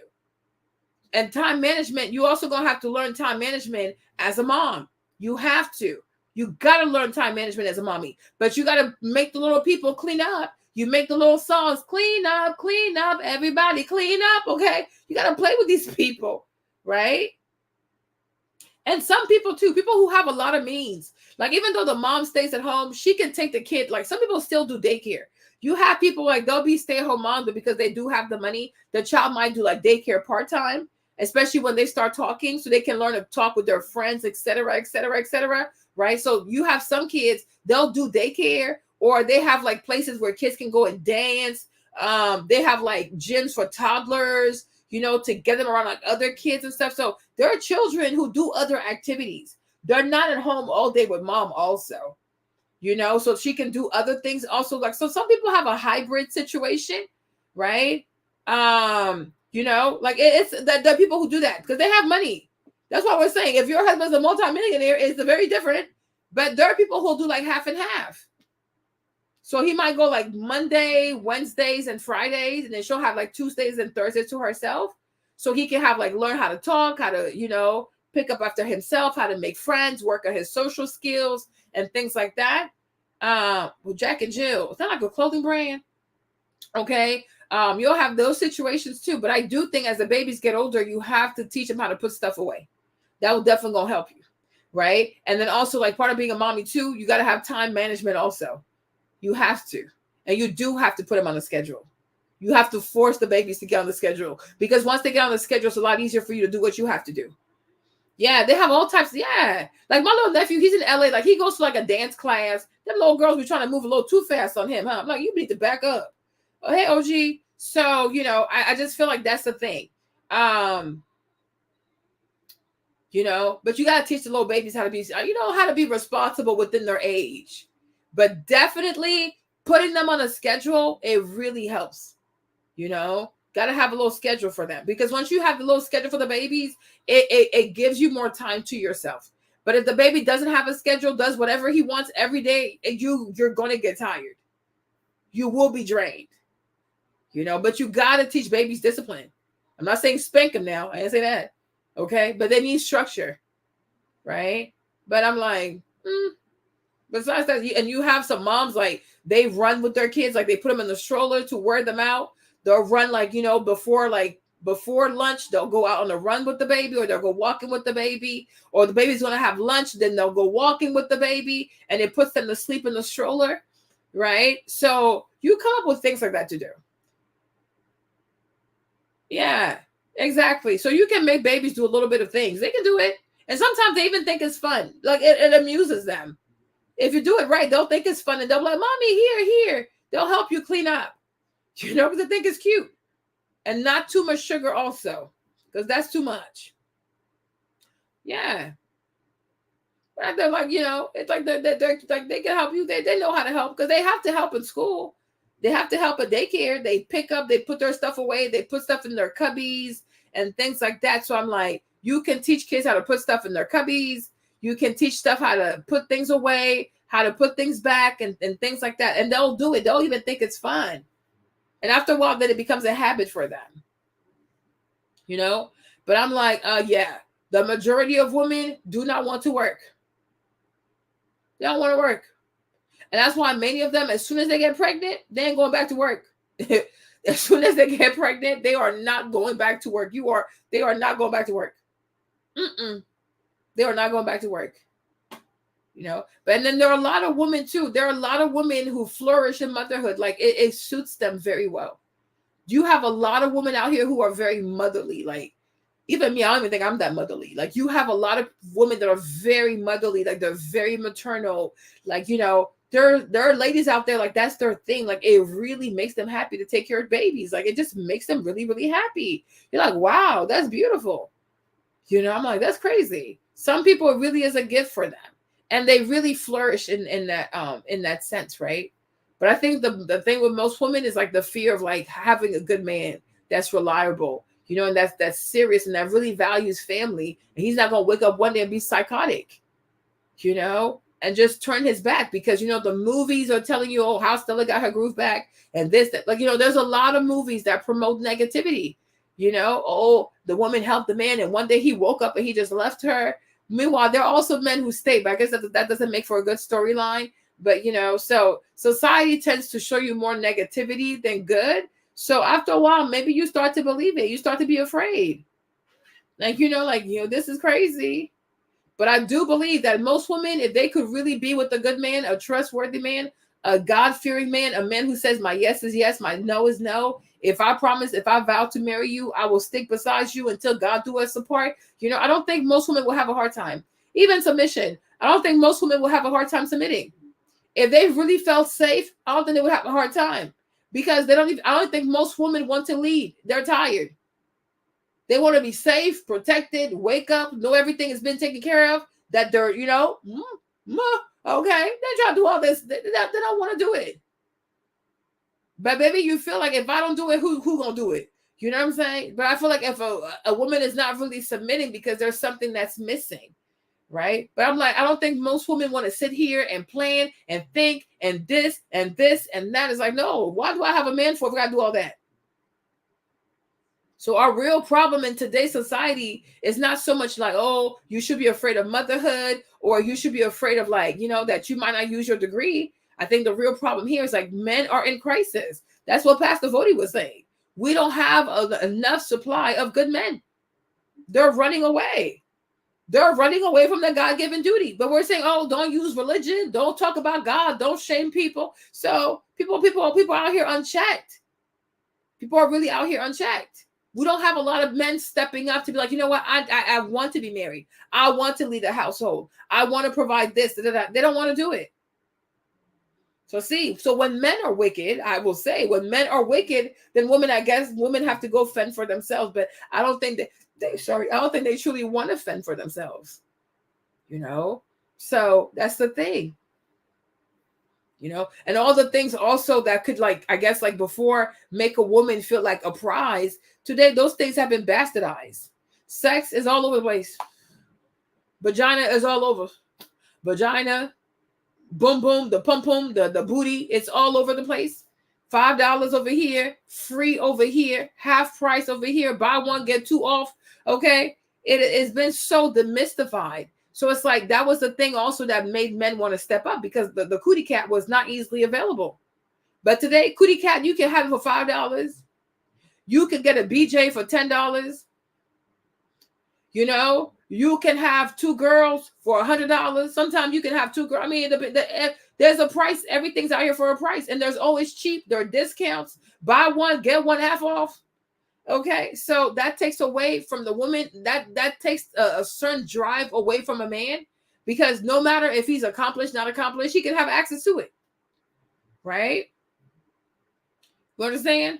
Also, what else is out here? You know? Yeah, women are cheap. And it's the reality of it is it's the women themselves. Like women themselves have destroyed the market for other women. That's why I say me, I don't approve of sex work, because I understand how, if you want to be a wife, how can you approve of a sex worker? She's messing up your business. You will never see a drug dealer allow another drug dealer to sell drugs in the next street. No, somebody has to win. We're gonna have to fight. You know, drug dealers are very territorial. They're like, oh, it's okay. He's trying to also make money. We get it how we live. No, that's not how it works. If somebody has a territory, you cannot come here and sell your drugs. Like, it's not possible. Like, that's not how life works. Okay? But when it comes to women, they're like, oh, no, it's okay. I don't want to shame her. She could be a sex worker.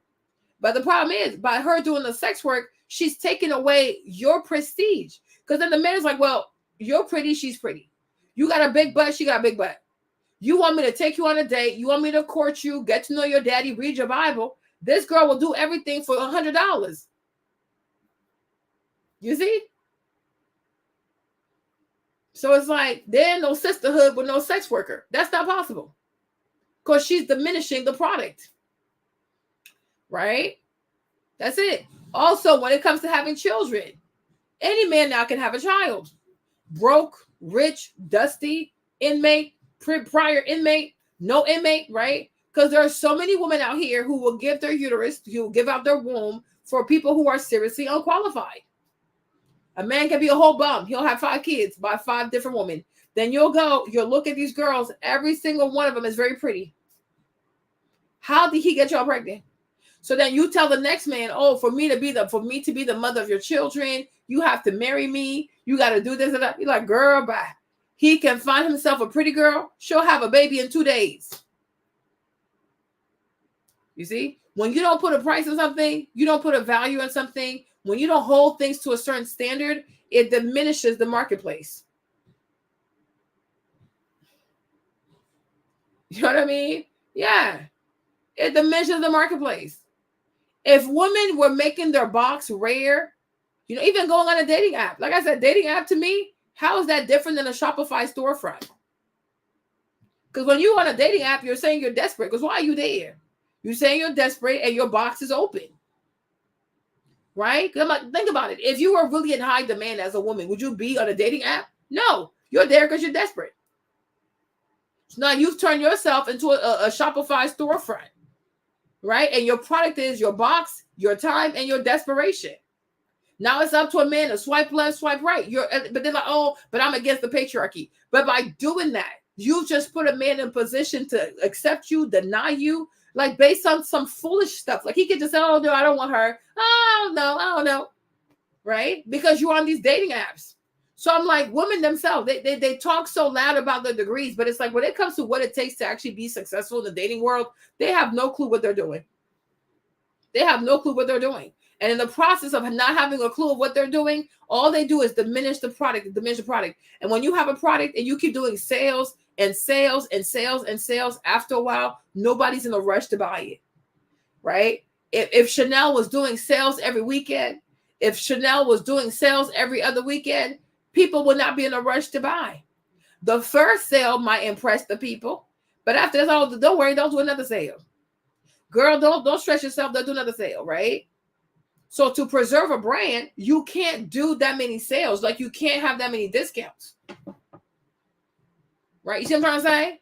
But women as a collective, they're always putting the vagina on sale. Their time is on sale. Their vajayjay is on sale. Their uterus is on sale. Always putting a discount on the product. So after a while, it's like, what's the rush to buy this? So you'll take the milk, but you won't buy the cow because there's no rush. There truly is no rush. Right? There's no rush. If a man doesn't have a date tonight, he can just come home and watch Megan Thee Stallion and then play with himself. That's it. You know what I mean? If he needs food, it's like, well, I don't need a woman to cook. I can just call DoorDash. Or he can do Blue Apron. You know? So it's like you start thinking about, like, you know, I can see why men are like, I don't know, dragging their feet, or they lack the leadership or the desire to get married because the product has been bastardized. So it's like, it doesn't mean what it used to mean. Doesn't mean what it used to mean. And that's really sad. Because even they themselves, they need a wife. Because men who are not married, they don't age well. They don't age well. Even in their careers, they don't go far in their careers because people are not going to trust you if you don't have a family. Because that's the ultimate sign of leadership and sacrifice. It's like, you don't have a family, you don't have children. You can come over here and steal our money, do all kinds of stuff, right? But they do need it. It's good for them. It really is good for them. It truly is good for them. Most men who are married tend to live longer and they have better lives. And they tend to have more joy and fulfillment because they also need family. Men also need family. You know, I think Harrison also said that, like, when his wife started, like, you know, was committed to being a wife, it helped them to become a better man. He said that, right? Because men also need wives. They need that feminine energy.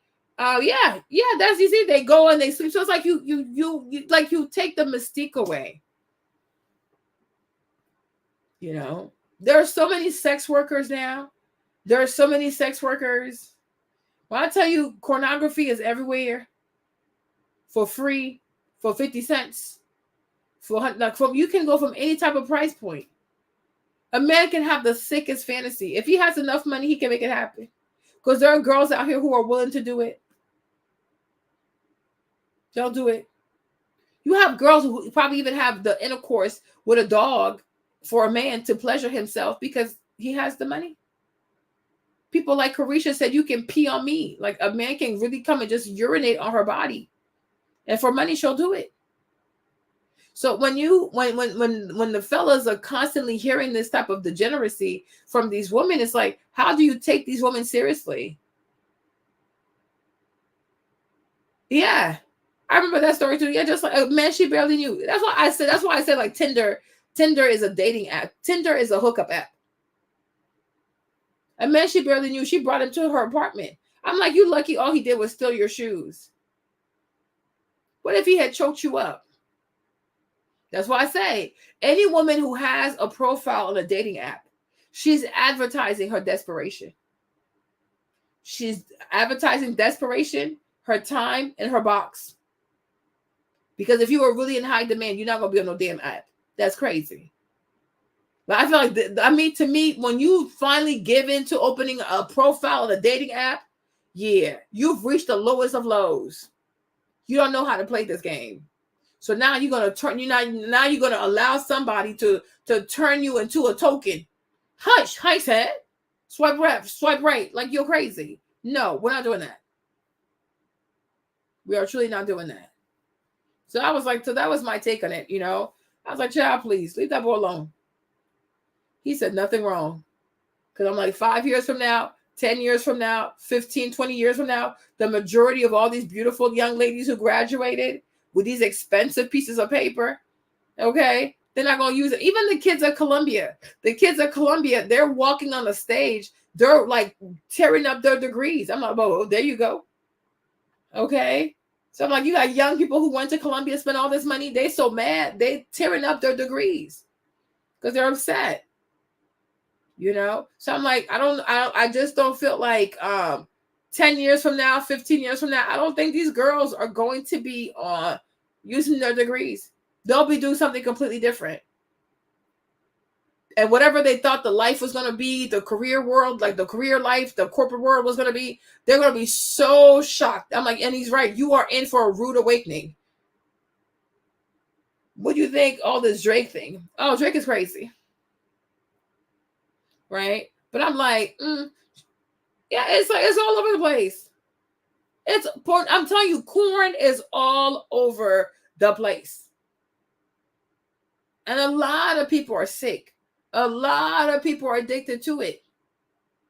They'd rather lock themselves up in a room and play with themselves than to get dressed, go outside and meet real people and actually have social skills, right? How many guys today even know how to walk up to a woman and talk to a woman properly? They don't know.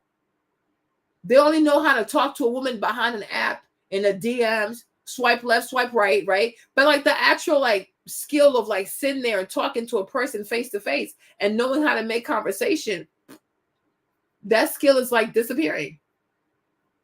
You know what I mean? You know, I think like for me, what I would say when it comes to women, I would say women should date by doing activities. Whether it's like going to a very bougie gym, right? Whether it's like, you know, trying stuff out during the weekend. Maybe you can go, I don't know, hiking. You can join like a marathon group, like stuff where you actually have to do activities where you can see a person's character.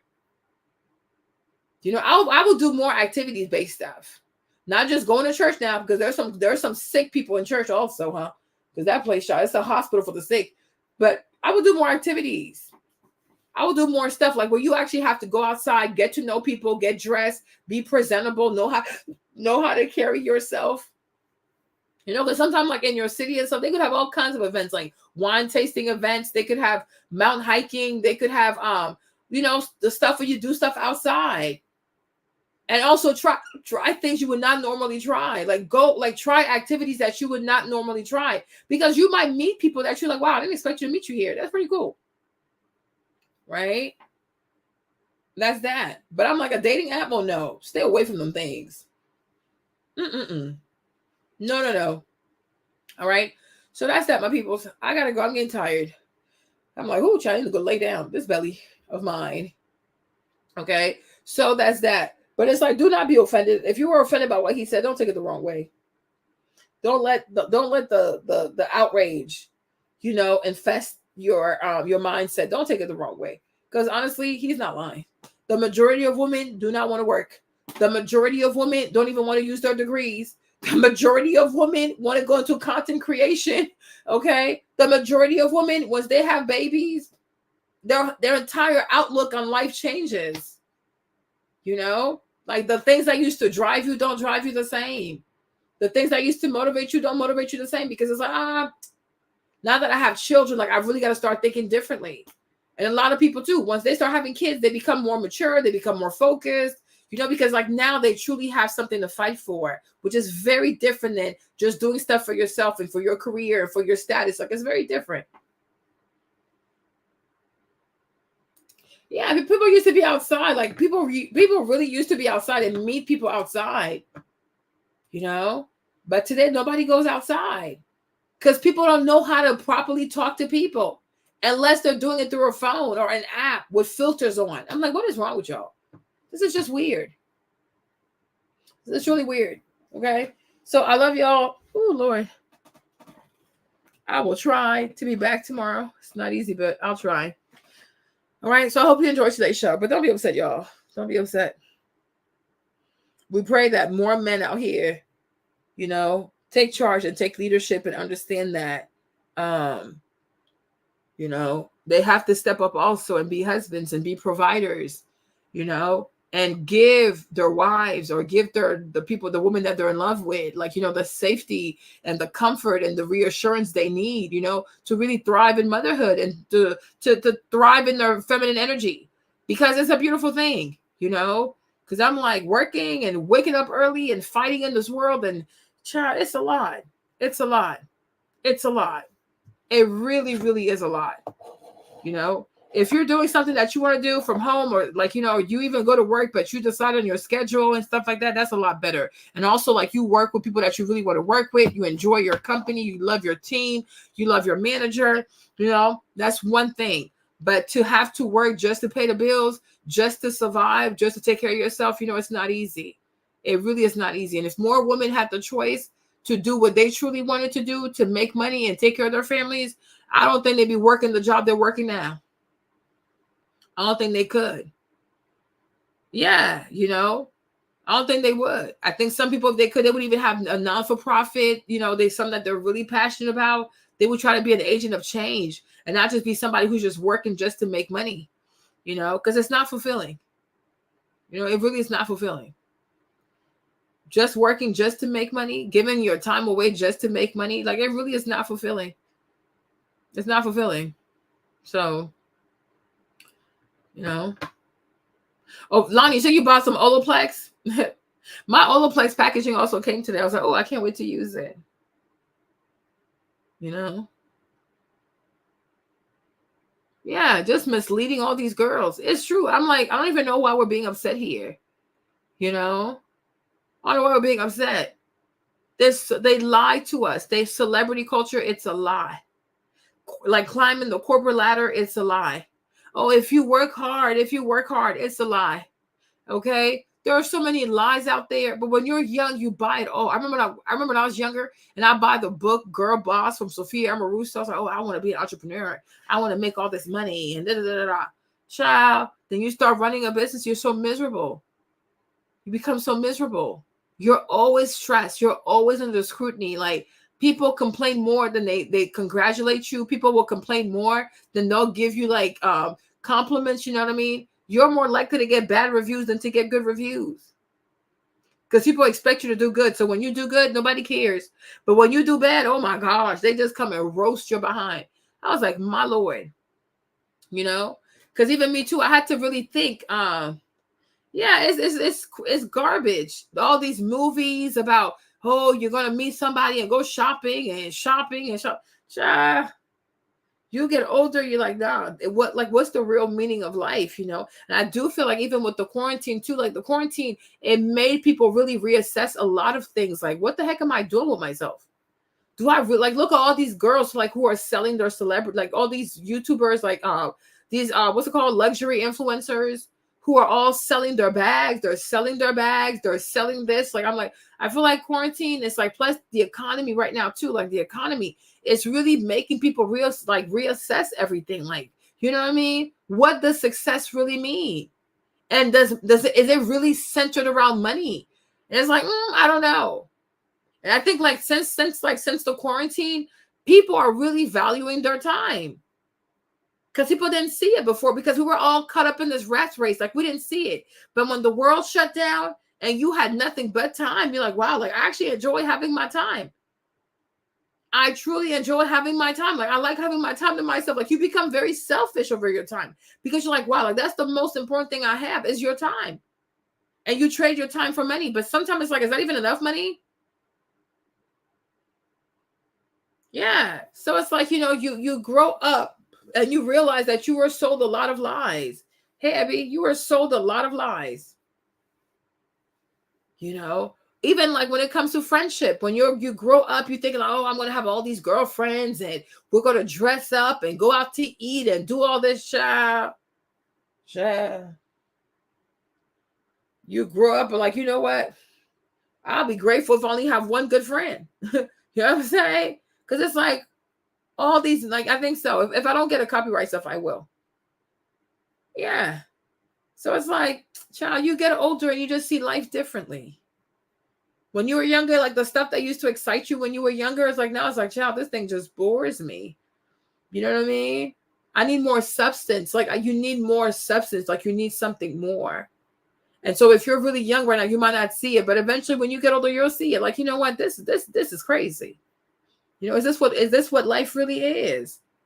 You work what, 9 months or 10 months out the year or 11 months out the year, and you only get 30 days of vacation. Can you imagine? So you're going to work 330 days. Well, 335 days, and you only get 30 days to yourself. I don't know, y'all. I don't know. Is that a fair trade of your time? You know? And every year you repeat the same thing. Like yeah. You know, it's like, I mean, you think about it, like, you know what, is this I don't know. You think, like, you know, even being entrepreneurs, like, is it even worth it sometimes? Like, the stress, the money, the hours you work for, so many hours. Like, you just work and work and work. And then you see another person who doesn't even work as hard as you, but she's white or she's Jewish. She got connection. You know, she gets a check just like that. You're like, what the heck? How is this fair? Like, what the heck? You know, you guys, I was like, wow, this is some BS. You know, I had to deal with some really harsh truths in my life. I used to be so into like, oh, if you work hard, if you have the best product, if you have the best packaging, want. That's not true. It's not true. You could have the best product, but if you're not popular, you're not going to sell. Right? You could have the best lashes, but if you're not as popular as Lily Lashes, because she was on TV and she got all the hair and the makeup and the fake boobs and the this and that, people like fake. People like people who look plastic. People love celebrity culture. So even if you have a better product, they're not gonna feature you because They don't see you as a status. I'm like, I had to learn a whole lot. And at first it's very hurtful. But then you're like, you know what? It's the world, Marlene. Like, it's the world. People are not going to appreciate you because you're intelligent or because you're smart, because you're hardworking. No. People love foolishness. People love girls who walk around with big BBLs and bleached skin and bunch of fake weave and bunch of fake nails and sleep with a bunch of rappers. I'm not going to go sleep with a rapper. Like, for what? I'm not about to go get divorced my husband and go be a baby mom to a rapper just so I can grow my following. I'm not doing this. Like, this is pure madness. Yeah, Kevin, it's too much. Am I not doing this? It's too much. You know? Or you have to like spend so much money on your appearance. You got to act like you're always successful, but it's like running a business is expensive. You know, it's expensive. But you got to run the business, keep up your appearance, you know, wear a bunch of luxury stuff. And it's like, but how does this even help? How? Like, well, how does this work? You know what I'm saying? This is crazy. This is really, really crazy. And so I learned, you know, I learned everything they told you in school. It's a lie. Work hard, do your best, stay consistent, keep your head down. No, and no. Go viral. Go viral, be an idiot. Make a fool. You know what I mean? Make a fool of yourself. Huda Beauty also had white investors. She had the people from TSG, because whatever the people, they gave her like almost $50 million. So how do you compete with that? You know what I mean? How do you compete with that? When you're black, who's gonna give you money? The majority of white people are racist. I keep telling y'all this. And you know they can say whatever they want. But it's like, go ask a white person to invest in your business. They're not gonna do it. That's how you know they're racist. They don't mind if you become a LGBTQ. They don't mind if you want to cut off your limbs. They don't mind that. They don't mind if you want to have an abortion, right? But go raise money and have a business plan. They're not gonna listen to you.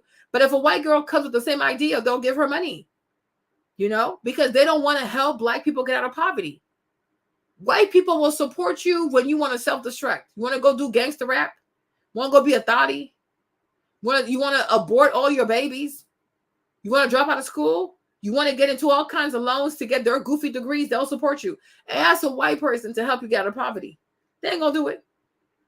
We don't really quite understand, right?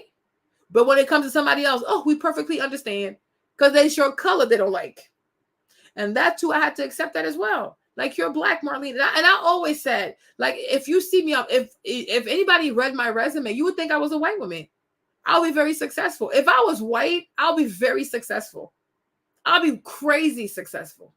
But I'm not. I'm black. Right? I have like the perfect resume for a white woman, but I have black packaging. And white people can never get over the fact that you're black. I don't care what they say. They can never get over the fact that you're black. They're racist. I don't care what they say. I don't care what they say. I don't care what they say. Look at how easy it is for a white woman to get $50 million to go sell like clear lip gloss like Vaseline. Like Glossier, when they first came out, the stuff they were selling, I'm like, how is this different than Vaseline? It really ain't different. They package it differently. They brand it differently. But it's like, it's Vaseline though.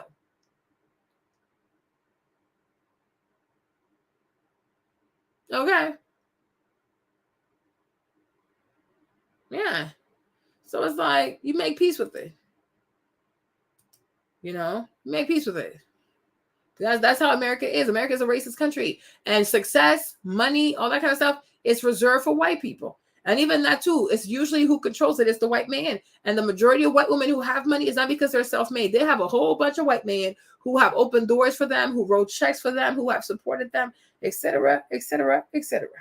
Right? And those things don't happen to black women because, you know, I guess there's no enough black leadership, or black men don't value putting their money into black women. You know, but you get older and you make peace with stuff. You know, you make peace with stuff.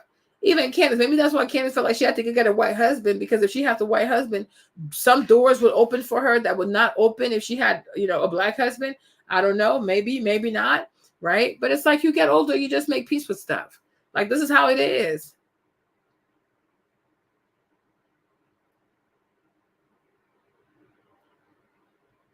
Oh, really? Well, I'm here, baby. I'm fine. I'm really fine. You know? So that's the thing. You know? Exactly. That's where they throw their money at, you know. Exactly. So it's like, child, these people are crazy. But I'm like, so you make peace with that too. It's like, you know, child, like it's a lot. But ultimately, you recognize that society honestly does not care about your degrees. Okay. If you go to corporate world, it's going to be a rat race. No matter what degree you have, when you start a new job, they'll treat you like you have no degree. Because sometimes between what you learn in the classroom and what you actually have to do on the job is two different things. You know, you can have great grades in law school, but you start this law school, they're going to treat you like you know nothing. You know, humiliate you, like just abuse you and stuff like that, so they can build you up according to their corporate culture, right? That's the way it goes. You go into the, like, I guess, social media world. Nobody cares about education out here. Here it's all about views, going viral, being loud, being ratchet, being crazy. You know what I mean? But just because you had a dream does not mean it's going to happen, boo-boo. Like, I don't know why you want us to be afraid. You can dream of many things. It doesn't mean that it's true, right? So we don't have to be afraid of nothing. But the Bible says in Deuteronomy 28, you're blessed in the city, you're blessed in the field. You're blessed when you go, you're blessed when you come home. So you can have a dream. It doesn't mean it's going to make it true. So people don't have to be afraid, right? Nobody has to be afraid. You can sit here right now, the roof can fall on my head. Right? But I do feel like God gives confirmation to the prophet. So he will talk to me. I talk to him almost every day. People don't have to be afraid. You know what I mean? And also, you don't have to be afraid. Maybe you watched something before you went to bed and then you thought about me, so all that together. Or maybe low-key, high-key, you don't like me. So maybe because you don't like me, therefore you had a bad dream about me, right? Or maybe I said something that made you upset. So low-key, high-key, you resent me. Because sometimes your dreams are a reflection of your subconscious. So maybe you don't like me. Did you ever consider that also? So it's not so much that it's about me per se. It could be about you and how you feel about me. So that could be that. So dreams can be many things. But we don't have to be afraid because you had a dream. Right? God is faithful. Yeah, you can watch stuff and then it can go into your sleep. Sometimes you can watch stuff before you go to bed and you're like, I've had all kinds of cuckoo dreams. Like, what the heck is this? But then the TV was playing. It could be many things. You know, it could be many things. You know, so who knows? But it's like we don't have to be afraid now, sis. You know, it's just a dream. You know, but God is faithful though. But I'm saying, like, but you get older, you're like, man, this stuff is like, oh well, I mean, the majority, but not when it comes to me. I can't tell you that much, right? I can tell you that much. But you know, that's the thing. Not when it comes to me, bro. I'm gonna live to see my grandkids, my great grandkids. I'm serious. That's one thing I'm convinced of. I'm gonna live to see my kids, my great grandkids. They might even get tired of me because I sure will be around. You understand? Like, that's the promise God has made me. Remember, I used to be on the planes with my mom. Like, every time there's like a turbulence, like she used to pinch me and stuff. Oh, girl, I ain't about to die on a plane. That's not my destiny. Okay, I will live long, a long life, a protected life, a covenant life. The Lord protects his anointed. You know, I'm safe. God is God. God is good. God is very faithful. You know, but I'm saying just because you're scared does not mean we have to be scared. Just because you had a dream does not mean that I'm like, oh, she had a dream, so I don't even know your first name. So imagine me being scared because you tell me you had a dream. I don't even know your first name. Wouldn't that make me foolish? Right? That'll make me quite crazy, huh? And that don't sound like me. That don't sound like me. I don't even know your first name, but I'm gonna take your dream and be scared. Come on now, boo. You know me better than that. You know me better than that. I know myself. I know my God. I know I'm safe. He that had begun a good work in me shall continue until the coming of Jesus Christ. And that's for me to stay here and run my mouth every day until I push this baby. Yeah. You know, I'm like, yeah, But it could be that you don't like me, though. You might say it could be that you don't like me. So because you don't like me, you put me in a car and you want me something bad to happen to be in the car. My Lord, my Jesus. Child, the things people will feel about you because you express your mind. That's crazy. This is really, really crazy.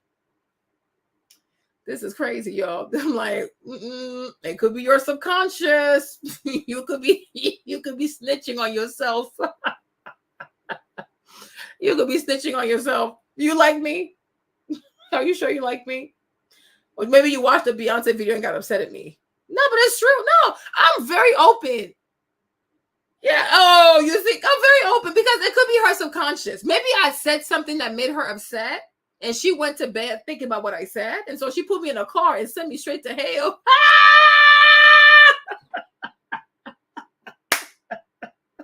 know what I'm saying? So I'm like, I won't be surprised. Like you get me so mad at somebody, you go to sleep, you so mad about what they said, that you sleep, you put somebody in the car, like you're not coming out of this damn car. Okay? So I'm like, you know, so maybe I said something that made you upset.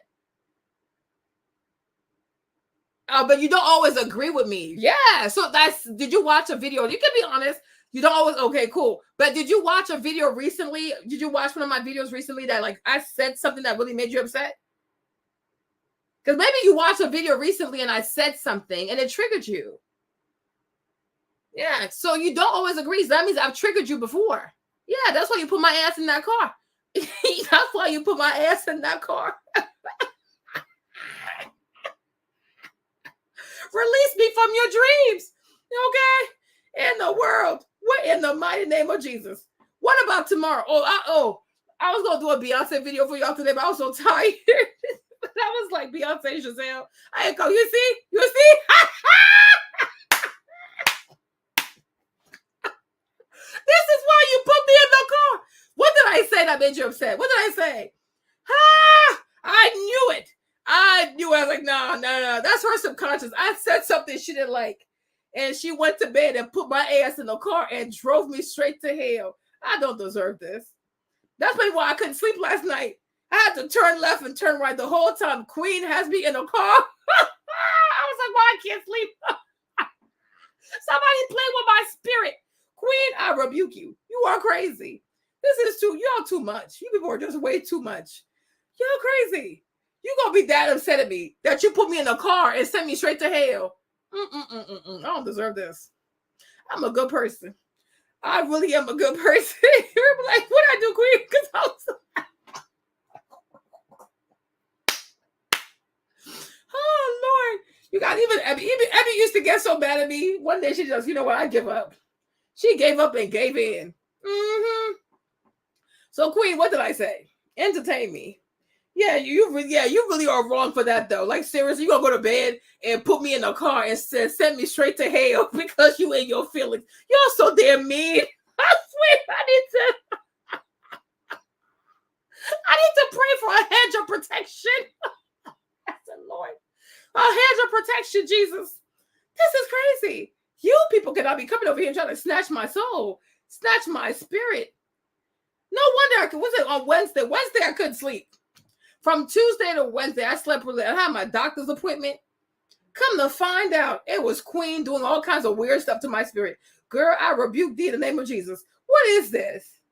This is crazy. You see, this is why I used to put my videos on Patreon. Unbelievable.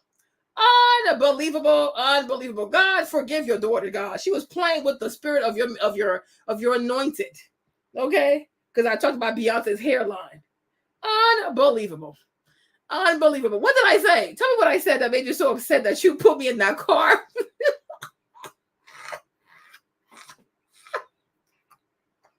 Oh, Jesus. Oh, Jesus. Oh, Lord. Don't put my black ass in the car. For what? Oh, my gosh. I don't deserve this. I am truly a good person. Oh, Lord. Queen, if I made you upset, I apologize. Okay, please stop putting me in your dreams. Okay, thank you. Release me from your heart. Release me from your subconscious. Yeah, y'all too sensitive. Y'all just way too sensitive. Yeah, I couldn't sleep, but then I had to then I started falling asleep, and I was like, then it was time to go get ready for the doctor. I'm like, oh gosh, I'm so tired. We're like, what? Because one thing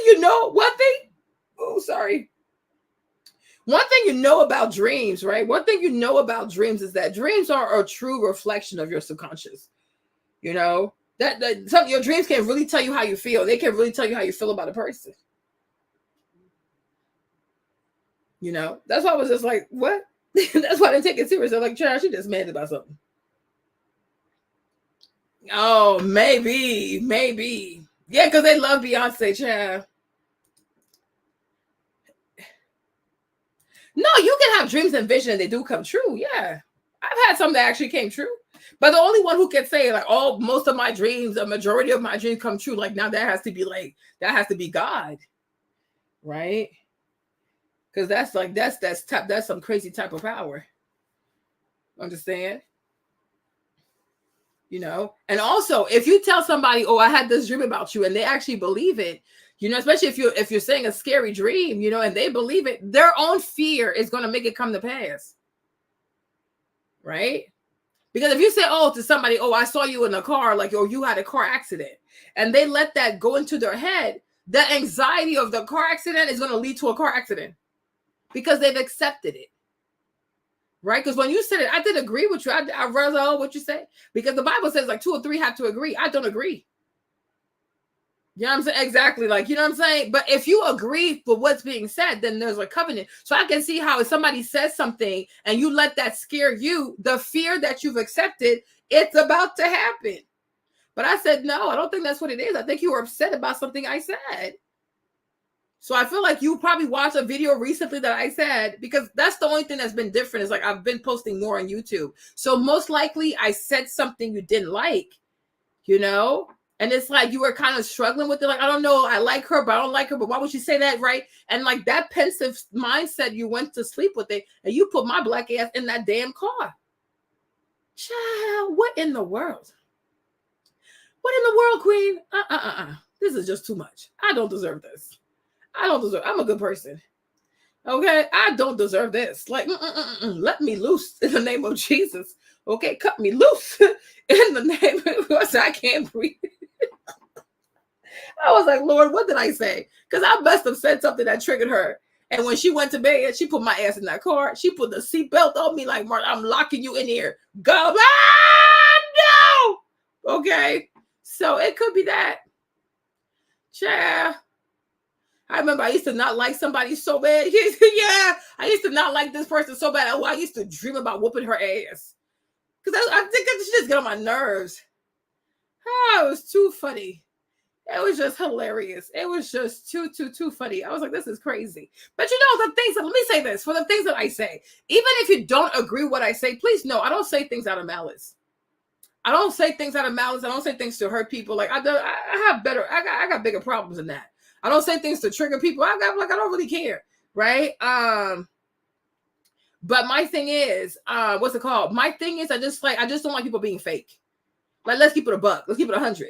Like when I heard what that young man said, I was like, okay, y'all just mad because he's white, he's rich, and he's Christian, right? And he's privileged, right? But is he really lying though? Do most women actually use their degree? Even one time, Anton did a video on this girl. She has like $200,000 like student loan. Talk about, oh, she don't want to use her degree. I said, huh? Then why did you commit to $200,000? You're not going to use your degree. This is crazy. I don't know, because he has so many channels, so it's kind of hard. Is it this one? Because he has like the Millionaire Morning Show. He has so many shows.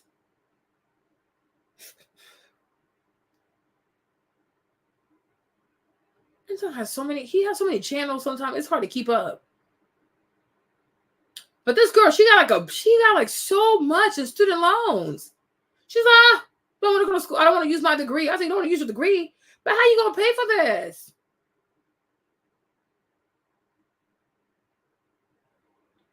I have to look for it tomorrow and like show it to you guys. But every time I'm telling you, like every time I'm on YouTube, it's some girl talking about she don't want to use her degree no more. Right? Where was it?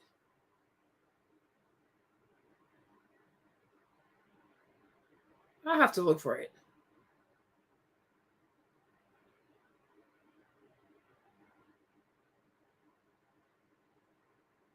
I have to look for it.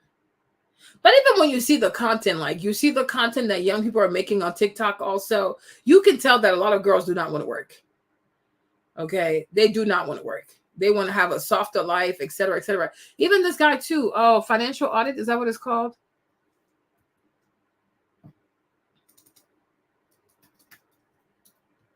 This guy, child. You see the woman on the show right here. They're like, these girls do not want to work. But at the same time, they don't want to stop spending money. You know? But I'm like, I watch a lot of shows and I'm like, honestly, these ladies do not want to work. They don't want to work. One girl, she was this one, no. This one, somebody, she's a model. She don't want to go to school no more. She a model. Where's the other one? This other girl was a what? Like a spiritual healer. She was in all kinds of debt. This girl don't want to work also. Oh, this one was like, no, where's the spiritual healer girl? Child, I mean, these women are so funny. But ultimately, they don't want to work. You know? They want to be Barbies. They want to be the prize. They want to be this. They want to be that. So I'm like, child. So I'm like, why are we sitting here pretending like people actually do want to work? They don't want to work.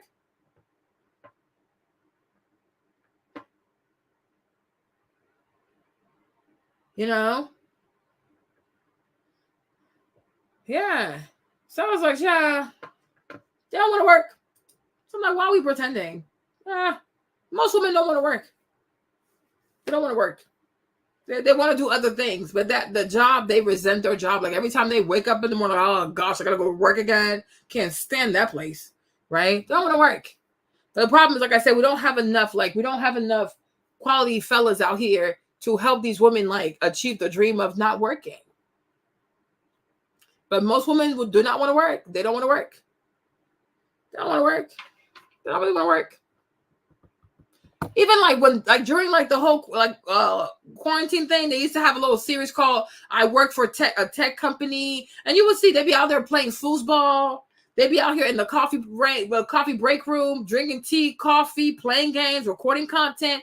It's like y'all don't want to work. Then they all started getting fired because they were not working. So I was like, it's okay. It's okay. People don't want to work.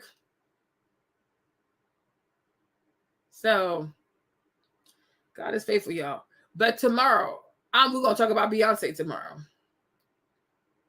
Because I have a few questions. Because I asked my sister, like, what do you think about this? You know what I'm saying? But the Beehive members who do follow me, I apologize, okay? Sorry, I'm talking about your queen, chair. The queen Beyonce, okay? Her mom did a little podcast. And I was like, I don't understand why they don't just let Miss Tina... I don't know why the brand was not just for her mom. Like, why don't you let it should have been her mom. Like, oh, Miss Tina's coming out with a hair care line. It would have been very successful. Like this one right here. We'll talk about this one tomorrow. It's not even doing well. But I listened to this yesterday and I was like, okay, interesting. Okay, interesting. Right? But I'm like, they should have just let her mom have the brand. Because I think it would have been more believable. And her mom does not, like Miss Tina, she likes to talk. She likes to be seen. She likes the adulation. She likes to be worshipped. She loves that. She loves it. She loves it. She loves it. And then compared to Beyonce, she can really talk about hair. But I'm like, she talked a lot about the hair stuff and things like that. I mean, she was not very on point when it came to like the ingredient and stuff like that. But I'm like, it should have been a Miss Tina brand and it would have done really well because she's going to be outside talking about this brand. Yeah, she wants to be outside. Miss Tina loves the way people kiss her behind. Okay. She loves to be worshiped. She loves the attention. Like if she could have been like the 4th, 5th member of Destiny's Child, she would have done it. If age was not a problem, she would have done it. So it's like, child. Yeah, I'm like, so Beyonce's not passionate about hair, and it shows. She does not care about hair. This was a money grab for her. But I'm like, her mom really cares. I'm like, why not let your mom be like the owner of the brand, or the face of the brand? You know? I don't know if she still likes doing hair, but I'm like, to make the brand successful, she's going to do it.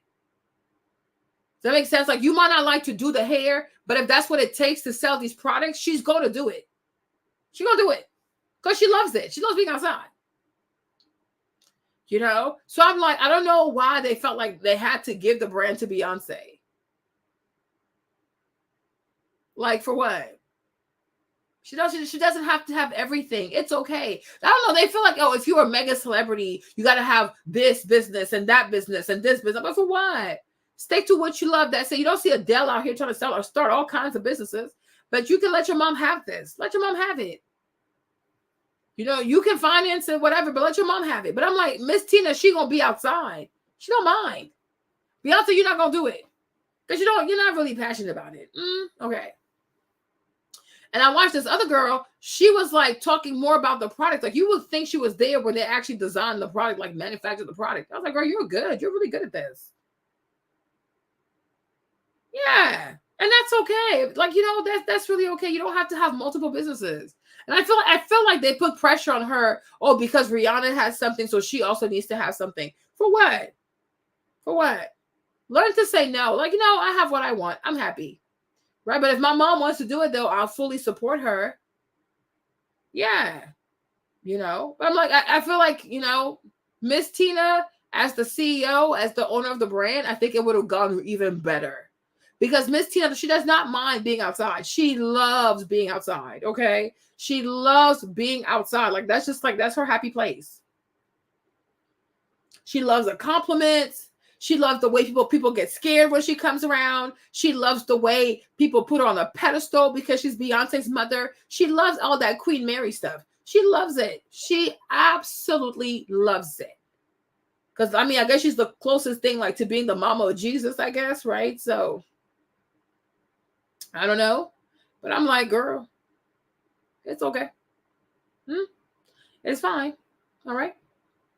So we'll do that tomorrow. Because I want to ask you a question, too. I want you to think about that. Now, Queen, don't be triggered now. Don't put me in a volcano next. Don't be coming back tomorrow like, Martin, I saw you fall into a volcano.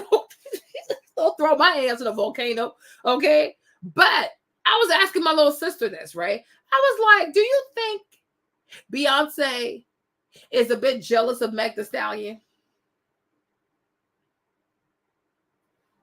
What y'all think? Let that simmer and think about that for tomorrow. Because I'm like, all this cowboy fanfare, okay, trying to have her butt cheeks out, dressed like a little cowboy this, I'm a Southern girl, I'm a country girl. I was like, is it because of Meg Thee Stallion? Because you know how Meg is like, oh, Houston, I'm representing the Houston hotties. Oh, I'm from Houston, I'm from Texas, whoa. You know? Because I'm like, Beyonce, you have not talked about Texas in a long time. But now all of a sudden you want to be country. You know what I'm saying? Because I'm like, a lot of her fashion choices is giving Meg Thee Stallion. It's giving Meg Thee Stallion. So I was like, do you think? Because before Beyonce steals for she does. She really does. Because I'm like, all this cowboy stuff, her booty cheeks are out, the crazy BBL. I'm like, what is going on? What is Sean up to now? But I'm like, girl, it's giving. Yeah. I'm like, it's giving Meg Thee Stallion. Because Beyonce rips off a lot of people. Then she'll be like, oh, I was inspired. She's always inspired by somebody, girl, besides her damn self. Okay? But I'm like, because there's something like there's a dissonance. Like there's something that is not sticking for me. Yeah.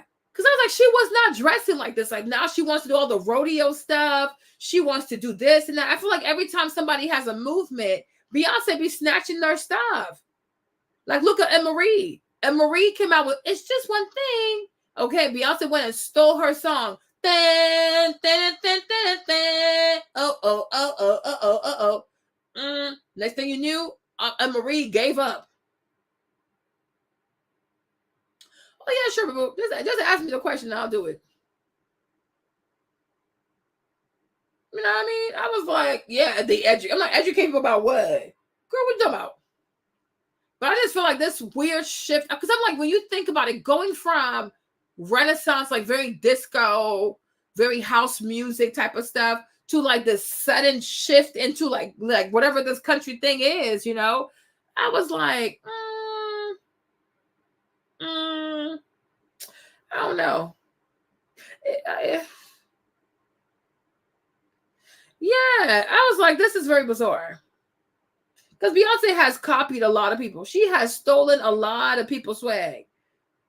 You see that she wants to do rock? What, because of Billie Eilish? Because I'm like, but the way she dresses, like all that country stuff, I'm like, that's the kind of stuff Megan was doing. You know? Because I'm like, girl, are you inspired by Megan?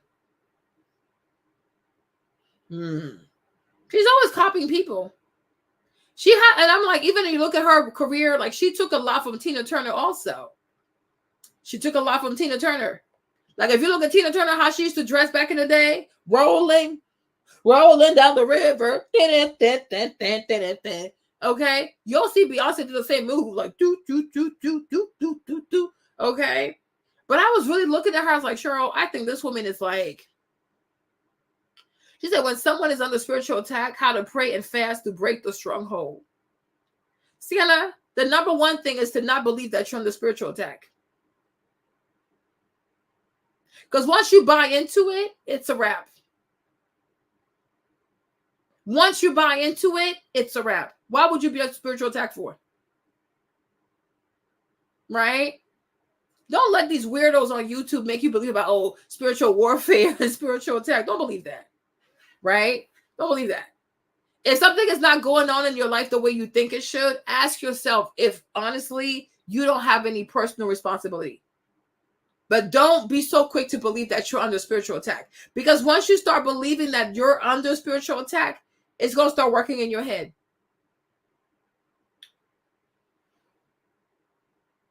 Yeah. I mean, because the packaging does not feel like her. Even her mom said that. We'll talk about it tomorrow. But even her mom said that. She was like, oh, people were expecting to see bees and this. And I'm like, yeah, it's Beyonce, right? This packaging that, like the lady said, the other white woman who does like the documentary, she was like, it looks like Rhode. It looks like a Kim Kardashian line. It looks like Rare Beauty. There's nothing unique about this packaging. You know?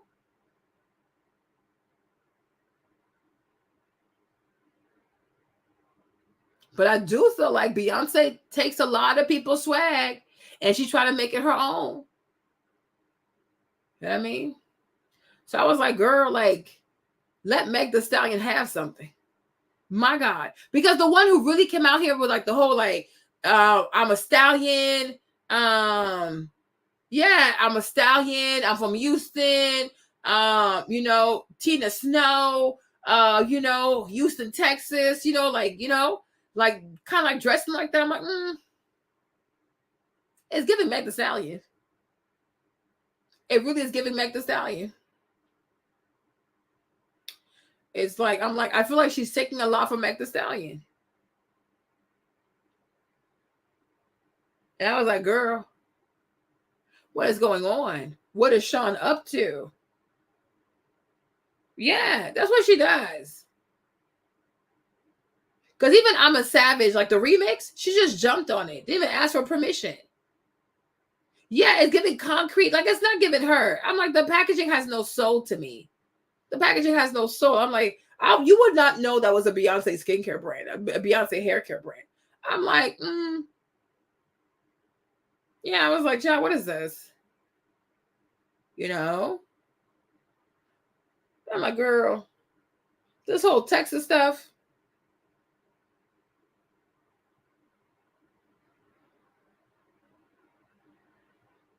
Yeah, but because you bought into it. Because you bought into it. And if you believe that they're that powerful, it's going to work. Because you yourself will go like, you will have a self-like fulfilling prophecy. They can't do nothing to you. No one can do anything to you. You got to tell that to yourself every day. No one can do anything to me. Everything works out in my favor. And my thing is also, just because like certain things right now, I don't know what it is, but just because certain things right now are not working for you, it does not mean that it's them. Okay, don't give people that much power. If they had that much power, they wouldn't have to steal the land. They could make more land, but they can't. Okay, all right. Don't give anybody that much power. Right? If certain things are not working out for you, it could be the economy, right? Maybe the economy is just bad. You know, a lot of bad things are happening to people now. It's not because they're bad people. It's just the economy, right? Sometimes also there are seasons like that. Like, you know, you have a season where everything goes well, and then you have a season where like things are a bit different, you know? It's happening to a lot of people. Don't try to overread into something and give these random people over there any type of power. They have no power over you. You understand? God protects you. Nobody has power over you. But in life, you know, like the Bible says, you know, listen, many are the afflictions of the righteous, but the Lord delivers. God delivers, right? So make sure you're looking at things objectively and you're not allowing like, you know, religion and voodoo and all that black African stuff to get to your head, because it's fugazi. If they were so powerful, why don't they evict all the white people who are over there stealing their land and taking their money? Okay? Do not let these weirdos get into your head. They have no power. Yeah, they know how to do voodoo, but these white people come and take their land every day. Yeah, go somewhere. Bunch of crap. They can't do nothing to you. Okay, the first thing to fighting spiritual warfare is to rebuke this. Like, I refuse this. This is not, no. You have no power over me. It could just be the economy, or it could even be God who doesn't want to have certain things because it's not the right season. So don't give people that much power. Don't give anybody that much power. You're a child of God. What the heck? Why would God let people like do something to you? They have no power. They were exposed for stealing the land. They're a bunch of thieving asses. They a bunch of thieving asses. And the more they try to curse you, they're going to curse themselves. The Bible says that a curse without a purpose, it goes right back to sender. Okay? Not every curse can take root. Because when you want to curse somebody, you need to have just cause. Why are you cursing the person? Okay, you can't just curse people now. Can't just curse people. Because what you speak over a child of God's life, it's gonna come back on you double portion. And even God, and the Bible said that even God will commend the devil to reinstate you. Like, he will have to restore you, okay, times 7. So don't be worried about it.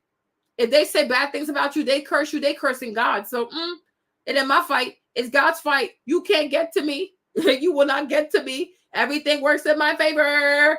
Everything works in my favor. But don't let people get into your head. You understand? Nothing's going to happen to you. The stuff that's happening now, it could be a coincidence. Causation, correlation, it's not always the same. Right? Just because there's something happening to you right now, it does not mean that it has any relation to what's happened, to what they said. It could be a coincidence. But because you're scared and you have no reason to be scared, they can't do nothing to you. If they're so good at voodoo, they need to spend that voodoo evicting all the white people who are taking their land. How about that part? Start there. You know? But these people don't have no power. All the people who are dead in the cemetery, why don't they go rise up their bodies to show us they're powerful? They are powerful nothing, bunch of clowns. Because they know African people were like, I don't feel, maybe you're Haitian or whatever, but anyways, the same thing, right? But they just know that black people are very superstitious. They know that. So when you know that your people have a very superstitious culture, it's very easy to scare them with curses. I'm going to throw a curse on you. I'm going to throw a curse on you. You're not going to throw a curse on nobody but your damn self and your children. Play with me if you want to. You know what I'm saying? That's it. People already know, like, we have a very superstitious nature. You know what I mean? And if you look at history, that's always how white people have been able to bamboozle us, because they know we're very superstitious and it works. The whole time, there's science that can explain it. There's a formula that can explain it. You know what I'm saying? You understand? But they feed off of fear. Don't allow anyone into your brain. Don't allow anyone to your mind. You see, even Queen told me that she saw me in a whatever she saw. I was like, girl, you are crazy. I started laughing. I was like, you're funny. Okay. Ain't nothing happening to me. All right. Because I don't let people into my head. Nobody gets into my head.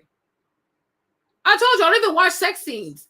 Like when I see a sex scene in a movie, I fast forward. You're not about to put that stuff into my head. I don't want to see it. I don't care if it's a woman with a man with a woman, a man with a man. I don't want to see nobody humping. Thank you. I'm not interested. I don't listen to like violent music, degenerate music. How's that? I protect my mind. I protect my thoughts because that's all you have is your mind. You know, when you allow anybody to have access to your mind, you will suffer. And then you'll do things and then you're going to start manifesting. You know, oh my gosh, look, they were right. They were right. They were not right.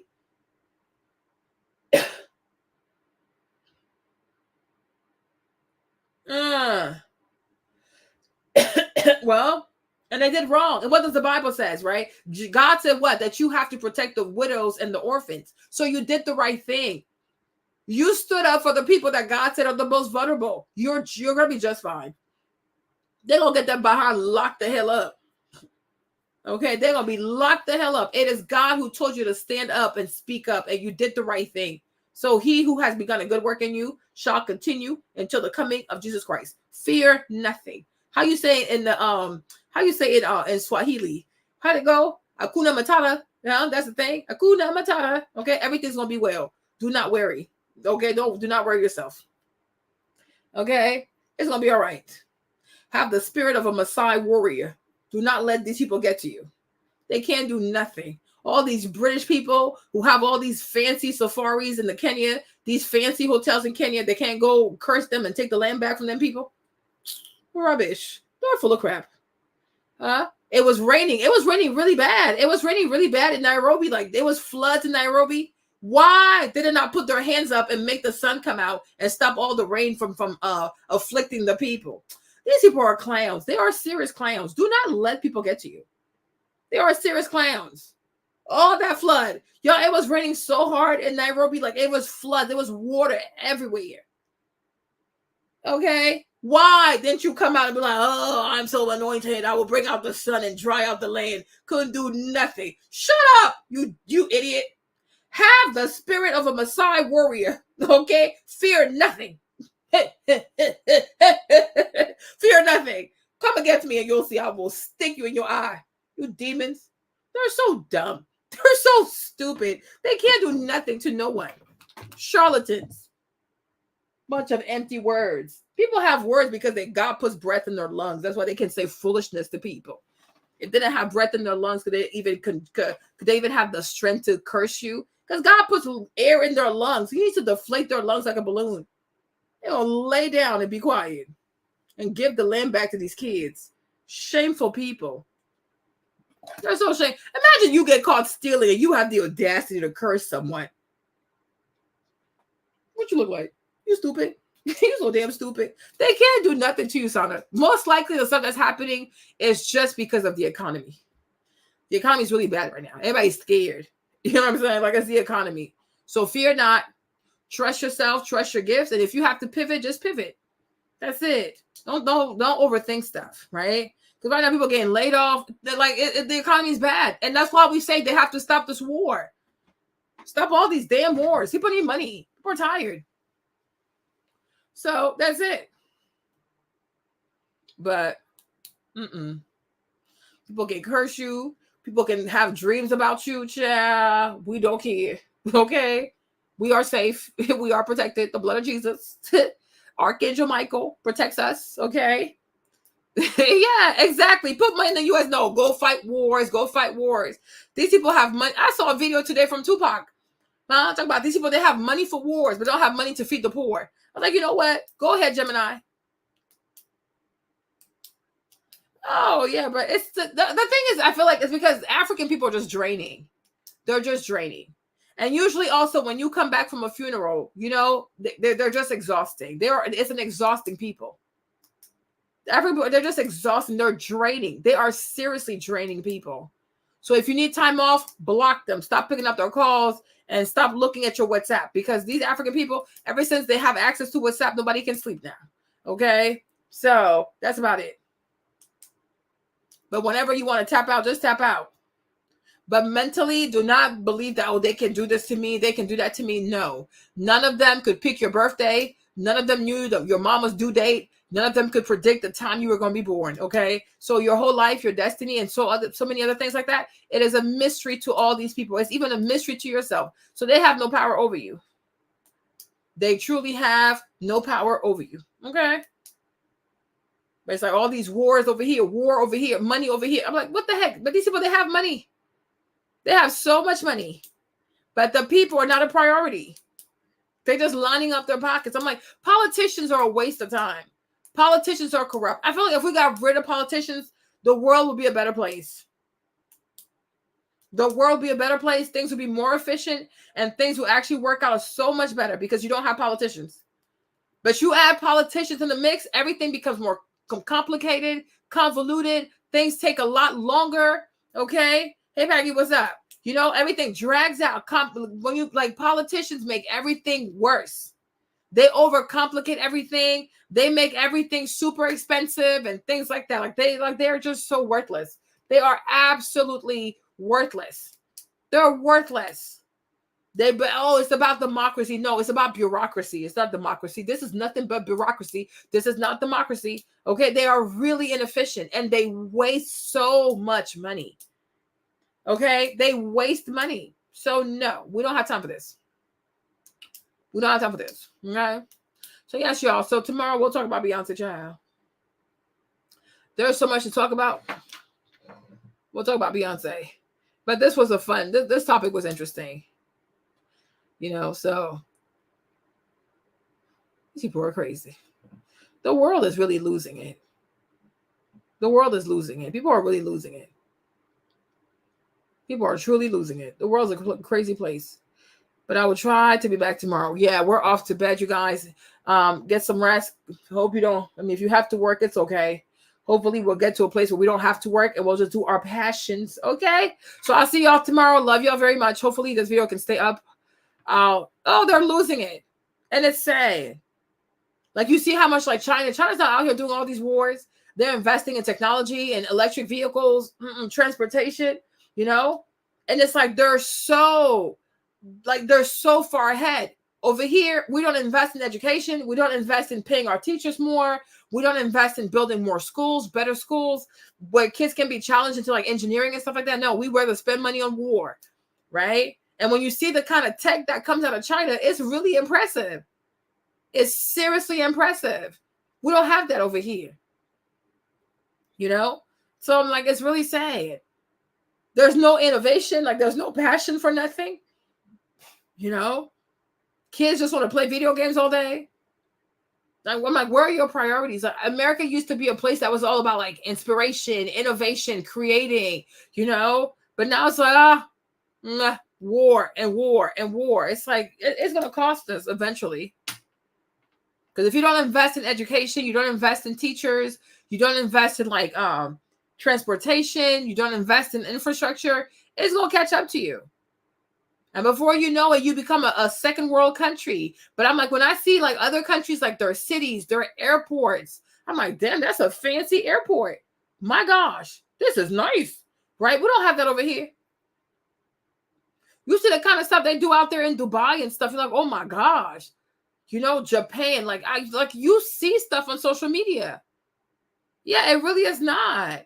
And I'm like, eventually it's going to cost us. Like, you know, because I'm like, you should be investing in things that truly matter. And I'm okay, baby. But you're not even investing in the American people. You're not investing in education. You're not investing in making these young people smarter. You know, make these young people be critical thinkers. They have degrees, but they can't think for themselves. Like, make it make sense. It's sad. You know, nobody's leading innovation. A lot of the tech startups are closing. They've lost all kinds of money. You know, like right now we're depending on who? Like Google, Alphabet. I think you call it Alphabet, right? Meta, Amazon. But it's like, who else do we really have? Yeah. You know, like there's no real competition anymore. Like there's no real drive. Even with Apple, there's really no innovation at Apple right now. It's the same phone, just, I guess, more memory, I guess. I don't know. You know, but it's like there's nothing to really be passionate about right now. Even the president, It's not inspiring. Like he has like, it's not inspirational. You know, there's like, there really is like, I'm like, it's sad. It's really sad. But you guys, yeah. It didn't used to be like that. Like America used to be the place of innovation and then people would copy. Now it's like there's no innovation. Even the president does not inspire anyone. Nobody's inspired to vote for him. Even the people who say they're going to vote for him, they don't really want to. They just feel like they don't have a choice. I'm like, oh my gosh, how sad is this? They're not even excited to go vote for him. You know? So it's sad. It's not what it used to be. And even the money's not what it used to be. The American dollar is not what it used to be. Now it's like it's pretty much worthless. Yeah, just wokeness, a bunch of weirdos. You know? All we do is do all kinds of identity politics. We fight identity wars all day. But there's really no innovation. There's really no competition to, like, you know, compete with like the Chinese, there's no innovation. We have Amazon, we have Alphabet, we have Meta, we have Tesla, and like that's about it. Who else is really doing something great? Even Teslas. I even think those cars are mediocre. When I saw the Don Lemon interview with Elon Musk, I was like, this man is not intelligent. Elon seems slow. And on top of that, he's on pills. I said, they trust you with all this money and you take pills? Oh my gosh, we're in trouble. I'm like, we are truly in trouble. But I'm like, Elon does not seem bright at all. He's not eloquent. He has a hard time explaining himself. Then I'm like, seems like another white boy who was just propped up to be this billionaire icon. But I'm like, this man don't seem smart. You know, he had a hard time explaining himself. He had a hard time expressing like very basic ideas. I'm like, why? I thought you were a genius. Like, why are you struggling like this? This is weird. Okay, a whole deadbeat. He got like 11 kids. They trusting a man to run $1 billion company with 11 children. Child, the ghetto. Oh, thank you, Sana. Okay. Yeah, he gives Kanye. And you know, somebody did a picture of him in black. Oh, no, they found a black man who looks just like him. I said, ooh, he looks like Terrence Howard. Like, if he was black, he would favor Terrence Howard. They would favor each other. Yeah, he's just another. Yeah, that's all he is. That's it. Because I'm like, why you struggle to speak like that? Like, he has such a hard time. Yeah, thank you, babe. He has such a hard time, like, explaining himself, like what he meant. And I'm like, well, how do you have these strong positions and you have such a hard time expressing yourself? He's not eloquent at all. I'm like, how does he manage his meetings with the board people? Like, I don't get it. Oh, another white boy just propped up to be like this mega rich Iron Man type of stuff. I'm like, oh, it's all a scam. Yeah, exactly. He definitely is a diversity I hire billionaire, right?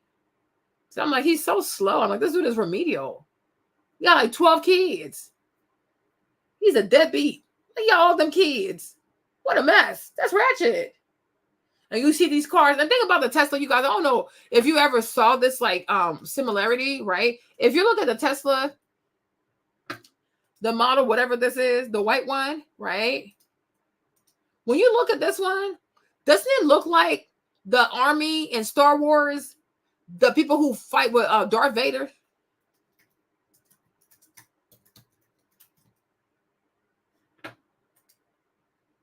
You see? Doesn't it remind you of this?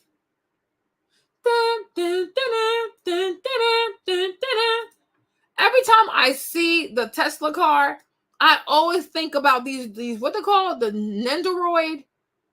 How do people call?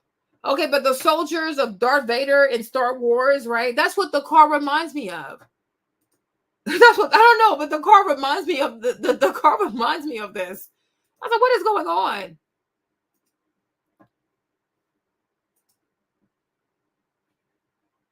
Every time I see that car, I think of this. I'm like, what the heck is this?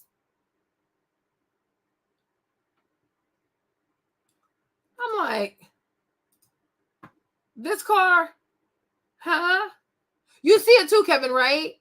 I'm like, it looks like the little soldiers in the Star Wars movie. Right? don't know. That's what I see. Every time I see in a car, this is what I see. I don't know. Yeah. I'm like, this car reminds me of the little soldiers in Star Wars. Like, I don't know. You know? And I'm like, all these people on the road have the same car, driving the same car. It's so unoriginal. I'm like, it's so unoriginal. Like, oh, child, please. I'm like, child, he's not that bright. He really isn't. All right, my loves, let's go to bed, child. I'm getting tired. I'm going to go lay down. Queen. I know you're still here, Queen. Back up off of me spiritually, okay? Or next time you see me in your dream, we'll have to tussle. Like, girl, I said what I said. Get over it, okay? So, Queen, you've been warned. Don't have me showing up in your dreams. I'm about, girl, don't put me in no car now. Don't put me in no car. Don't push me into no volcano. Don't drown me in a swimming pool. Don't have me choking on a fufu, okay? Have my little behinds eating fufu and then choking. Don't you dare. Have me choking on some rice. You know I love rice. Don't have me choking on no damn rice. Okay. All right. So let it go.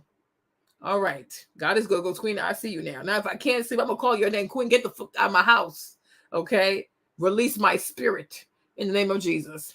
All right. Good night, everybody. Love y'all. I'll see y'all tomorrow. Bye, Nessa. Bye, Kevin. Bye, Lonnie. I'll see y'all tomorrow. And Queen, you better behave. Behave. Control your dreams. Control your thoughts. So next time I see you tomorrow, you better see me walking in a prairie of like sunflowers and beautiful things. Hey, Mary. Oh, you're still here. Okay. You better see me in a prairie of sunflowers and roses. And I'm sucking on some honey. Okay. I'll see y'all tomorrow. Bye. Not the call.